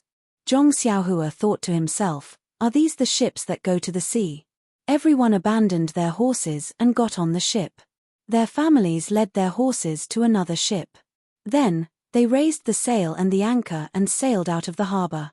When the ship left the harbor, Zhong Xiaohua found that the ship was sailing on a wide river. The place they had just sailed out of was a rather hidden place where the river flowed back. If they hadn't just come out of that place, how could they believe that there was a harbor between two bare hills? Not long after, there were many boats on the river, big and small. Some went down with the current, and some went against the current. It was really lively. It was Zhong Xiaohua's first time on a boat, and it was a novel experience for her. She stood by the side of the boat and looked around. The river was very gentle, and the ship was quite big. It didn't shake very much. Zhong Xiaohua was a little surprised. In the books, it was said that ships swayed violently on the water.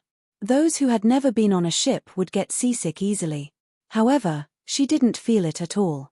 Lord Shu stood at the bow of the ship with Qin Shiyu and said, Lord Qin, this is your first time on the sea, right? Qin Shiyu nodded and said, the divine sect is located in a vast area. It's hard to have a chance to go to the sea. We don't even travel on the water. Lord Shu smiled and said, that's good. This time, you can see the scenery of the sea. Besides, I'm a little tired. I'll go to the cabin to rest. Alas, I'm old. My body is unforgiving. Then, he turned his head and said, Jiaotong, come here and tell Lord Qin about the interesting things on the sea. When he saw Xu Jiaotong coming forward shyly, he cupped his hands and turned to enter the cabin. Qin Shiyu and Xu Jiaotong stood at the bow of the ship, pointing and laughing. Xu Jiaotong gradually got rid of her shyness and smiled brightly. Zhong Xiaohua wanted to listen to some of the experiences on the sea, but as she listened, she became sentimental.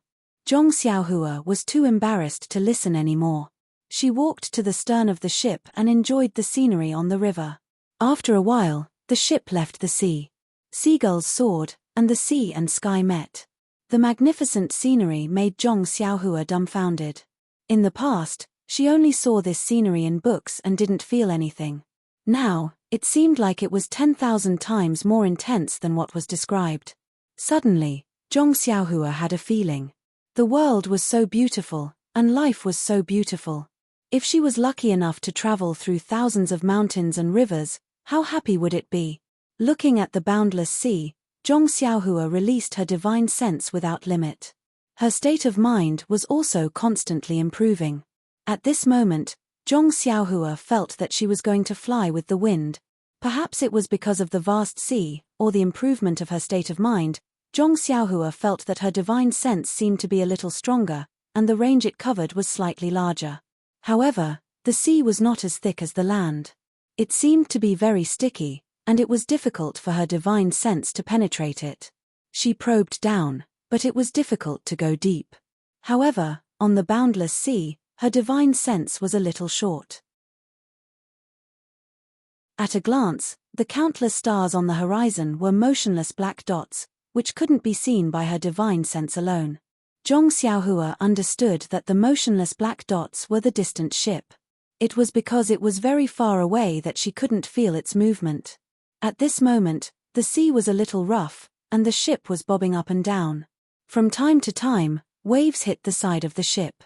A salty and fishy smell came, which made Zhong Xiaohua feel very refreshed.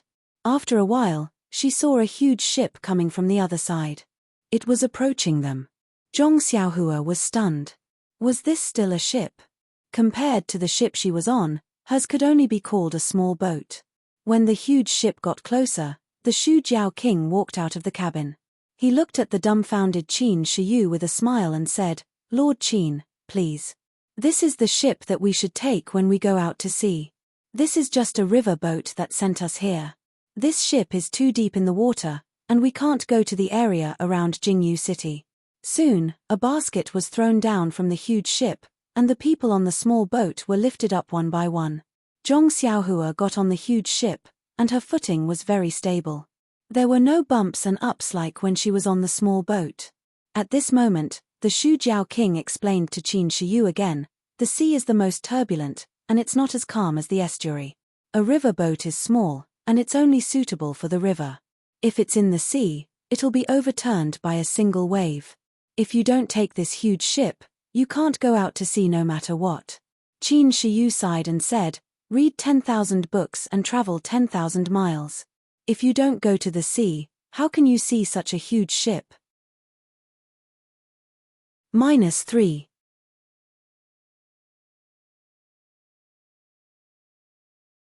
Chapter 283.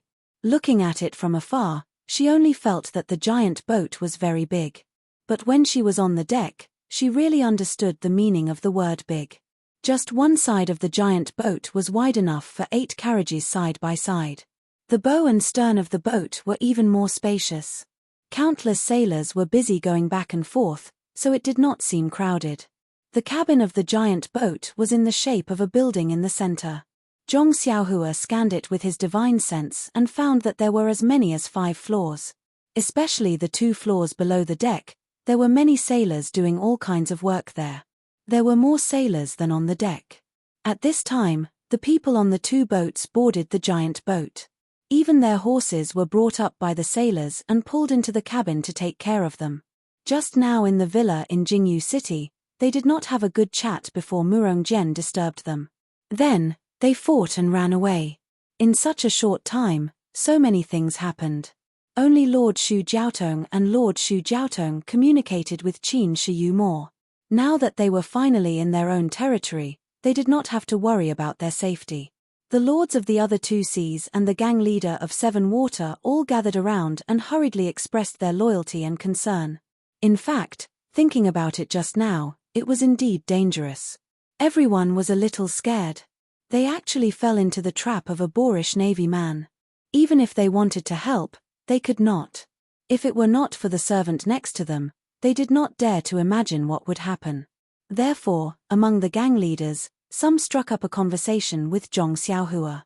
Zhong Xiaohua did not refuse and smiled and talked nonsense with them. However, he did not talk about his background and origin. Who knew if they had been instructed by Qin Shiyu to secretly inquire about him?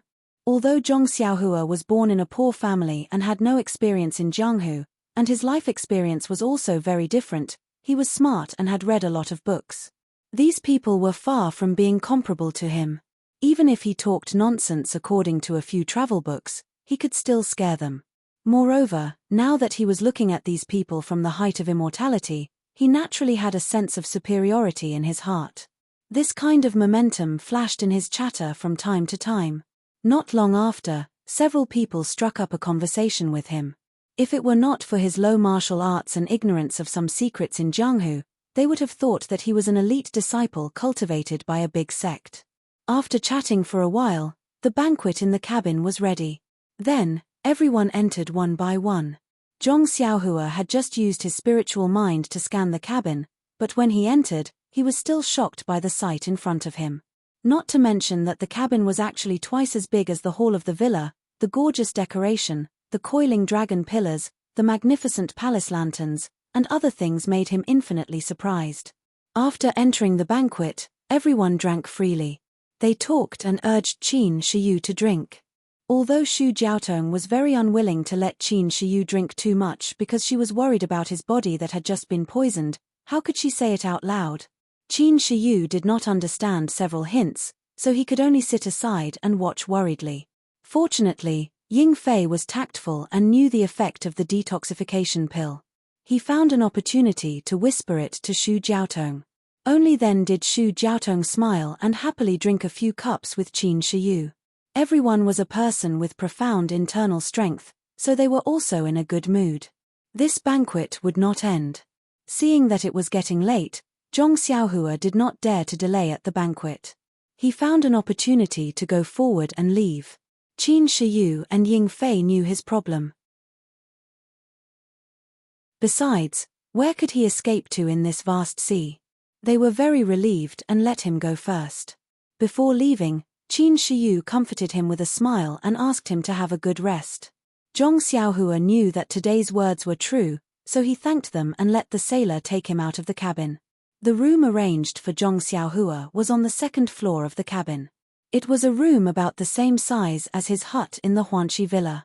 Zhong Xiaohua entered the room and looked around. He used his spiritual mind to scan the room. He felt that there was nothing wrong, so he carefully closed the door. There were several windows in the room. Zhong Xiaohua casually pushed open a window.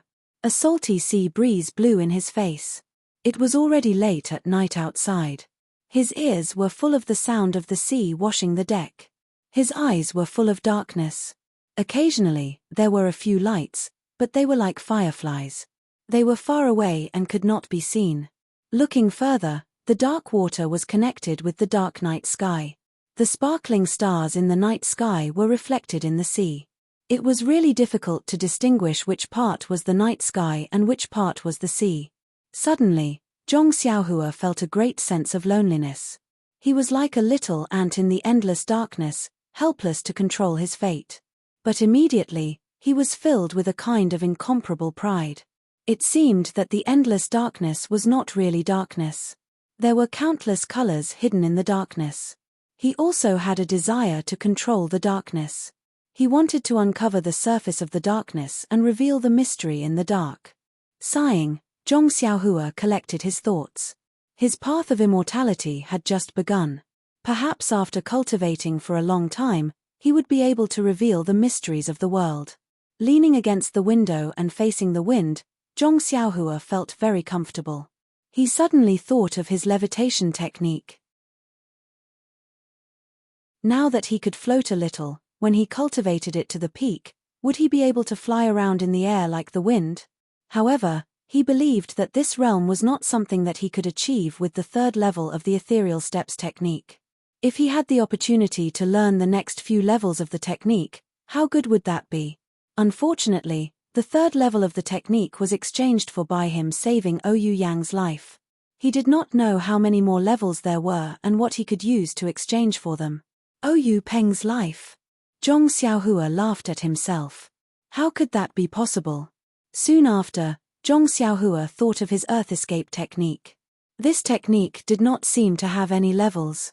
If he cultivated it to the peak, would there be a miraculous effect? At this time, Zhong Xiaohua's mouth revealed a trace of a smile. Thinking back to that day, he thought that the earth escape technique was to dig a tunnel in the ground. It was really funny. From the way the earth escape technique was recorded, it was undoubtedly an immortal technique. How could its effect be compared to the earth escape technique? Maybe it was a technique that allowed him to walk in the ground. Zhong Xiaohua was just about to start comprehending the earth escape technique when his heart was moved. He had not practiced the Big Dipper mystical fist for a long time. Why not take advantage of the fact that no one was watching and practice it? His divine sense swept across the second floor.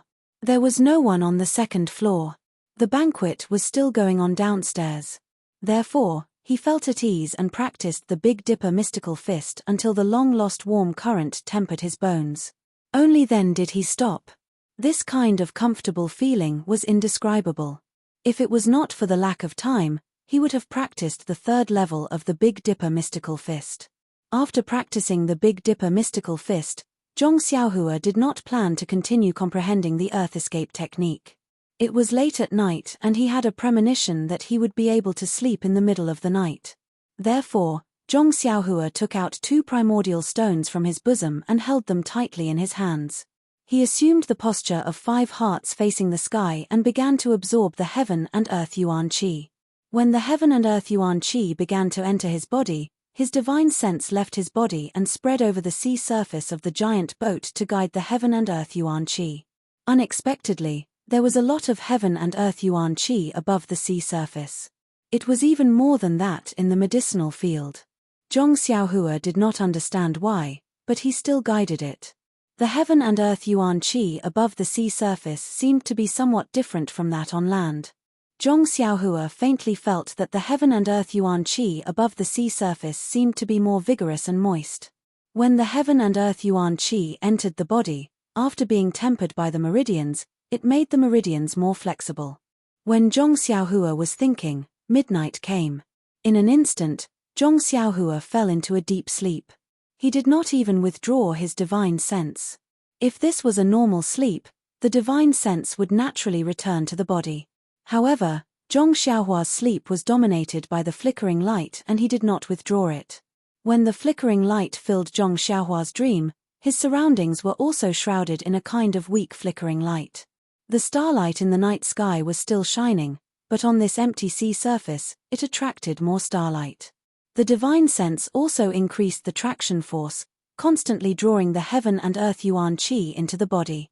The heaven and earth yuan qi in the surrounding sea area was also constantly replenished and absorbed. In Zhong Xiaohua's hands, the heaven and earth yuan qi in the primordial stones were also absorbed at a speed 10 times faster.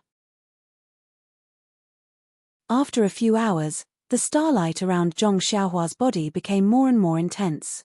It had already changed from invisible and transparent to now emitting a faint layer of milky white brilliance.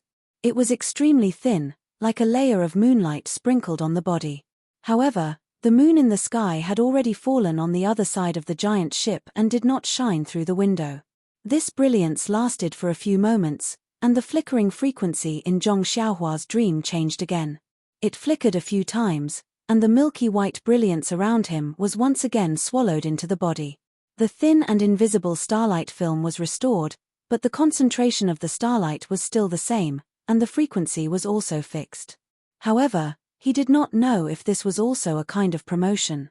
In this way, Zhong Xiaohua cultivated for another night, and the banquet in the cabin also went on for the whole night. A touch of dawn appeared in the distant sky, and the banquet was delayed until it ended.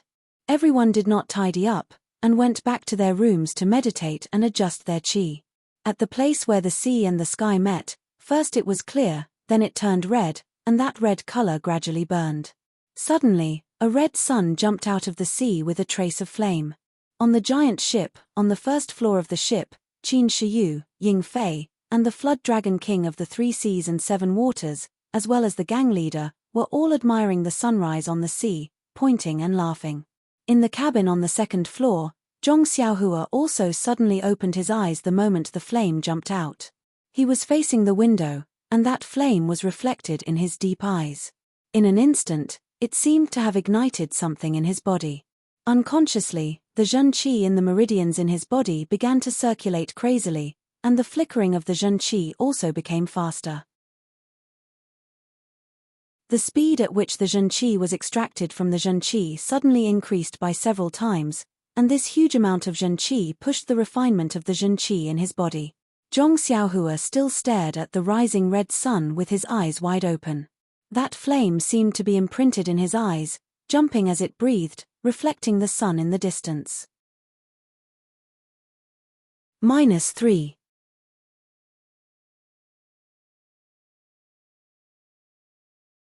Chapter 284.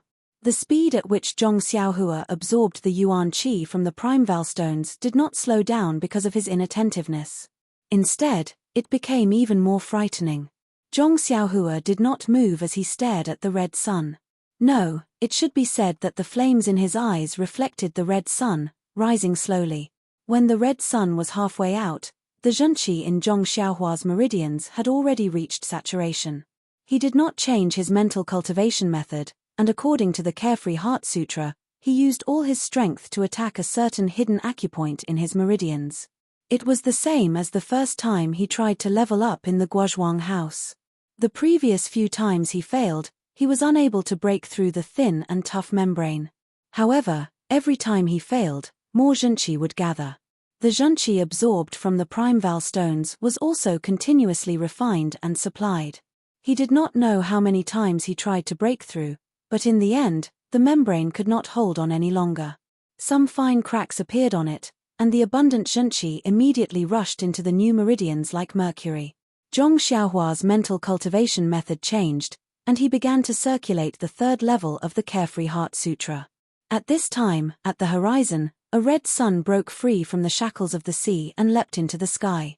The rising sun was so warm, like the yolk of a duck's egg, making people sigh in admiration. The flames in Zhong Xiaohua's eyes immediately hid in the depths of his eyes, and could not be seen. Only then did Zhong Xiaohua close his eyes.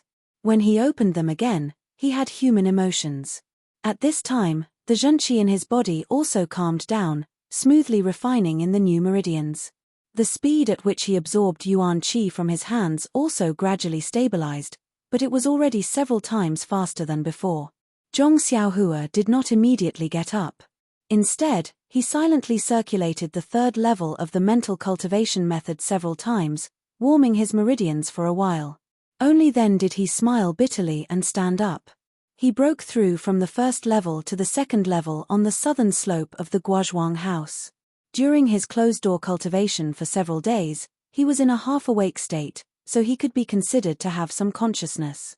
Today, he broke through to the 3rd level, but he was still in a half-awake state. However, the feeling of breaking through the bottleneck was real, and it was all achieved by him mobilizing his Zhenqi. Picking up the 2 yuan stones in his hand, Zhong Xiaohua scanned them with his divine sense. To his surprise, he discovered that he had absorbed more than 10% of the yuan qi in the 2 yuan stones. It was only then that he understood. From the 2nd level to the 3rd level of the aura refining realm, it had only taken him several dozen days, which could be considered inconceivable. Thinking about what he had experienced in the past several dozen days, going up Shikui Mountain to kill the bandits, going down Shikui Mountain to escape from Qin Shiyu, suffering torture at Qin Shiyu's hands, and helping her out in Jingyu City, he could be considered to have gone through a lot of hardships. His mental state had already reached a certain level long ago, but it was only because his Zhenqi was insufficient that he couldn't break through. Last night, when he sensed the heaven and earth, he gained something. He actually absorbed 10% of the yuan qi in the 2 yuan stones. In other words, It was a genuine yuan stone. This yuan stone could not be compared to the broken stones in the auspicious three treasures. It would be strange if he couldn't break through. There was one more thing that Zhong Xiaohua didn't know.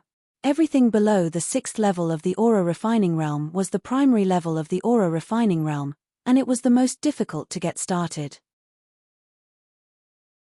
In fact, as long as he got started, he would be able to cultivate the first level of the cultivation technique, and it wouldn't be difficult for him to cultivate the next few levels. What was really difficult to cultivate were the 6th level of the middle level and the 6th level of the high level. Those levels couldn't be cultivated simply by absorbing yuan qi. However, in this era where the path of immortals had been annihilated and martial arts were prevalent, who could tell him? The records in the Carefree Heart Sutra were only theoretical things. How could they be as detailed as what his master taught him? Outside the window, the blue sky stretched for thousands of miles. Seagulls soared in the sky, and the endless waves rippled. It was truly a beautiful scene. Zhong Xiaohua couldn't help but release his divine sense. He was delighted to find that the range of his divine sense had been further expanded. It was actually several times larger than before. The entire ship and a large part of the sea were covered by his divine sense. Even the sea that he couldn't penetrate yesterday was now much deeper than before. This kind of divine ability that only middle-level aura refining cultivators possessed was actually possessed by Zhong Xiaohua early on. It was indeed a difficult mystery to solve. The people on the deck watched the sunrise above the sea, but they still hadn't woken up from the beautiful scenery. They didn't know that the inconspicuous youngster on the 2nd floor had already stepped into a whole new realm. Zhong Xiaohua didn't have the intention to go downstairs to the deck. He was originally a prisoner of Qin Shiyu. Even if she saved his life, he wouldn't put himself on the same level as the gang leader of the 3 Seas and 7 Waters. He didn't want to blindly get involved with others. Moreover, what he needed to do most now was to improve his strength and quickly appreciate the magnificence of the sea. Then he would find a chance to escape. As a result, Zhong Xiaohua didn't leave his room for the whole morning. Except for the breakfast delivered by the sailor, he had been practicing martial arts. He didn't stop until he had tempered his bones 9 times. The nameless sword in his left hand didn't need to be practiced anymore.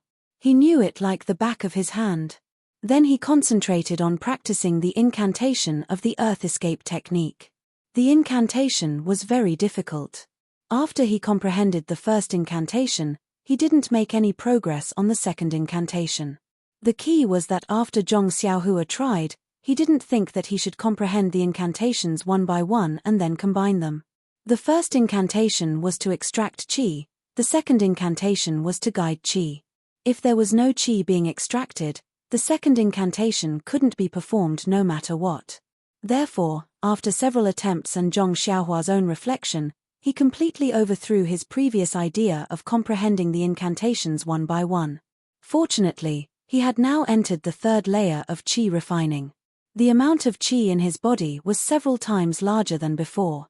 When he performed the first incantation, it was more than easy to extract qi. Zhong Xiaohua extracted qi. There was a ball between his fingers that was hard to see with the naked eye. Then he formed the second incantation with his fingers, trying to guide the ball of qi. However, he was careless and made a mistake. The qi immediately scattered. Zhong Xiaohua already had countless previous experiences. He released his divine sense and completely covered the ball of qi.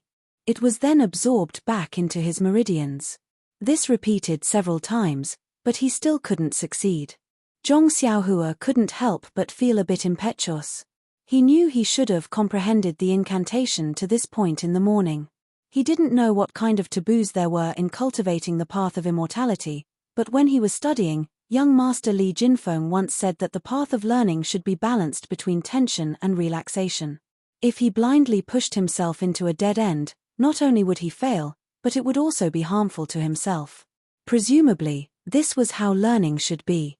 Zhong Xiaohua stood up and walked to the window sill. Without using his divine sense, he could see Qin Shiyu and Xu Jiaotong standing at the bow of the boat. Xu Jiaotong spread her arms and looked like she was flying with her eyes slightly closed. Qin Shiyu was standing behind her with her arms around her waist.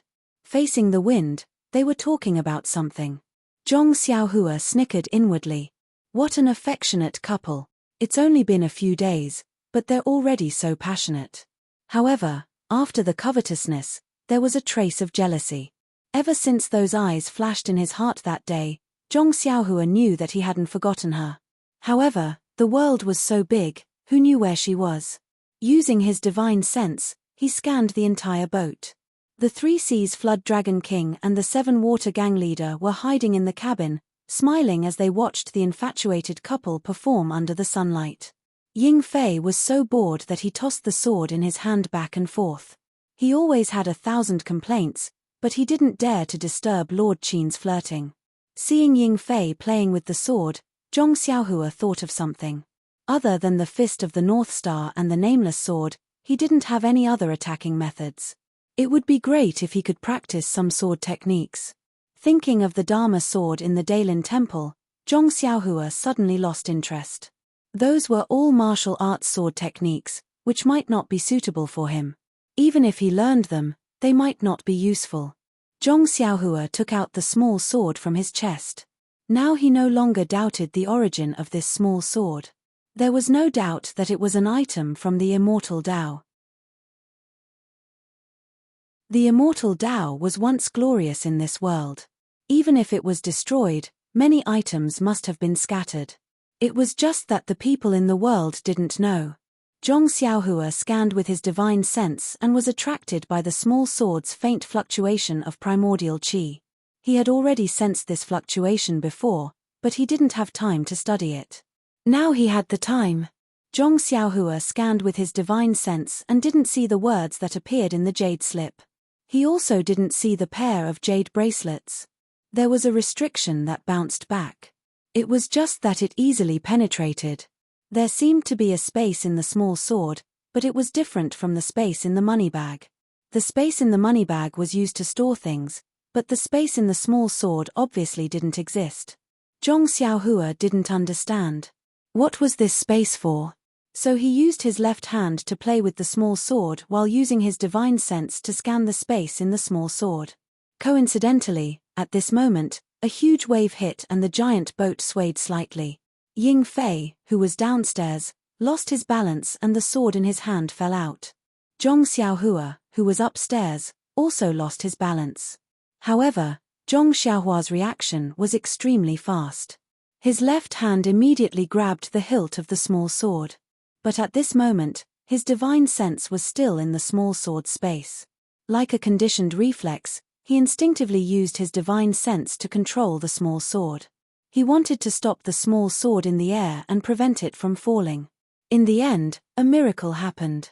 The heavy small sword actually stopped in the air for a moment before it fell down. His left hand just happened to grab the hilt of the small sword. Zhong Xiaohua stared blankly for a moment, then his face immediately showed ecstasy. Could this be the secret of the small sword? He placed the small sword flat on the table and immersed his divine sense into it.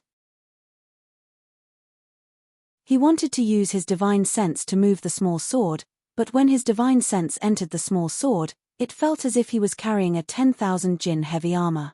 No matter how hard he tried, he couldn't move it at all. If he hadn't really stopped the small sword for a moment just now, Zhong Xiaohua really wouldn't have dared to be so whimsical. Zhong Xiaohua had always used his divine sense to scan. How would he know how to use his divine sense? He could only think about moving in his heart, but the small sword didn't move at all. Just as Zhong Xiaohua was racking his brains to move the small sword, he suddenly slapped his head. Ari, didn't he have the textbook in his hand? Why did he have to fumble around? He immediately withdrew his divine sense from the small sword and carefully recalled the records of the Carefree Heart Sutra. Sure enough, at the 10th layer of Qi refining, he found a record of moving objects. -3. You're tuning in to the Celestial War YouTube channel. Don't forget to subscribe and join us on this journey to catch the most captivating stories,